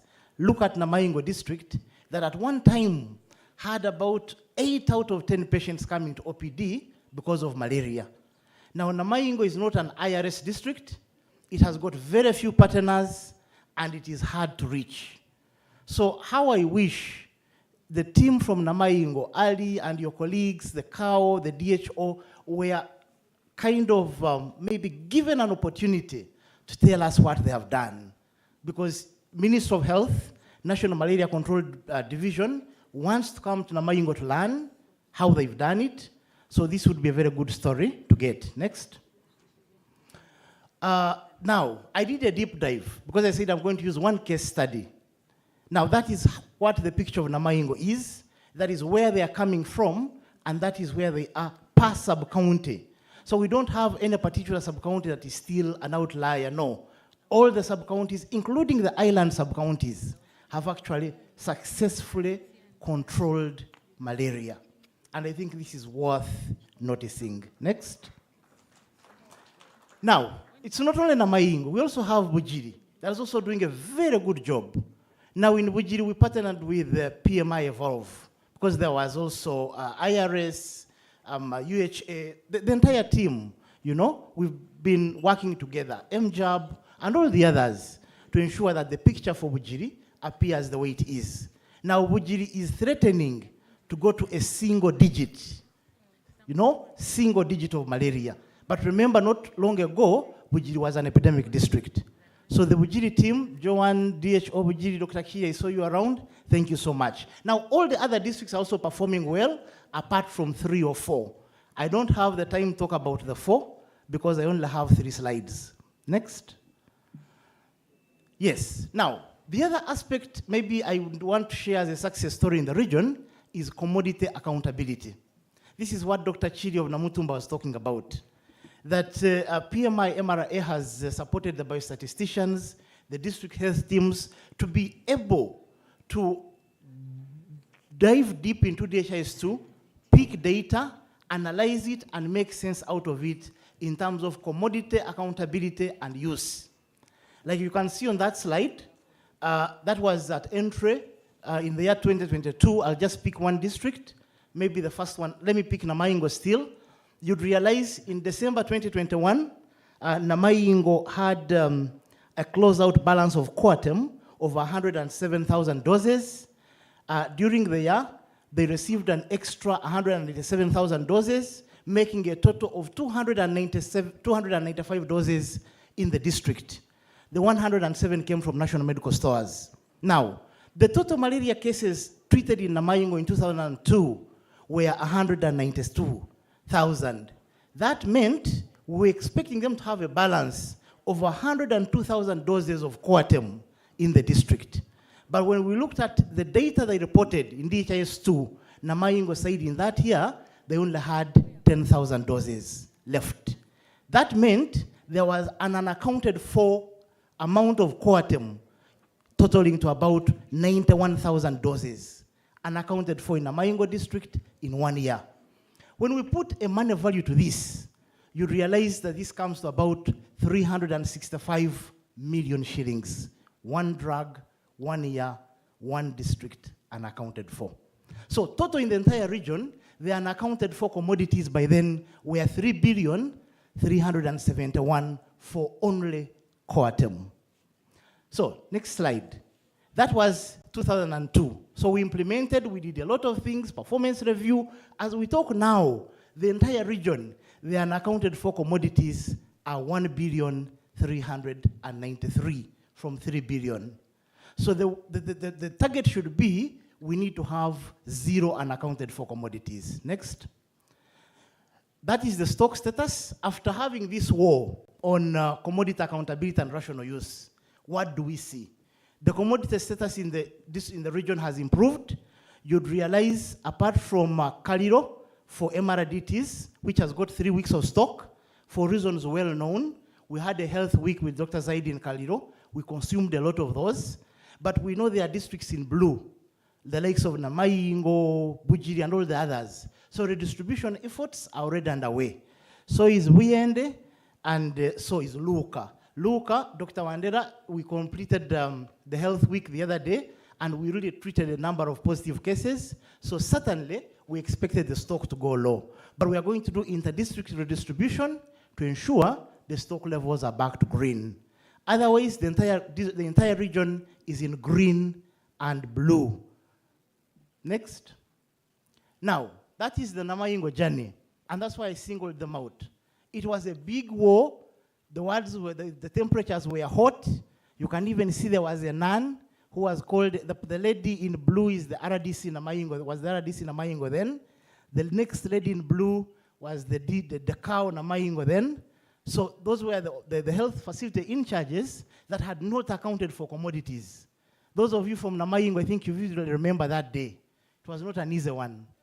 Yes, some had letters of warning, letters of interdiction on their file. So that is the journey we've gone in as far as commodity accountability is concerned. On the right is the RDC Namutumba, Dr. Chiria, you remember that day? It was also not an easy day. But after all this, we can say we now have reason to clap. Next. Thank you so much. That is a presentation from malaria. Okay, thank you very much, Raboga. Thanks for keeping it to time. Members, I beg that we can move to the maternal newborn health, 10 minutes, and then we break off for lunch. We come back for the discussion and we move on. So we are having Dr. Waira. You are most welcome. The platform is open for you. Doctor, let me hope today you not have the many words. I will control myself. Thank Good. you so much, moderator. Good afternoon, ladies and gentlemen. You know, it's very hard to present in the afternoon. I know some people are dozing, but I beg you that you at least try to listen to this. I'm just making a summary because most districts have already presented. So this is just going to be a summary. Thank you. This first slide is talking about the OPD stroke continental services. As you can see, our ANC 4 is really in red, and IPT 3. So in most of, you can see even the nets, and then iron and folic acid, they are all in red. In all quarters. So we need to improve on that, and that one can be explained maybe by the out of stocks. And then ANC for most of them, as you know, most of them, they come to us very late. So by the time AN4 is supposed to be there, they have already delivered. Next slide. That slide, when we go into the deep dive of the antenatal services, you can see Bugiri is not doing well, and Abugweri from July, September, October, December, up to today, you can see. So the concerned, the DHOs and the ADHOs present, that's when we need to look into it. We need to improve on that. And then at least we can see an improvement in Mayuge and Namayingo from April to June, which is good. By then, Namutumba comes in with the red after being in yellow for some good months. So, DHO Namutumba, you need to look at that, why red from April to June. Next slide. That one is looking at the third dose of IPT3 coverage. You can see most of the districts are in red across all quarters. We need to improve on that, but at times it's due to out of stock of Fansida, and that's why we are seeing that. But we are seeing some improvement in Iganga and Jinja City, and then Luwuka. But the rest, still, you can see the red is too much. Next slide. That one is looking at maternity and postnatal services. Here we are looking at institutional deliveries, which we have really improved, because you can see from 58, again we went to 56, 58, but now we are at 61. When you look at the C-sections, we have stagnated at around 9%, and then percentage of mothers receiving electronics, I think that one has improved. We see now mothers dying due to PPH. We are seeing now tears taking up. Formerly it was uterine atony, but now we are seeing tears. I think that one explains that. There is a great improvement in the use of electronics. When we look at, I'm dwelling much on this because it has most of the indicators. Then the postnatal checks after 6 hours, I think that one, we still have the mothers, that's why we are doing well. Postnatal checks within 24 hours, we are also, we are still there. But this, I think there is a problem of documentation, because we still have these mothers before discharge. I wonder why we are still below target. And then babies which get asphyxia, during birth, you can see 4%, 3%, 4%. But then our target is to resuscitate them successfully, such that we give them the life. But we still are scoring below target, which is 95%. Next slide. This one is talking about C-sections among all deliveries. As you can see, there is a drop in the number of C-sections performed by the regional hospital. You can see the curve is sliding down. It's a regressive curve, which is our aim, because we want the health center force to decongest the regional hospital. When you look at the general hospital, it's a bit at around 24%, but when you look at the health center force, the curve is going up from 14 to 18%. So that one means that our medical officers are now most of them are now at the health facilities, and they are able to perform some C-sections, which is good. Next. This one is looking at postnatal attendance, and then DPT1.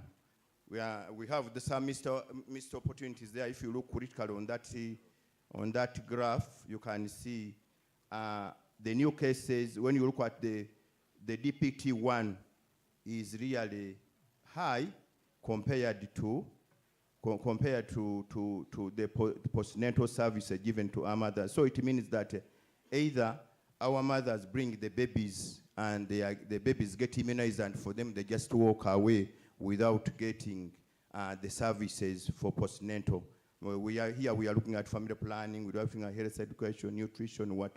So you find that most of them don't get those services, but then they bring their babies for DPT1. Next, that is after 6 weeks. This one is looking at NICU, KMC, and a baby's matrix. You find that we have about 24 SEMOCO facilities. 4 health center force and 2 hospitals have baby's matrix, and then the rest are still being, discussions are still going on to be supported by our implementing partners, UHA. And then in others, procurement of baby matrix have been done already, and a plan to disseminate them is underway, because the training was already done and the procurement was done in May. Then the NICU, you find that 21 out of 30 of the SEMOCO facilities now have these NICU services. And I think that one will help us improve on the outcome of our babies. And still discussions are still going on with IPs to support and establish the NICU equipment in some other health facilities in Jinja, such that we make sure at least every health facility which delivers at least should have a NICU. KMC implementation, find that 20 out of 30 SEMOCO sites at least have active KMCs implementations. One has KMC corner, but not still active, but I think with the support of the IPs, I'm sure these people will also be brought on board. Next slide. This one is looking at maternal and prenatal death reviews. As you can see, the prenatal deaths, you can see from each health facility, but when it comes to perinatal death reviews, most of the districts are in red apart from Namutumba. I think we can clap for Namutumba, because at least they do some review to 100%, and then Bugweri. Then when it comes to maternal deaths, at least you find that every district is trying its level-based, apart from Jinja district, and I'm seeing Mayuge, which is in red, but the rest are trying to do their level-based. Next slide. This one is looking at the analysis of the causes of maternal and perinatal deaths. As my colleagues have already reported here, PPH still becomes #1 cause of maternal deaths. Out of the maternal deaths we had, you find that 56 died due to postpartum hemorrhage, which contributed to around 46%. Then other causes followed, and then you can see, and there is shock, preeclampsia, severe anemia, and the rest. When it comes to the perinatal deaths, as my colleagues reported also, birth asphyxia still is the number one cause, then others, septicemia, prematurity, and then congenital abnormalities. Next slide. This one is talking about institutional maternal mortality ratio. As you can see here, maternity ratio here, you can see Ginger City being in red throughout. I think being a person from Ginger Regional Hospital, I need to explain this. Here, Ginger, here the maternal mortality ratio, they subject the number of deaths of the mothers to the number of live births that occur in that health facility. Ginger Regional Hospital being a referral hospital, you find that we get many mothers who come as referrals and die from the regional hospital because of late referrals, because of lack of blood, because by the time my mother comes from Buyende to reach the regional hospital and she's bleeding, at times we don't succeed in saving them. But remember, when she dies from the regional hospital, she will be counted and subject to the number of live births delivered alone in the regional hospital.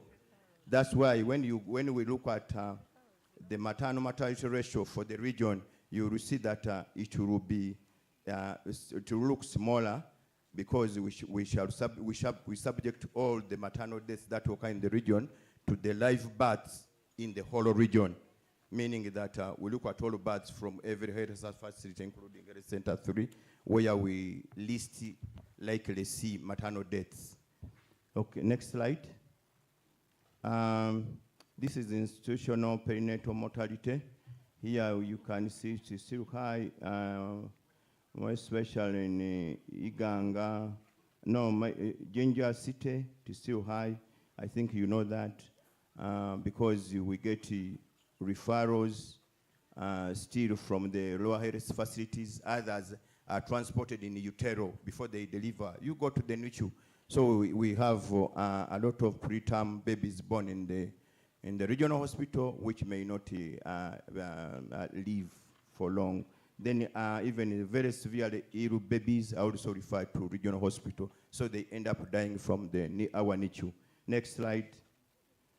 Lessons learned, working through Busoga, LNMS, and the Ginger Regional Hospital, strengthening of the partners with other IPs, crucial for successful MNH systems, has really made us improve. You know, most of us, you remember we discussed a lot on Busoga LNMS, and which has really helped us to improve our outcomes. Then MNHHI initiatives have improved processes, outputs, and outcomes of MNH services. Then the use of WhatsApp, virtual networking platform has helped to improve communication and coordination for referrals from lower health facilities to the regional referrals. Then having a team of MNH champions within the region has also enabled peer-to-peer support for MNH improvement. Before I leave, I want to appeal to our colleagues who are here, the cows. At times, some of we see these poor outcomes because of the absenteeism, chronic absenteeism, and you continue paying people who work 1 day in a week. I know at times you don't know, but at least we have health facilities where we have doctors, where we have health workers who work only 1 day a week. Why could you continue paying such a person? Because it's impacting on our performance in the region. So there are very many people out there who want these jobs. I think it is high time we became very serious. If you don't have a job, if you think the other job is better than this one, leave this one which is not paying you. So we need to become very serious. I know we are being betrayed by the DHOs who don't report these people to the cows, because the cow does not know what's happening in, let's say, in Nankandoro. I'm just bringing an example.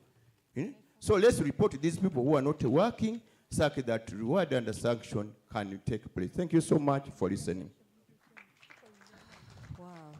you very much, Dr. Waida. We are really so grateful to the Busoga local maternity and neonatal system. Dr. Wameka, the coordinator, we are really so grateful. You have really improved the picture of coordinating the maternal cases that would need transfers or the referrals from the lower health facility to the other facility, to another facility at another level for management. We are really so good. We are really so happy. Dr. Waida, I don't know whether we have another colleague who is supposed to take us through the nutrition and the family planning status in the region. Is there? 5 minutes and then we break off for lunch because that was part of the MNH. Okay, thank you so much. 5 minutes because the food is getting cold. It's okay. These are, when you look at the EPI trends for the financial year 2023-24, you can still, MR2 coverage stands, there is a lot of red, meaning that MR1 at least has improved. You can see we are now in the last quarter, we're at 97. But when it comes to MR2, that is the measles and rubella, we are at 40%. So I don't know why we are at that. We need really to look into it because we are tired of seeing red throughout. Next slide. This one, the red categorization, I think I will concentrate mainly on ginger state still, which is in category 4 of immunization. I can see access to immunization is poor, and at the same time, utilization to immunization is still poor. But this one, we can explain it to the number of deliveries. We have many mothers who come from outside the catchment area for Jinja Regional Hospital, who come on to deliver from the regional hospital, but when it comes to immunizing their babies, they go elsewhere. I think that one can explain that. They come and deliver with us, but when it comes to immunization, they stay, they go to nearby health facilities. I can see Dr. Isabel is refusing, but that's what we can explain. Next slide. This is immunization by districts. You can see still when it comes to MR2, as you've seen, it is still red. Fully immunized babies, you can see the reds are seen in Bugweri, Bujiri, Jinja, and then I can see Mayuge, and then Mutumba. So we need to improve on that. I think most stakeholders are in the house. They will explain why this. Don't you ask me most of these questions, because all stakeholders are here. Then the top 10 causes of morbidity, it is not different from what my colleagues presented here. You can see still malaria. You can see they are not different from what we presented from the other one. Next. Then the top 10 causes of mortality rate. It's still, this one is explaining malaria, pneumonia, other neonatal conditions, anemia, injuries. You can see them. They are still the same. They have not changed.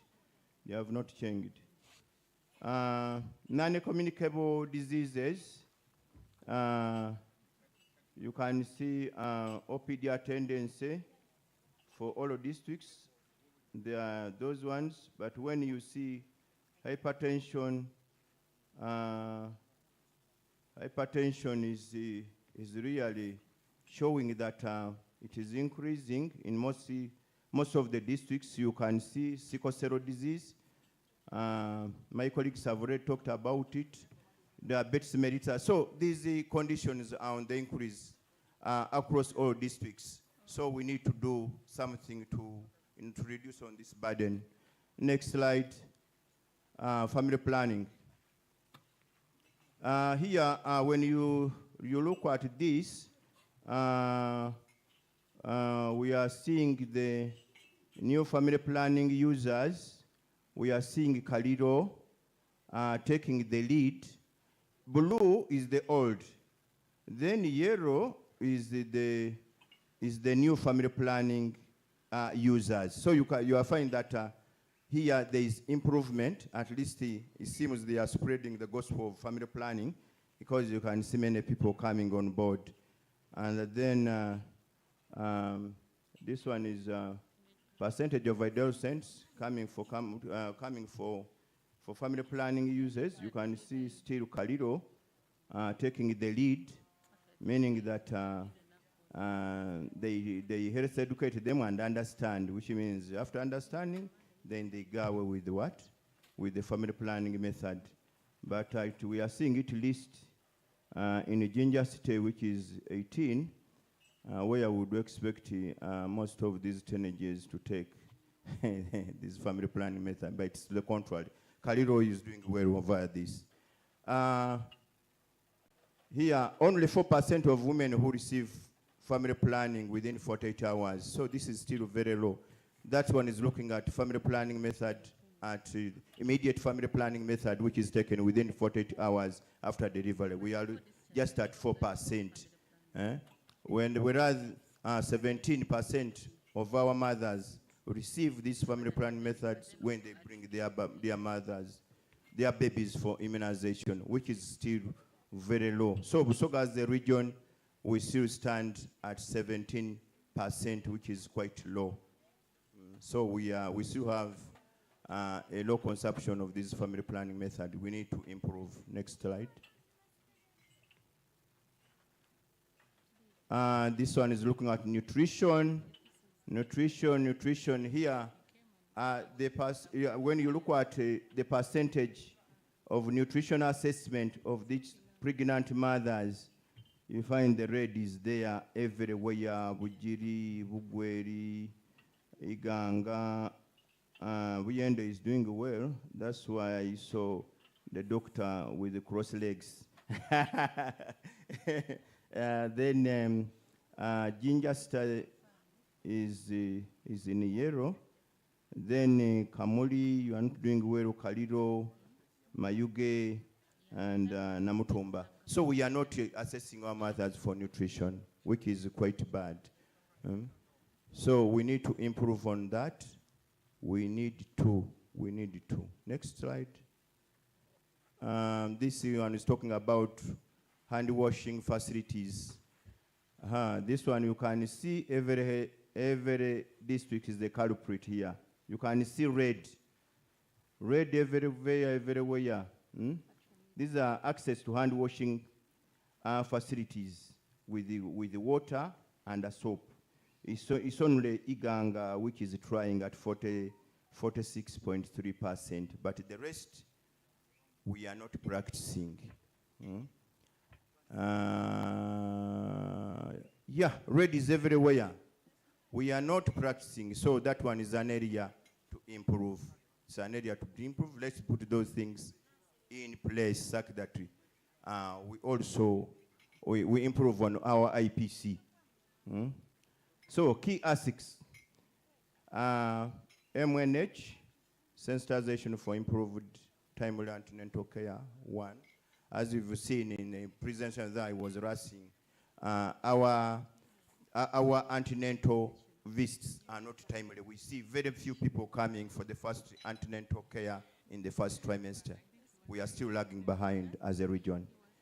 Then we needed to address the 3 delays by, of course, spreading the gospel. We talk to our clients during antenatal.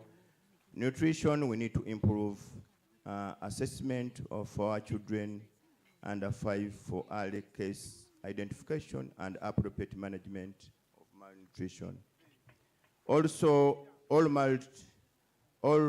multisectoral coordination to increase and sustain production and consumption of nutrient-dense foods at household level is critical. But I'm worried here when I go around Busoga, I see a lot of sugarcane. You find that we've left with the less arable land where we can plant our foods. That one worries me. And then should we prioritize SBC and fund allocations for IFAs for women in ANC to prevent anemia and its adverse effects on both the mother, the fetus, and then eventually the child. Then child health, improve demand creation for MR2 uptake in the region from the facility to community level, and also improved accountability for primary health care funds allocated for EPI service delivery. Then family planning, integration of family planning services at different service delivery points to address missed opportunities. We need to see family planning methods at every entry in the hospital, be it immunization, be it the YCC, be it antenatal, and such that we integrate them together. And then multisectoral engagement to address high teenage pregnancy rates, which is still high. Busoga is still high, still has a high teenage pregnancy. Last time we were in the national performance review, we realized that Busoga is number 3. This time it is Lango first, then Acholi, then Busoga follows. Thank you so much for listening. Okay, thank you very much, Dr. Waida. With other presenters, we are really so grateful to have you for this afternoon session. Thank you for taking us through this session. Members, I think we can break off for lunch. And I beg that we only spend 30 minutes because we still have a lot to cover for the day. And I am requesting one person to take us through to bless our lunch, the one who feels is near God. Give us a prayer to prepare us for lunch. And then 30 minutes, we come back. Anybody? The panelist who is closer to God can pray. Let the hungriest do so. So let's pray. Father, Lord, we thank you for this session that we've just concluded. And now that we're breaking off for lunch, may you bless our lunch in Jesus' name. Amen. Amen. So we are having our lunch behind the tent here. Just get there, get your food. You may not have to come to eat from here. We still have women visiting them for their services. How can we have this challenge addressed in the region? I need to go.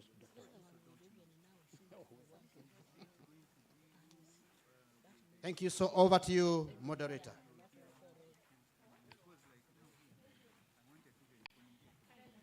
Thank you very much. Members, welcome back from the lunch. Now we are going to start the afternoon session, and we tend to have it as short as possible because we are already behind time. In the House, we are privileged to have the Minister of Health in the Busoga Kingdom. I have seen him around, Dr. Balieko. You are most welcome, and we shall give you a platform to address us when we come to that agenda. Members, everybody who is outside, I think you can come back and take up your seats. We are behind time. We are having a leftover that we had before we broke off for lunch. And that is a presentation on SBC and a supply chain. So the person who is taking us through the SBC should come over.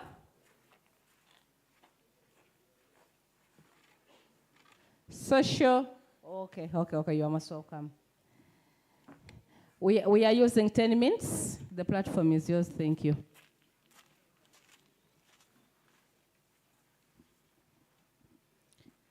Good afternoon to you, colleagues. My name is Natkunda Susan. I work at Jinja Regional Referral Hospital as the Senior Community Linkages Coordinator. I'm going to take us through the SBCC presentation.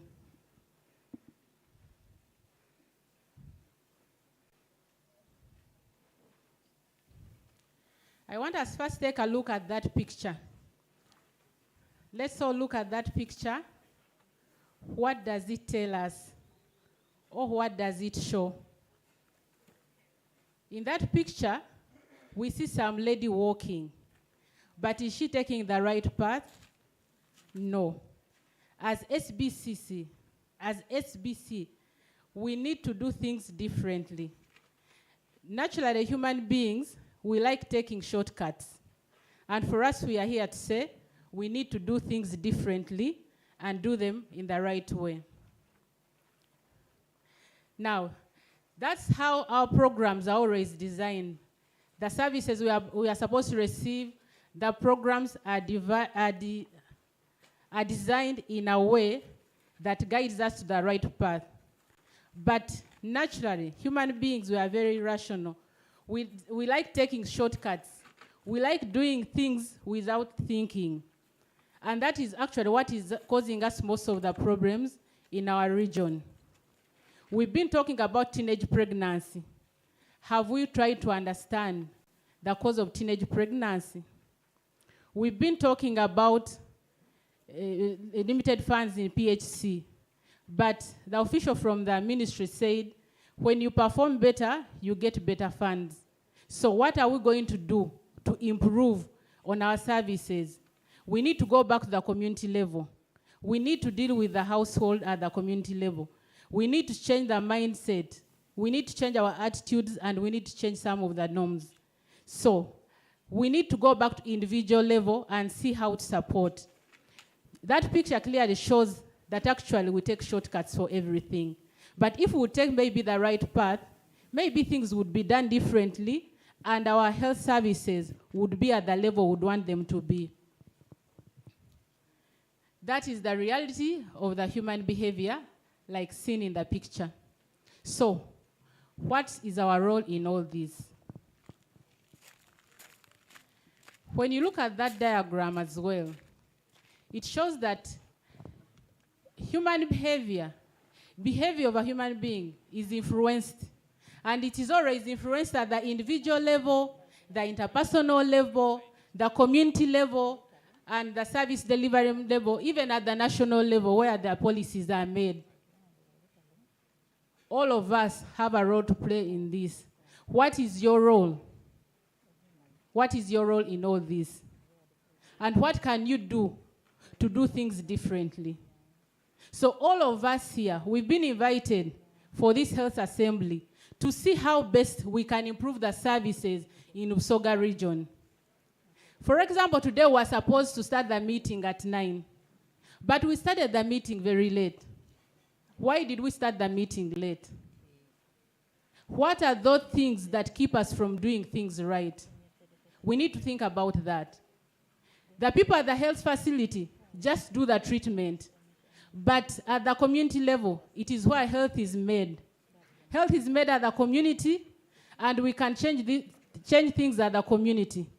So if we sit at the facilities and wait to give reports, wait to compute data, and say there is a lot of teenage pregnancy, say there is a lot of HIV, say there is a lot of school dropout, we have not gone back to our communities. We as the leaders, the political, the technical wing, at every level you are, whatever platform you have, we are saying, can you do something? Can you change the mindset of our people? Can we do things differently? Can we sensitize our communities? And that's what we try to do as SBC. And for us as the regional referral, we have tried to reach out to different communities. It has been witnessed, we go out, but we cannot reach every person. We also have other structures that we rely on. At community level, we look at the community health structures, the CSOs, that can also impact on our well-being. So, us being here today is not a mistake, but we are saying, what are we going to do at our individual levels? If you are a health worker, don't just do the dispensing of drugs and you call next, no. Can you take time to talk to this person? Can you try to identify the root cause, maybe for that problem? If it is teenage pregnancy, what is causing a lot of teenage pregnancies in Busoga? Can we learn from the other sectors? What can we do to impact on our communities? So this is a case scenario that is from Namayingo. In that household, you see, that lady at one time was pregnant. She had a 6-month pregnancy, and she also had a 1-year-old child. They were doing very bad. Every now and then, she would be in and out of hospital. So when we're trying to look at the vulnerable families, this family was identified. And we tried to understand what the problem was. We identified that this family had a lot of malaria prevalence, so she was in and out of hospital full time. She was not even able to sustain her home because the small business she was doing, the cassava business, she was not able to do it because every now and then she would be going to the hospital. She had one old mosquito net, and there was a lot of bush around the home. There was no latrine. She was sharing the mosquito net with her baby and the husband, who would sleep on the mat. They had poor nutrition outcomes because she was not able even to do gardening at home because every now and then she had ill health. So later on, there was an intervention. And we said, how do we support this lady? Remember, this was done at the household level. If we had waited for her in the facility, we would not have got her at the facility because she was not even attending antenatal. But after the intervention, she was able to attend antenatal, she delivered in the health facility, and she was able to get a mosquito net from the health facility. The bush was cleared, and the malaria episodes reduced. Her business has grown. But this was achieved because it was tackled at the household level. If we sit in our offices and say we are going to change things, no, we might not change the things. We are thinking, let's go back. Let's go back and tackle things at the household level. Let's go back and do individual counseling. Let's do health education. Let's do community dialogue meetings to improve the well-being of our people in the region. So, at family level, that's what we did, but we continue to address barriers that affect the uptake of health services. We look at the social norms. We look at the knowledge gap, the attitude. Like we said, behavior is influenced. It can be influenced positively or negatively. But we are saying, let's influence our people in a positive way. Because if we tackle everything at the household level, we believe things will change for the better in our region. We have also worked with different people where we were not able to reach. We leverage on other sectors. And these are some of the CSOs, private health care providers, and even non-health private institutions. We have strengthened the community systems. We facilitate monthly performance reviews for the community health workers and do mentorship for them because they are our grassroots people who support reach out to these communities. We have reactivated and established more community improvement teams to see how we can improve health at the household level. We have also worked with Ginger Hospital, and we have coordinated the community activities. Then we provide technical support to strengthen systems for sustainability. We support operationalization of the existing national frameworks and strengthen client-provider interactions. These are the partners we've worked with. That is USAID, UHA, social behavior change activity, local partner health service, local service delivery activity, malaria reduction activity, Enabel, AMREF, CSOs, Busoga Health Forum, Ginger Hospital, in particular the Community Health Department, and the Ministry of Health. What are we requesting, or what are we asking for? We request that we all prioritize health promotion and disease prevention at the community level. Let's include health promotion in every platform. If it's an LC1 chairperson, we expect that when he's talking about improved well-being. If you are at a policy level, what are you doing to make sure that all these policies are going to impact on us positively? If you are a health worker, use your platform to talk about health promotion. And we are requesting that we increase investment in the health promotion and disease prevention. We believe if we have more funds, maybe the things that are failing, maybe we would achieve. But how would we also utilize the available funds? And we have been told, if you're performing better, if the facilities in your district are performing very well, then you receive more funding.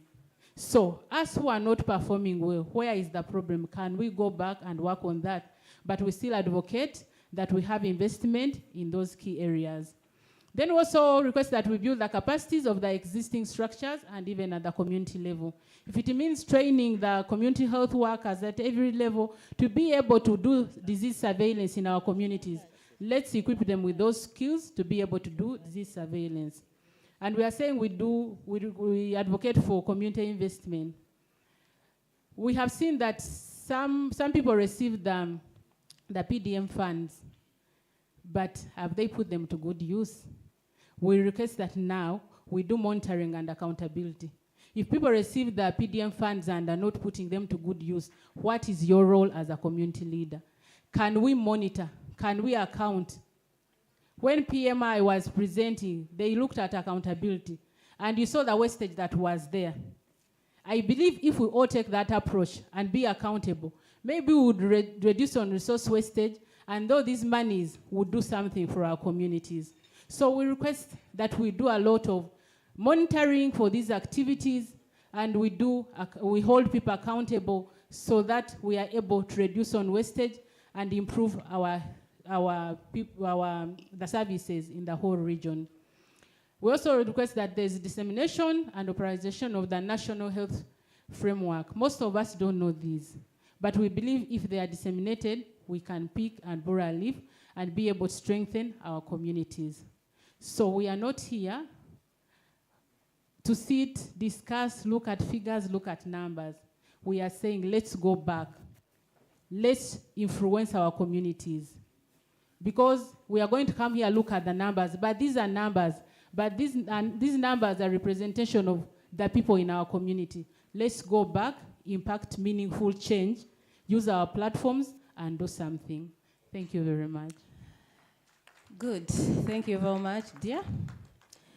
You are just in your time. And we are going to have you can take a chair here, a seat. We are going to supply chain.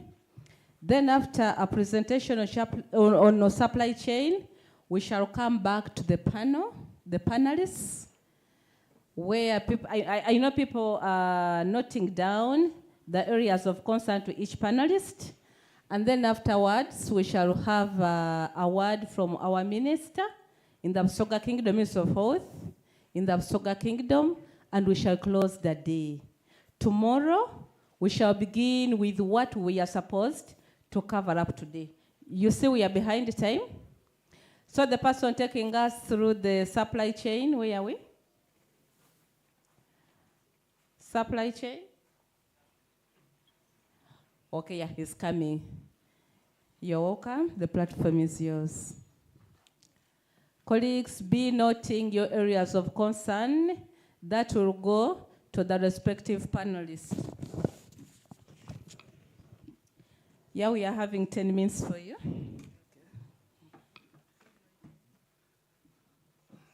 Thank you. I welcome everybody, the conveners, our stakeholders in the region, ladies and gentlemen.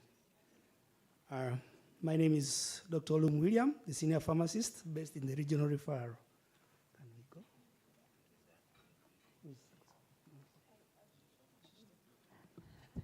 The point, oh, it's here. Thank you.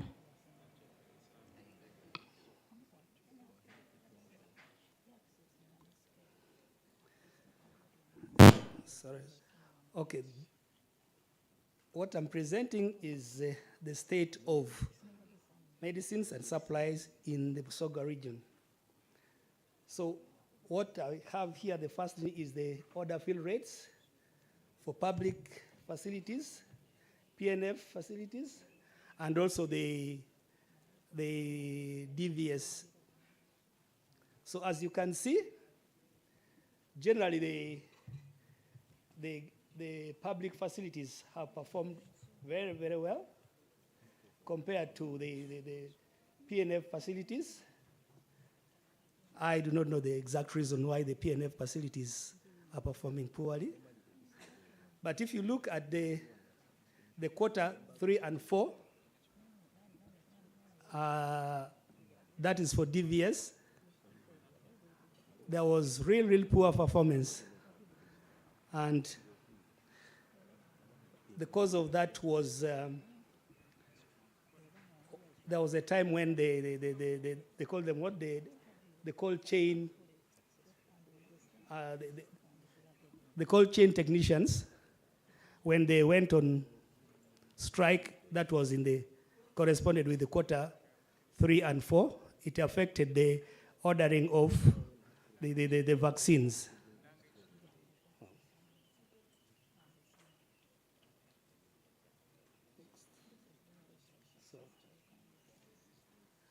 The next slide shows us the HMIS, especially the report rate, completeness, and the commodity availability.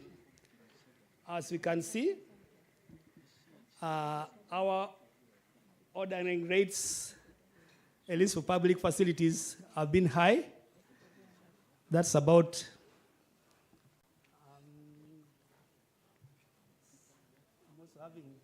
it's 96%. That's how we order, rather how we report. And then the completeness of the report is slightly low at 86%. Average commodity availability has been at 57%. That is low. That is for essential medicines. For ARVs is at 41%. And then for TB, rather for lab commodities, it's at 72%. Reproductive health commodities is at 54%, and TB is at 68%. And then, as you can see, we report an order very well. And then the supply is also sizable, around 57 to 60% there. But what happens is, what's happening?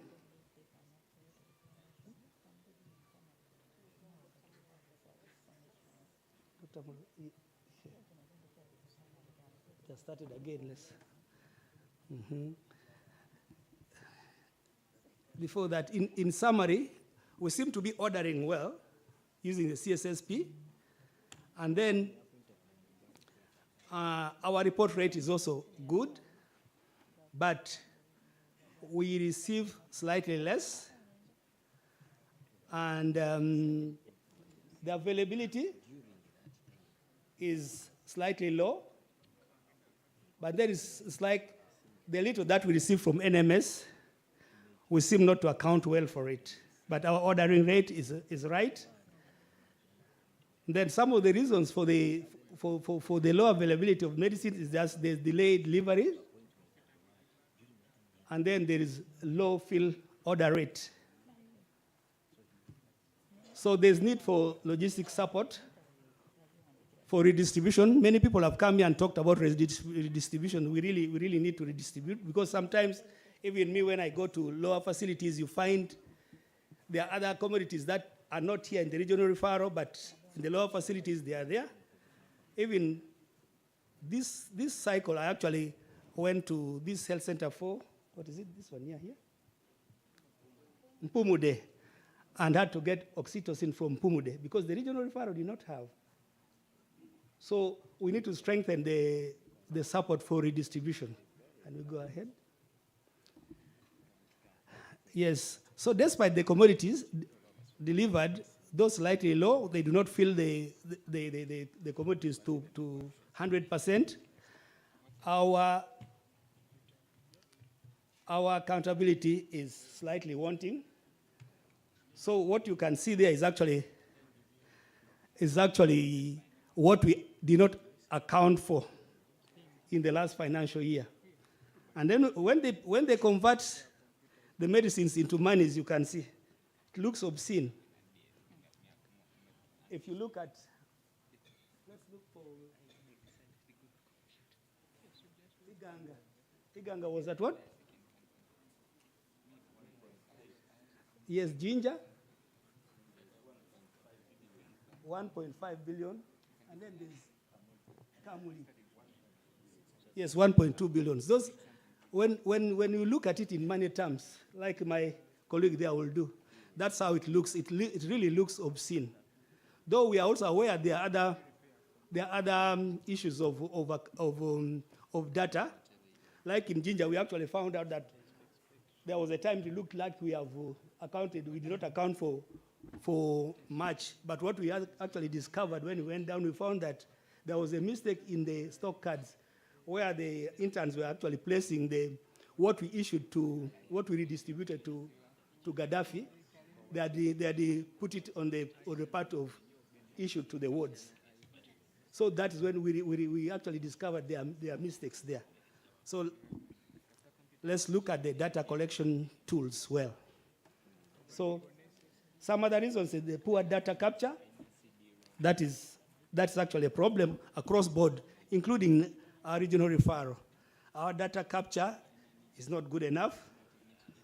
There's poor data quality of the bi-monthly orders, especially those ones where we get data from some source, things like the RH commodities, the art commodities. Sometimes the data, we do not pick them well. And then there's also lack of poor HMIS records. Even just last month, I was moving around regional referral looking for stock cards. For those of you who are in the district, I actually went there to look for stock cards. So if me at the regional referral is also doing that, you can imagine what is there at the lower facilities. Then there is also, to some extent, there's still pilferages in our facilities. And some of the pilferages, you don't think about them. Sometimes as staff, things like the testing kits, even MRDT, when you go and say, just give me that one, I'm going to test myself at home. We do that as health workers. In the long run, that also accumulates. So basically, it is not the huge pilferages that takes place. Mostly, I look at staff who do some of those things. Go ahead, please. So these are the key challenges. We have a bit of issues.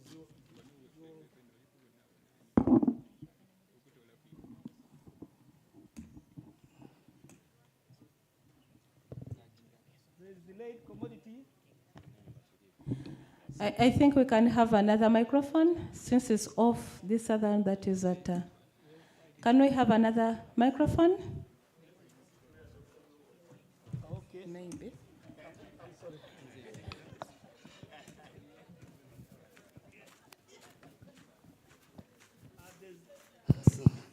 There's delayed commodity delivery by NMS. And Doctor, we are left with 5 minutes. I think that's good enough. Yes, the key challenges affecting commodity availability in our region is one, delayed delivery of commodities by NMS to facilities in the region, the low order fill rates. The low order fill rates, you do not blame us, it is the NMS. But our role is actually to do the fill rate analysis and make and reorder. And I want to praise the director, Ginger Regional Referral. We have been doing that a lot. And we write and he sends back. And sometimes we get immediate, other times we do not get. But maybe the other issue I have a complaint with the NMS is the fact that they do not give us all the information. Sometimes they have genuine problems, like the last time we did not receive a Tesunate. But they had a very big logistic issues there, but they could not tell us. So we did not get all the information. The other key challenge is poor storage practices at some facilities, especially when NMS decides to bundle up those 2 orders. That's 4 months orders. Sometimes you get problem in containing them well. There's poor record keeping and documentation. We have mentioned that. That affects our order quality. And then there is inadequate funding for supply chain activities, and then delay in rolling out EMR. And this may be beyond our level, but we think the director with our IPs like UHA should work with the center to see that we have the tools. Like in Ginger Regional Referral, we are using the clinic master. But even not all wards have the computers. So maybe we shall request the director to work with our IPs that are active in this region to see that we first equip the regional referral, and then we go up to at least Health Center 4. So how do we improve the community accountability? 1, there's need to improve support supervision in the region. I have done a few support supervision, but with a lot of difficulties to get the facilitation to go and do the support supervision is difficult because it is not funded. And we should have informed staff transfers, especially those that deal with supply chain. The last time, I think in July, I went around Kamuli and Buyende, and I was shocked. The logistic staff were almost not there. You do not get any dispenser, and those are the people controlling your medicines. And then ensure supply management activities, for example, that are included in the district and facility work plans. We do not do that. We are aware we have some money somewhere, IPs, and we think that the IPs should sit with the facilities and factor in the fact that we need funds to manage our logistics system. There's also recruitment of key supply chain staff. We have shortages, as I said, in the region.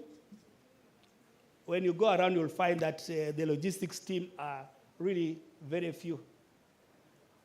There should also be requests for, this is DHOs should request actually for supply chain reports from the MMSs.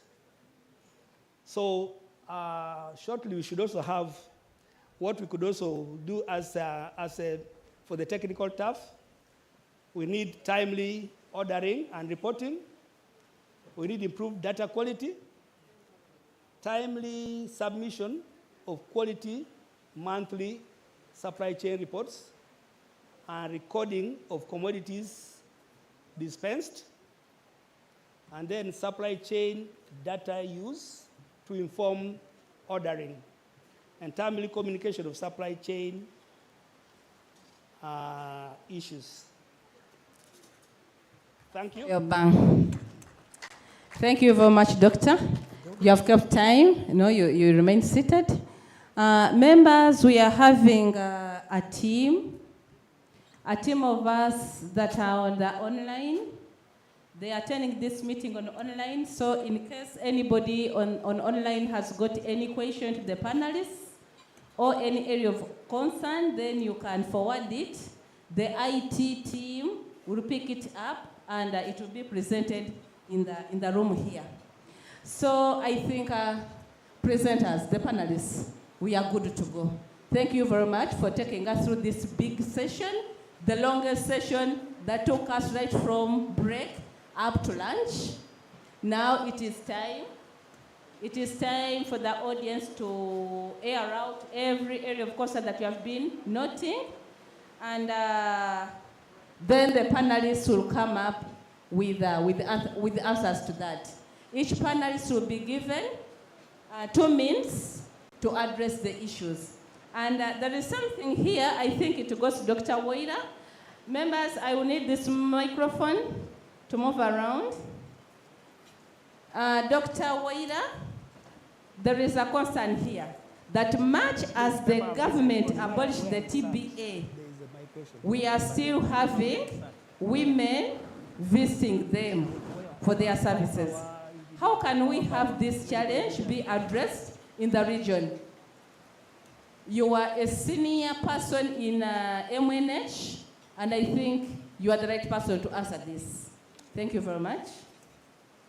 And I think I have a team that will be picking on the hands of people who are having concerns to the panelists up here.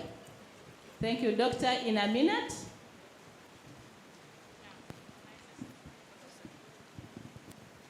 Okay, thank you so much. This one comes back to us. Why are mothers still going to the TPAs? We need to improve our services.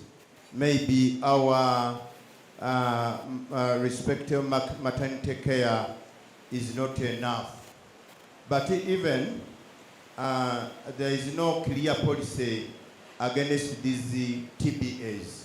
If it is there, then I think we have a problem with the implementation. Because someone said that the TBAs were abolished, but I don't think they were. If they were abolished, there is no clear policy against these TBAs. So we just need to improve our maternity services such that these mothers stop going to those TBAs. Doctor, I think somebody was putting abolished because of recent, there is a circular that came from the PS directing all the cows and HOs, do I remember well, to bring to conduct community dialogue meetings and tell the TBS that they are no longer needed in the health service care system. So I think that's why somebody was saying abolished. Then the problem is still at implementation level. Who is to implement that? Thank you. Okay, thank you very much. Colleagues? The mic, somebody Yes, there? I have a mic, okay. I'm Michael Myonga. I work with the Heroes Program, AMREF. Now, thank you, panelists, for the presentation. My question is related to social behavior change communication. It's not a question, but I expected that in the asks, you're going to ask us to do more. I remember what Professor Amasa once said, that health is made in the household and repaired in the facility. I think most of the problems we're raising are because we've not had adequate emphasis on social behavior change communication. So I would think that we need to really, for example, I think in the presentation, a statement was made, do we have, for example, social behavior communication strategies at district level? Does the regional hospital also have a behavior communication strategy? So what I'm saying is that I think we need to put in a little bit of more emphasis on areas of health promotion. We would be able to resolve a number of these problems.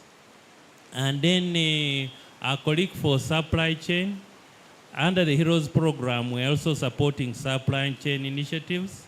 And I think we can have following discussion on issues around supervision, now that you've raised it. In the region, we are working in Bugiri, we are working in Maingo, we are working in Iganga, and then Mayuge. So we can follow up on that collaboration. I think that's what I can say for now. Thank you. Thank you very much. Another person who needs the mic is behind there. Can somebody? Okay. Thank you very much. My question one is about child health. I'm Awori Josephine, Principal Health Officer, Maternal and Child Health, Ginger City. When you look at the immunization data for Busoga region, there are only 2 districts which were in category 3 and 4. The rest of our districts were in category 1. Yeah, most of them were in category 1, which means they have very good access and good utilization, high immunization coverage. Of recent, we had outbreak of measles in these districts. What explains that? Because we expected that most of these children had immunity, and so we were not expecting any outbreaks from this district. Is it the quality of the services they are providing? Then two, it's about emergency referral. As Ginger City, we do not have an ambulance. And this poses a very big challenge when it comes to emergency referral. Sometimes we call the responsible person for emergencies at the regional referral, and you find when all the ambulances are out busy. It is my request to the Minister of Health official who is here to help us follow up on our ambulance issue, because the last time we were promised ambulances and we're told by September these ambulances would be ready. Thank you so much. Thank you. There's a hand in front here. Thank you. Mine goes to Dr. Woira, and it's a simple one. The issue of maternal death at the regional referral hospital. Me, I want to differ a little bit from the conclusion you made that those deaths are due to late referrals. That is partly true, but they are local deaths. Mother attended the ANC in the regional referral hospital, ends up dying. We need to dig deep and find out. Because when we generalize every staff at the regional referral, some of them find us on the one and say, you send us cases that end up making maternal death. Yet they also have their own. Remember the case of the staff. You are aware, doctor? She attended the ANC, the hospital, colleagues, and somehow it ended up as a maternal death that would have been prevented. So for me, I think let's not generalize, because that makes the staff remain more reluctant. Thank you. Thank you. There's a hand behind there, I can see. There are two mics. Where's the second one? Could be going this It is here already. Thank you very much. Matthias Mangen from Namaingo. First of all, I want to thank all the presenters, but particularly I want to begin with my friend on supply chain. His outcry was that lack of support to supervise. I want to suggest that this directly touches the mandate of our regional referral hospital. And my proposal is that our regional referral hospital should be able to regularly coordinate partners and appreciate what they have to offer, and then use the opportunity to deliver service accordingly. Because even then, you will be supporting the partners to achieve their targets. The other thing is about my brother on hub and spoke. I saw your presentation was very good, but I want also to propose that it was good enough to answer to our routine self-delivery, even as a district. But I was looking forward to see that uniqueness of a regional referral that is offering to change the situation that's happening within the region, including decongesting the regional referral hospital. And my proposal here is that, first of all, you have your last visit to Namaingo. You came to motivate us to reconsider and re-energize issues of One Health. You also energize us to see how to revamp issues of the district task force in response to a number of surveillance issues.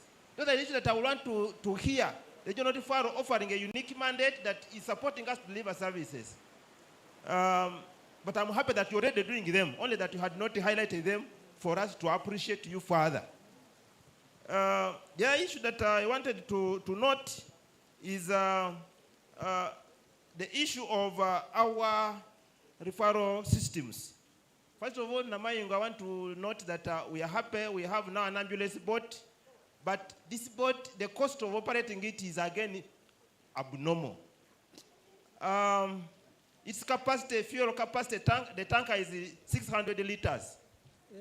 And the 600 liters from Lolwe to dock, a patient it will take 3 patients and I need more fuel.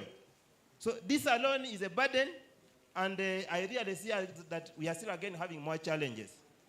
So as we plan, as a sector, we need to reconsider a number of issues and actually also appreciate that even when we have delivered such facilities, let us have a mechanism of, having this feedback mechanism to appreciate and help us support and plan it better. Thank you very much. Thank you very much indeed. I saw 2 hands in the other corner on my extreme left. Yes. Good evening, ladies and gentlemen. My name is Lillian Nachisozi Barunji. I work with Enable. Some people call it Enable. I'm glad that some speakers have mentioned something about the emergency medical services. I just want to add an outcry to the same, that Dr. Mulowoza can please comment on the status of the EMS services in the region in terms of coordination of those referrals, the ambulances, and how we can really, really improve as a region in that area. Thank you so much. Okay, let's hear from that corner. Thank you very much. My name is Dr. Anna Mate. I have a question to the gentleman in supply chain concerning drugs and stock supplied. I can appreciate the fact that sometimes is also not told when there are stockouts, like with the current Atesunet issue.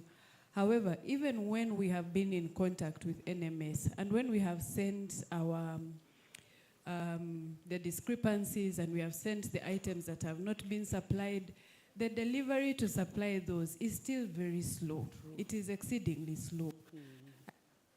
Oops, I can tell you for...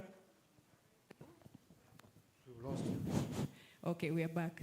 So I have a backlog of nearly 6 months, for example, in lab.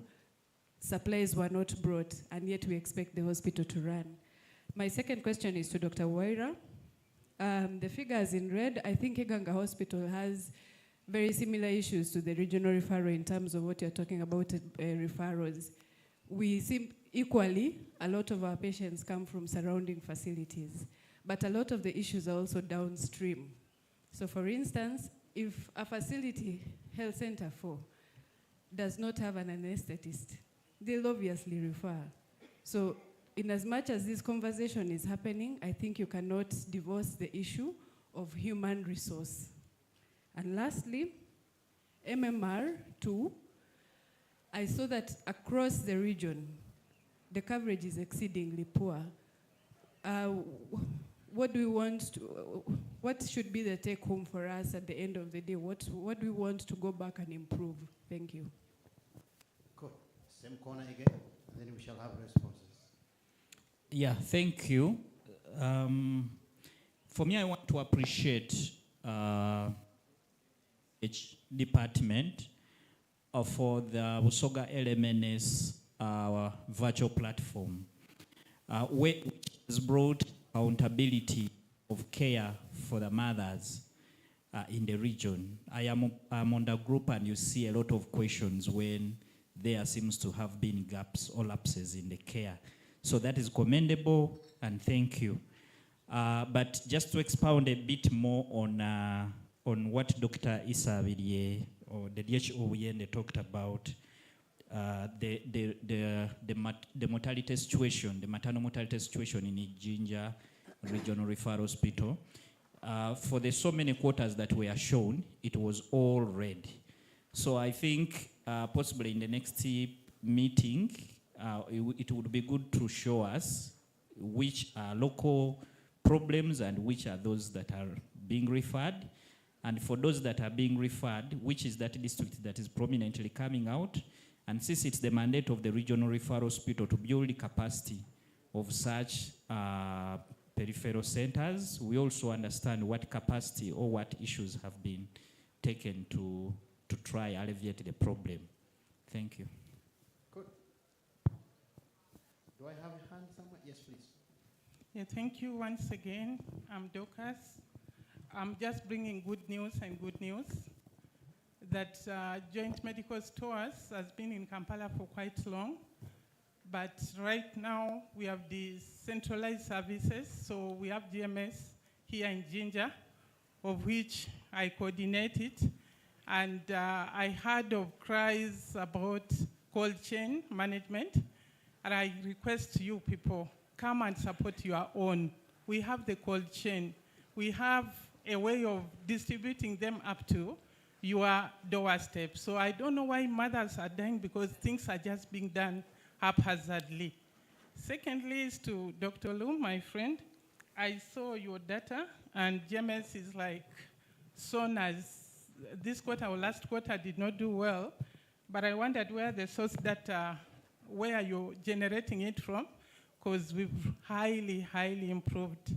Finally, for the partners, we request that you also recognize the effort that other partners like dioceses, bureaus do, because for me, what I have seen as a challenge is communication and communication. So if it can be improved, and some of us are invited, I think we can go a long way upholding or revamping premature deaths that we are recording now. Thank you. Welcome, thank you so much. So can we mute the mics there and... Question here. The question before you go is... Bring it on, brief and to the point. Thank you. My name is Margaret Katusime Semakula. I work with Annabelle. And my question observation goes to Dr. Woira's presentation. He indeed makes mention of wash at household level, but it only stops at hand washing. So does that mean the sanitary facilities can't be reported?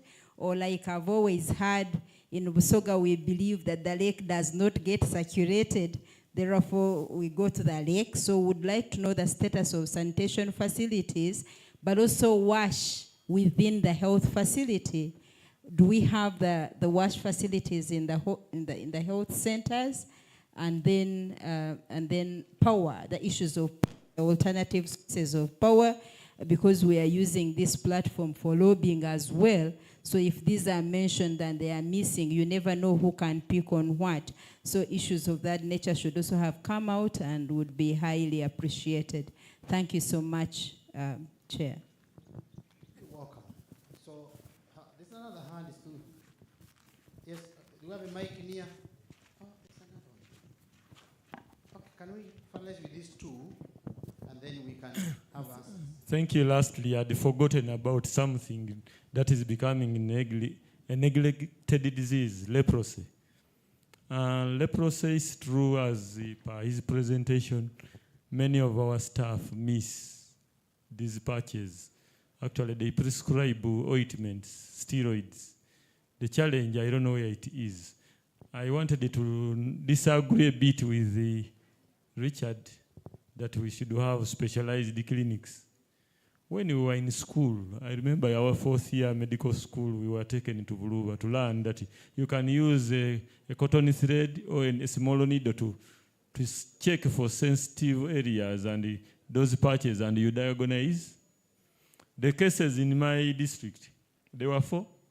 We even know, we mapped, we know that they are in this sub-county, certain families, that's where they normally come, Kaguru sub-county. So I am just... do I need a special clinic in Viende when we have 3 health facilities nearby? What we need to do is basically to build the capacity, CMEs, the DTLS from here. You even train the second one in Viende. That's what I've got from here, that if we have DTLSs in our districts, we put it to them as one of their performance targets to ensure that we can diagnose before we get skin specialists in the districts. That is years to come. Okay? Because I even saw in the Jinja Regional Referral, Rose reluctantly started one because she's not formally appointed as. Yes, so we should ensure that these health workers pick leprosy. More so like, most of us know where the cases come from. Thank you.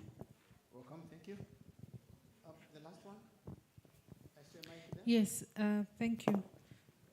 Good evening. My name is Felicity Nahataba from USAID, Uganda Health Activity. Thank you very much to all the districts. We see that we've improved a lot in ensuring that we reduce our maternal deaths, but also review all the maternal deaths that are happening in the region. But I want us not to just stop at that. We need to highlight what are the leading causes of death, both maternal and actually perinatal deaths. What is that modifiable factor that led to the death of that mother or the death of the infant? And with that, then we can have actionable plans that we can follow up and ensure that we keep tweaking our processes and ensure that we address the gaps. HR, is it knowledge, skills? Was it an issue of late referral? All those things. So it's not just ticking off the box that we have reviewed, but having quality reviews where we can identify these modifiable factors and act on them. Then the other thing I wanted to talk about was our ANC coverage first trimester. I think that is ensuring that our mothers are coming for their first antenatal and are coming in within the first trimester. We also all the districts in the region didn't do well across all the quarters for the last financial year. What do we do differently? How do we ensure that we get that mother who is missing the services? You've seen that when a mother comes early for her antenatal, she's able to receive all the required services that she's expected to receive. She's able to receive all the IPTs, at least up to IPT 3. She's able to receive iron and folic acid supplementation that she requires for both herself and also for the fetus that she's carrying.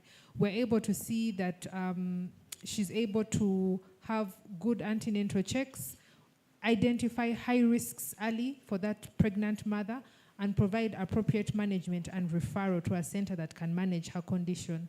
So we need to see that we act collectively, the district partners, the implementing partners in the region, to see how we improve by district our ANC1 first trimester coverage. It's important to our outcomes, having a good outcome for our pregnancy and also for that infant, unborn infant. Thank you. Thank you very much. And so let's mute the mics this way and we turn on the mics this end. Over to you. Yes, thank you very much. Now, panelists, you have been taking note of the concerns that have been coming directly to your docket. We can start, can I start from Dr. William? It's okay. Yes, you are. We are giving you 3 minutes each because we are behind time. Thank you.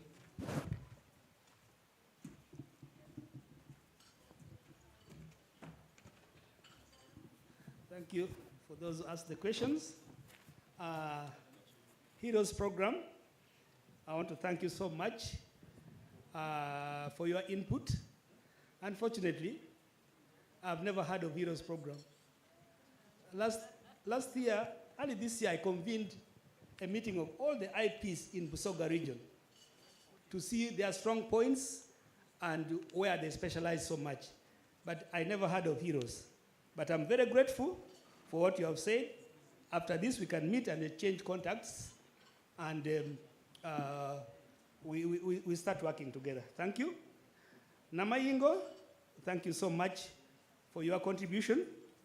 Coordinating with the partners is good for the support supervision, but we think that's a bit haphazard. The most important thing is to factor it when you make a work plan.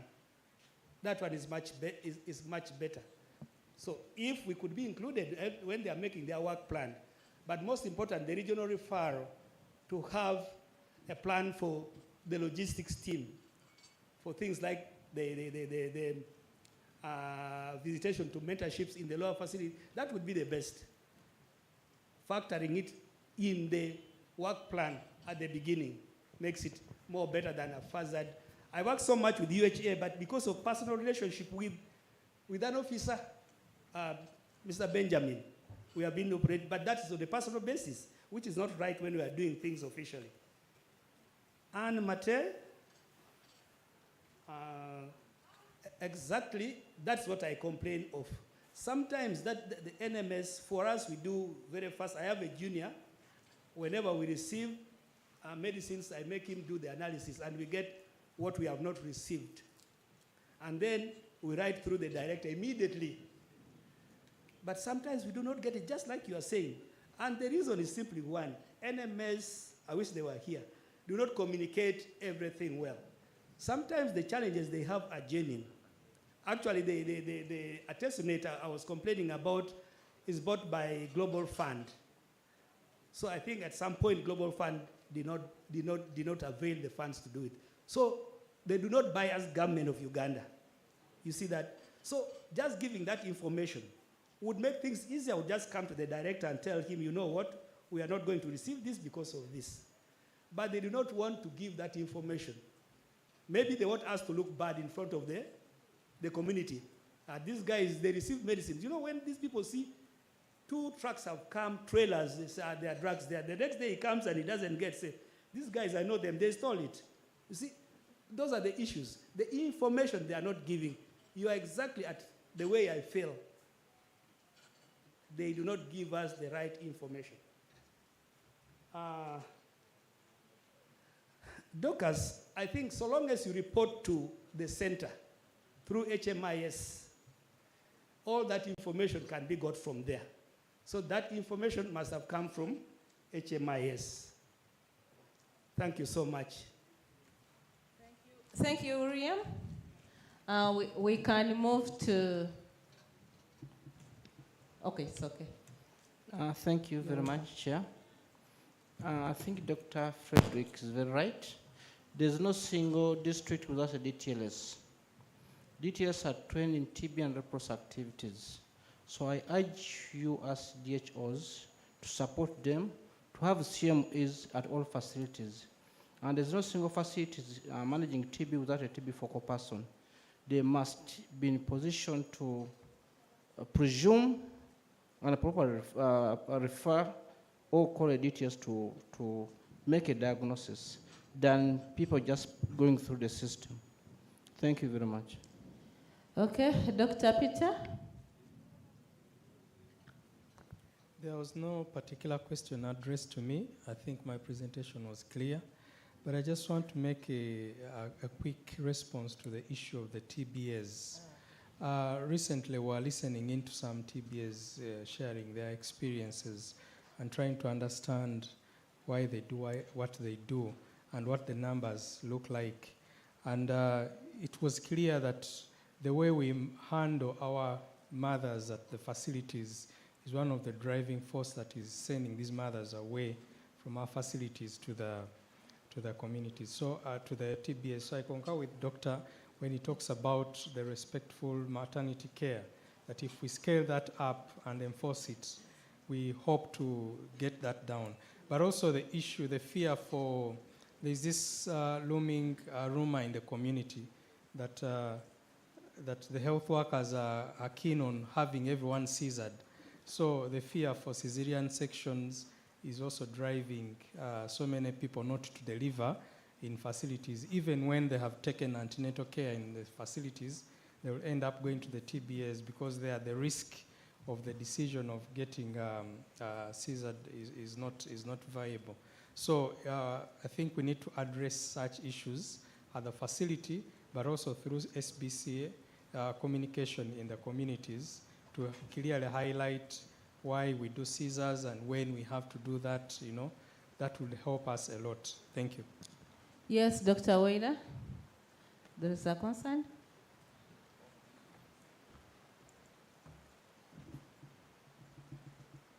Thank you so much. I will start with Dr. Isavide. You asked about the maternal deaths which occur in the regional hospital. And I singled out the staff who died it was in January. I want to inform you that we did the audit and we came up with some gaps and recommendations.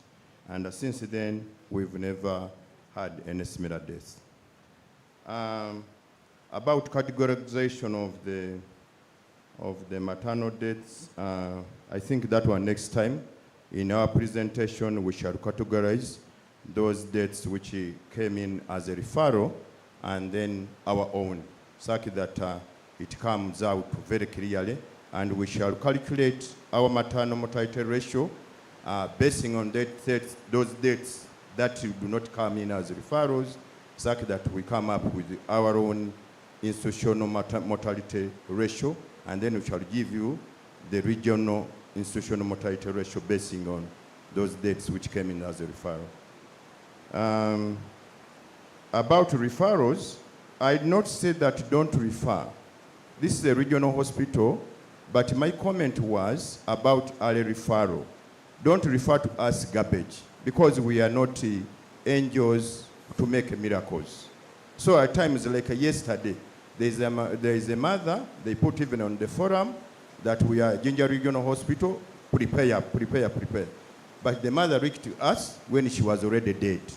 So that death would have been counted on us still, if we had admitted. That's what I was trying to say. Refer early, such that we don't say that there are many mothers who die in the regional referral hospital. I hope you have understood me. And then, why is it that MR2 is cutting across is poor? I think that MR2 is given at around 18 months, sister? Is given around 18 months. I think it comes back to us as health workers. When we are giving MR1 at 9 months, it's better we talk this month, because they are used to the other old immunization schedule, which was stopping at 9 months immunization, then vitamin A at 1 year. So this 18 months is a new phenomenon. We need to emphasize and talk to our mothers that you bring back this child for another injection. It comes back to the health workers. And then lastly, the wash activities, do they stop at just a very bit of the hand washing activity? No. We are not doing well when it comes to the wash activities.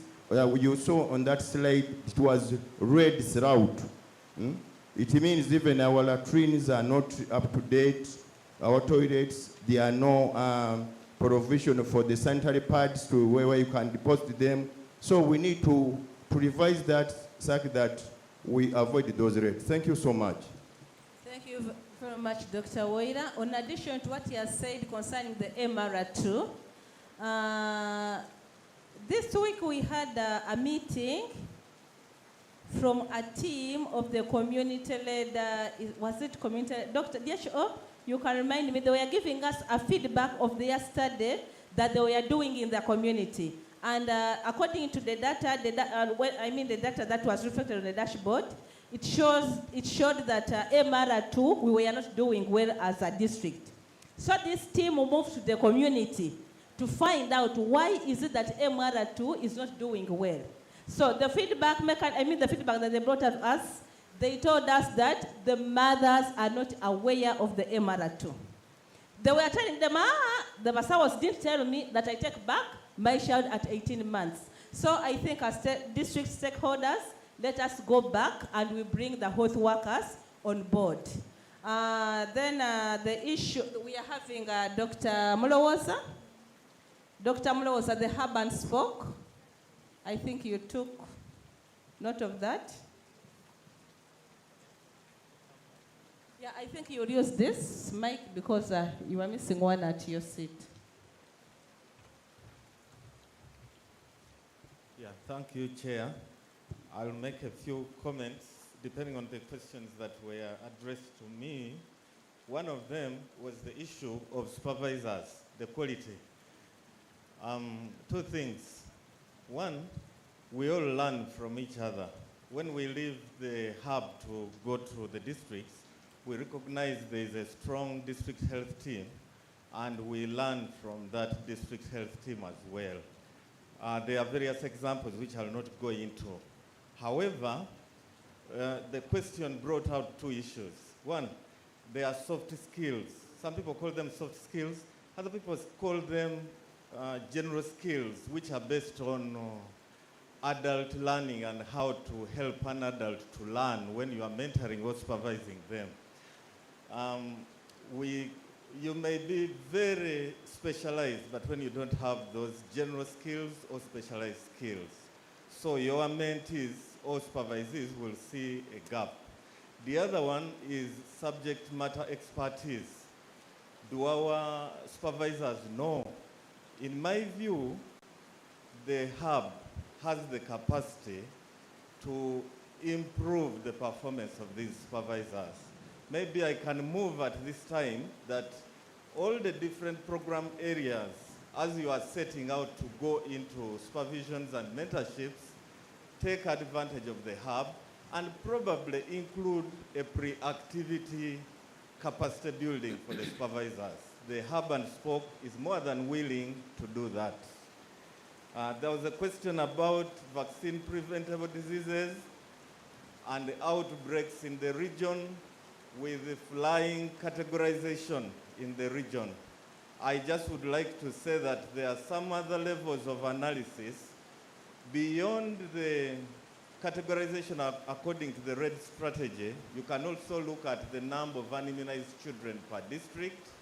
You can look at the cumulative numbers of the unimmunized over a period of time, and then you focus your effort.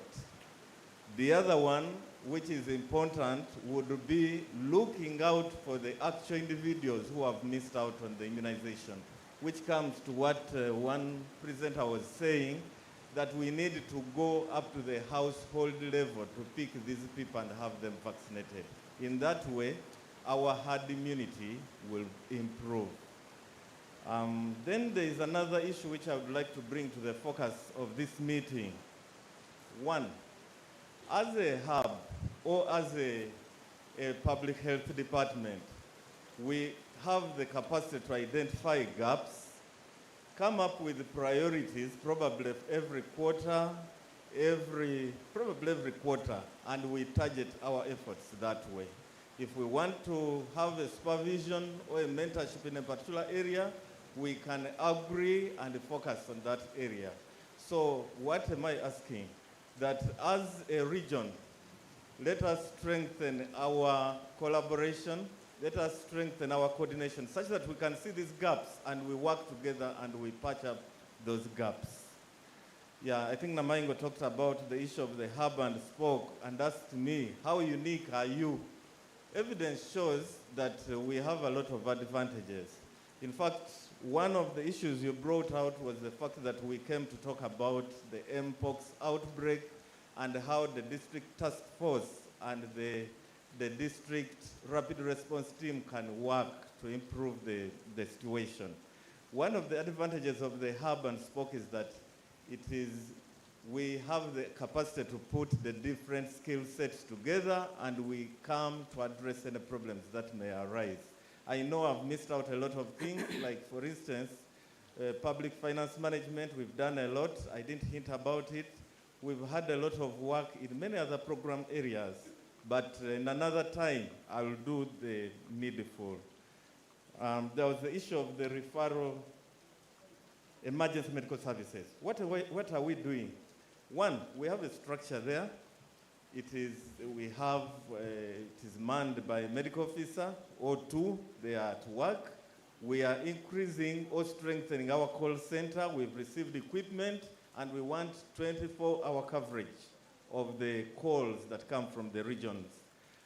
Here and there, we get some issues related to resources, like fuel, which we think we can address if we work together as partners here.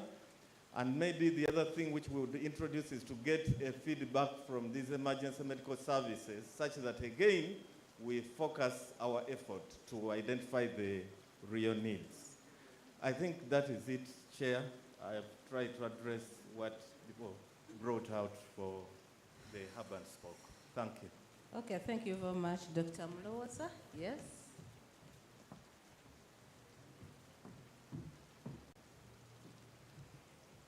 Yeah, thank you. There is a person who said, yeah, we need to do more under SBC. True, we need to do more. And that's why we said everyone here has a role to play. we've seen where Peter says that they were out talking to TBS, and the community perspective is that when they come to the facilities, they are not treated well. What can we do to change that perception? Can we go back to the community? We said for us to be able to cause the change we need to tackle things at the household level. So we have a lot to do as individuals, we have a lot to do as a community. And health is made at home and repaired in the facilities. But when you look at OPD attendance, you find that almost 75% of the cases at OPD, all those diseases are preventable. What can we do at the household level to ensure that we prevent those diseases? If I look at this room, almost every table has some sanitizer on it. But how many of us have sanitized our hands? What are those small things that stop us from doing the right things? We can begin with ourselves. What are those small? If you have a bottle of sanitizer on your table and you did not sanitize, what stopped you from sanitizing? So we are saying we need to work at those small things that actually we take for granted but can cause a great influence in our communities. Recently, we did precision targeting for HIV, and Ginger City was one of the cities identified as having new cases of HIV. So we conducted a community dialogue. When we were in the community, one of the people, as we were answering the questions, listening to the community, seeing the drivers of HIV, one person stood up and told us, we have to shake those beds.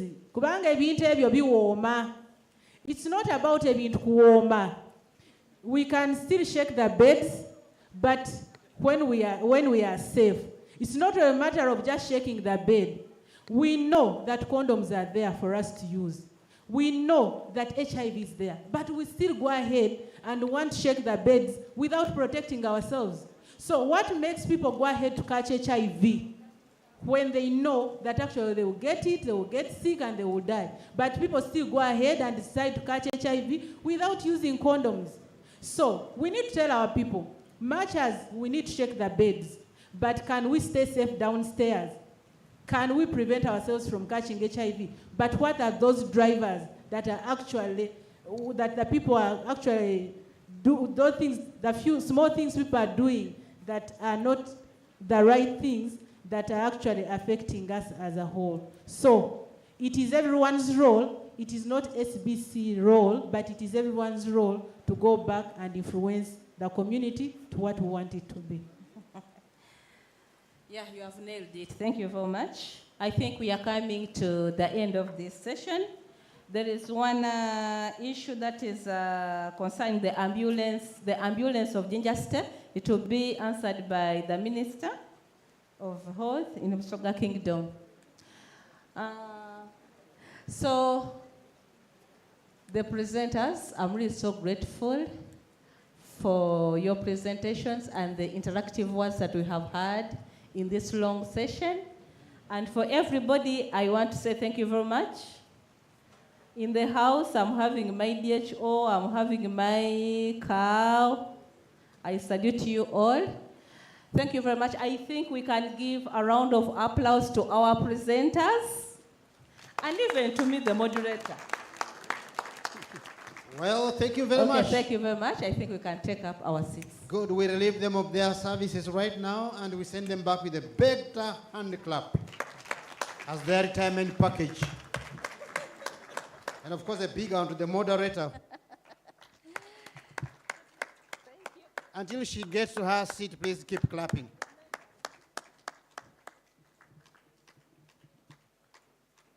Thank you very much. What a wonderful thing to do. What a wonderful day to sit here and discuss health. Thank you very much, the dreamers of this idea. And we pray and trust that next time it will even be better. And I would suggest that we move this onto the individualized challenges that we go through. Say if we had, there's a problem the other end or a crisis this way, we can be rallied together and we deal with it and we get back to business as usual. We have left a few things not done today. Our appeal to you is you come early tomorrow, we run through them so that we get back to schedule. Tomorrow we have a heavy program. We are expecting the guest of honor. We expect the Ministry of Health to be in the house in full swing. We expect the politicians to be here also in big numbers. I trust the MPs of this Busoga region will be here because they mind much about their people. It is only health people who voted them. And so we expect you also to come back tomorrow with a sharpened and refreshed way. Otherwise, as for now, I want to say thank you so much for being here. Thank you for following my leadership as the Master of Ceremonies. And I look forward to seeing you tomorrow if I'm not retired now. But I have been promised for another day of Chisanja. So tomorrow we'll see you. Thank you for coming.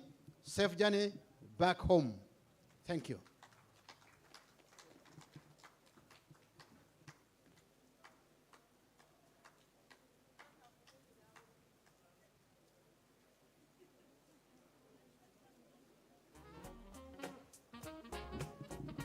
Just get me back on air. Our director wants to give some guidance about tomorrow. Thank you.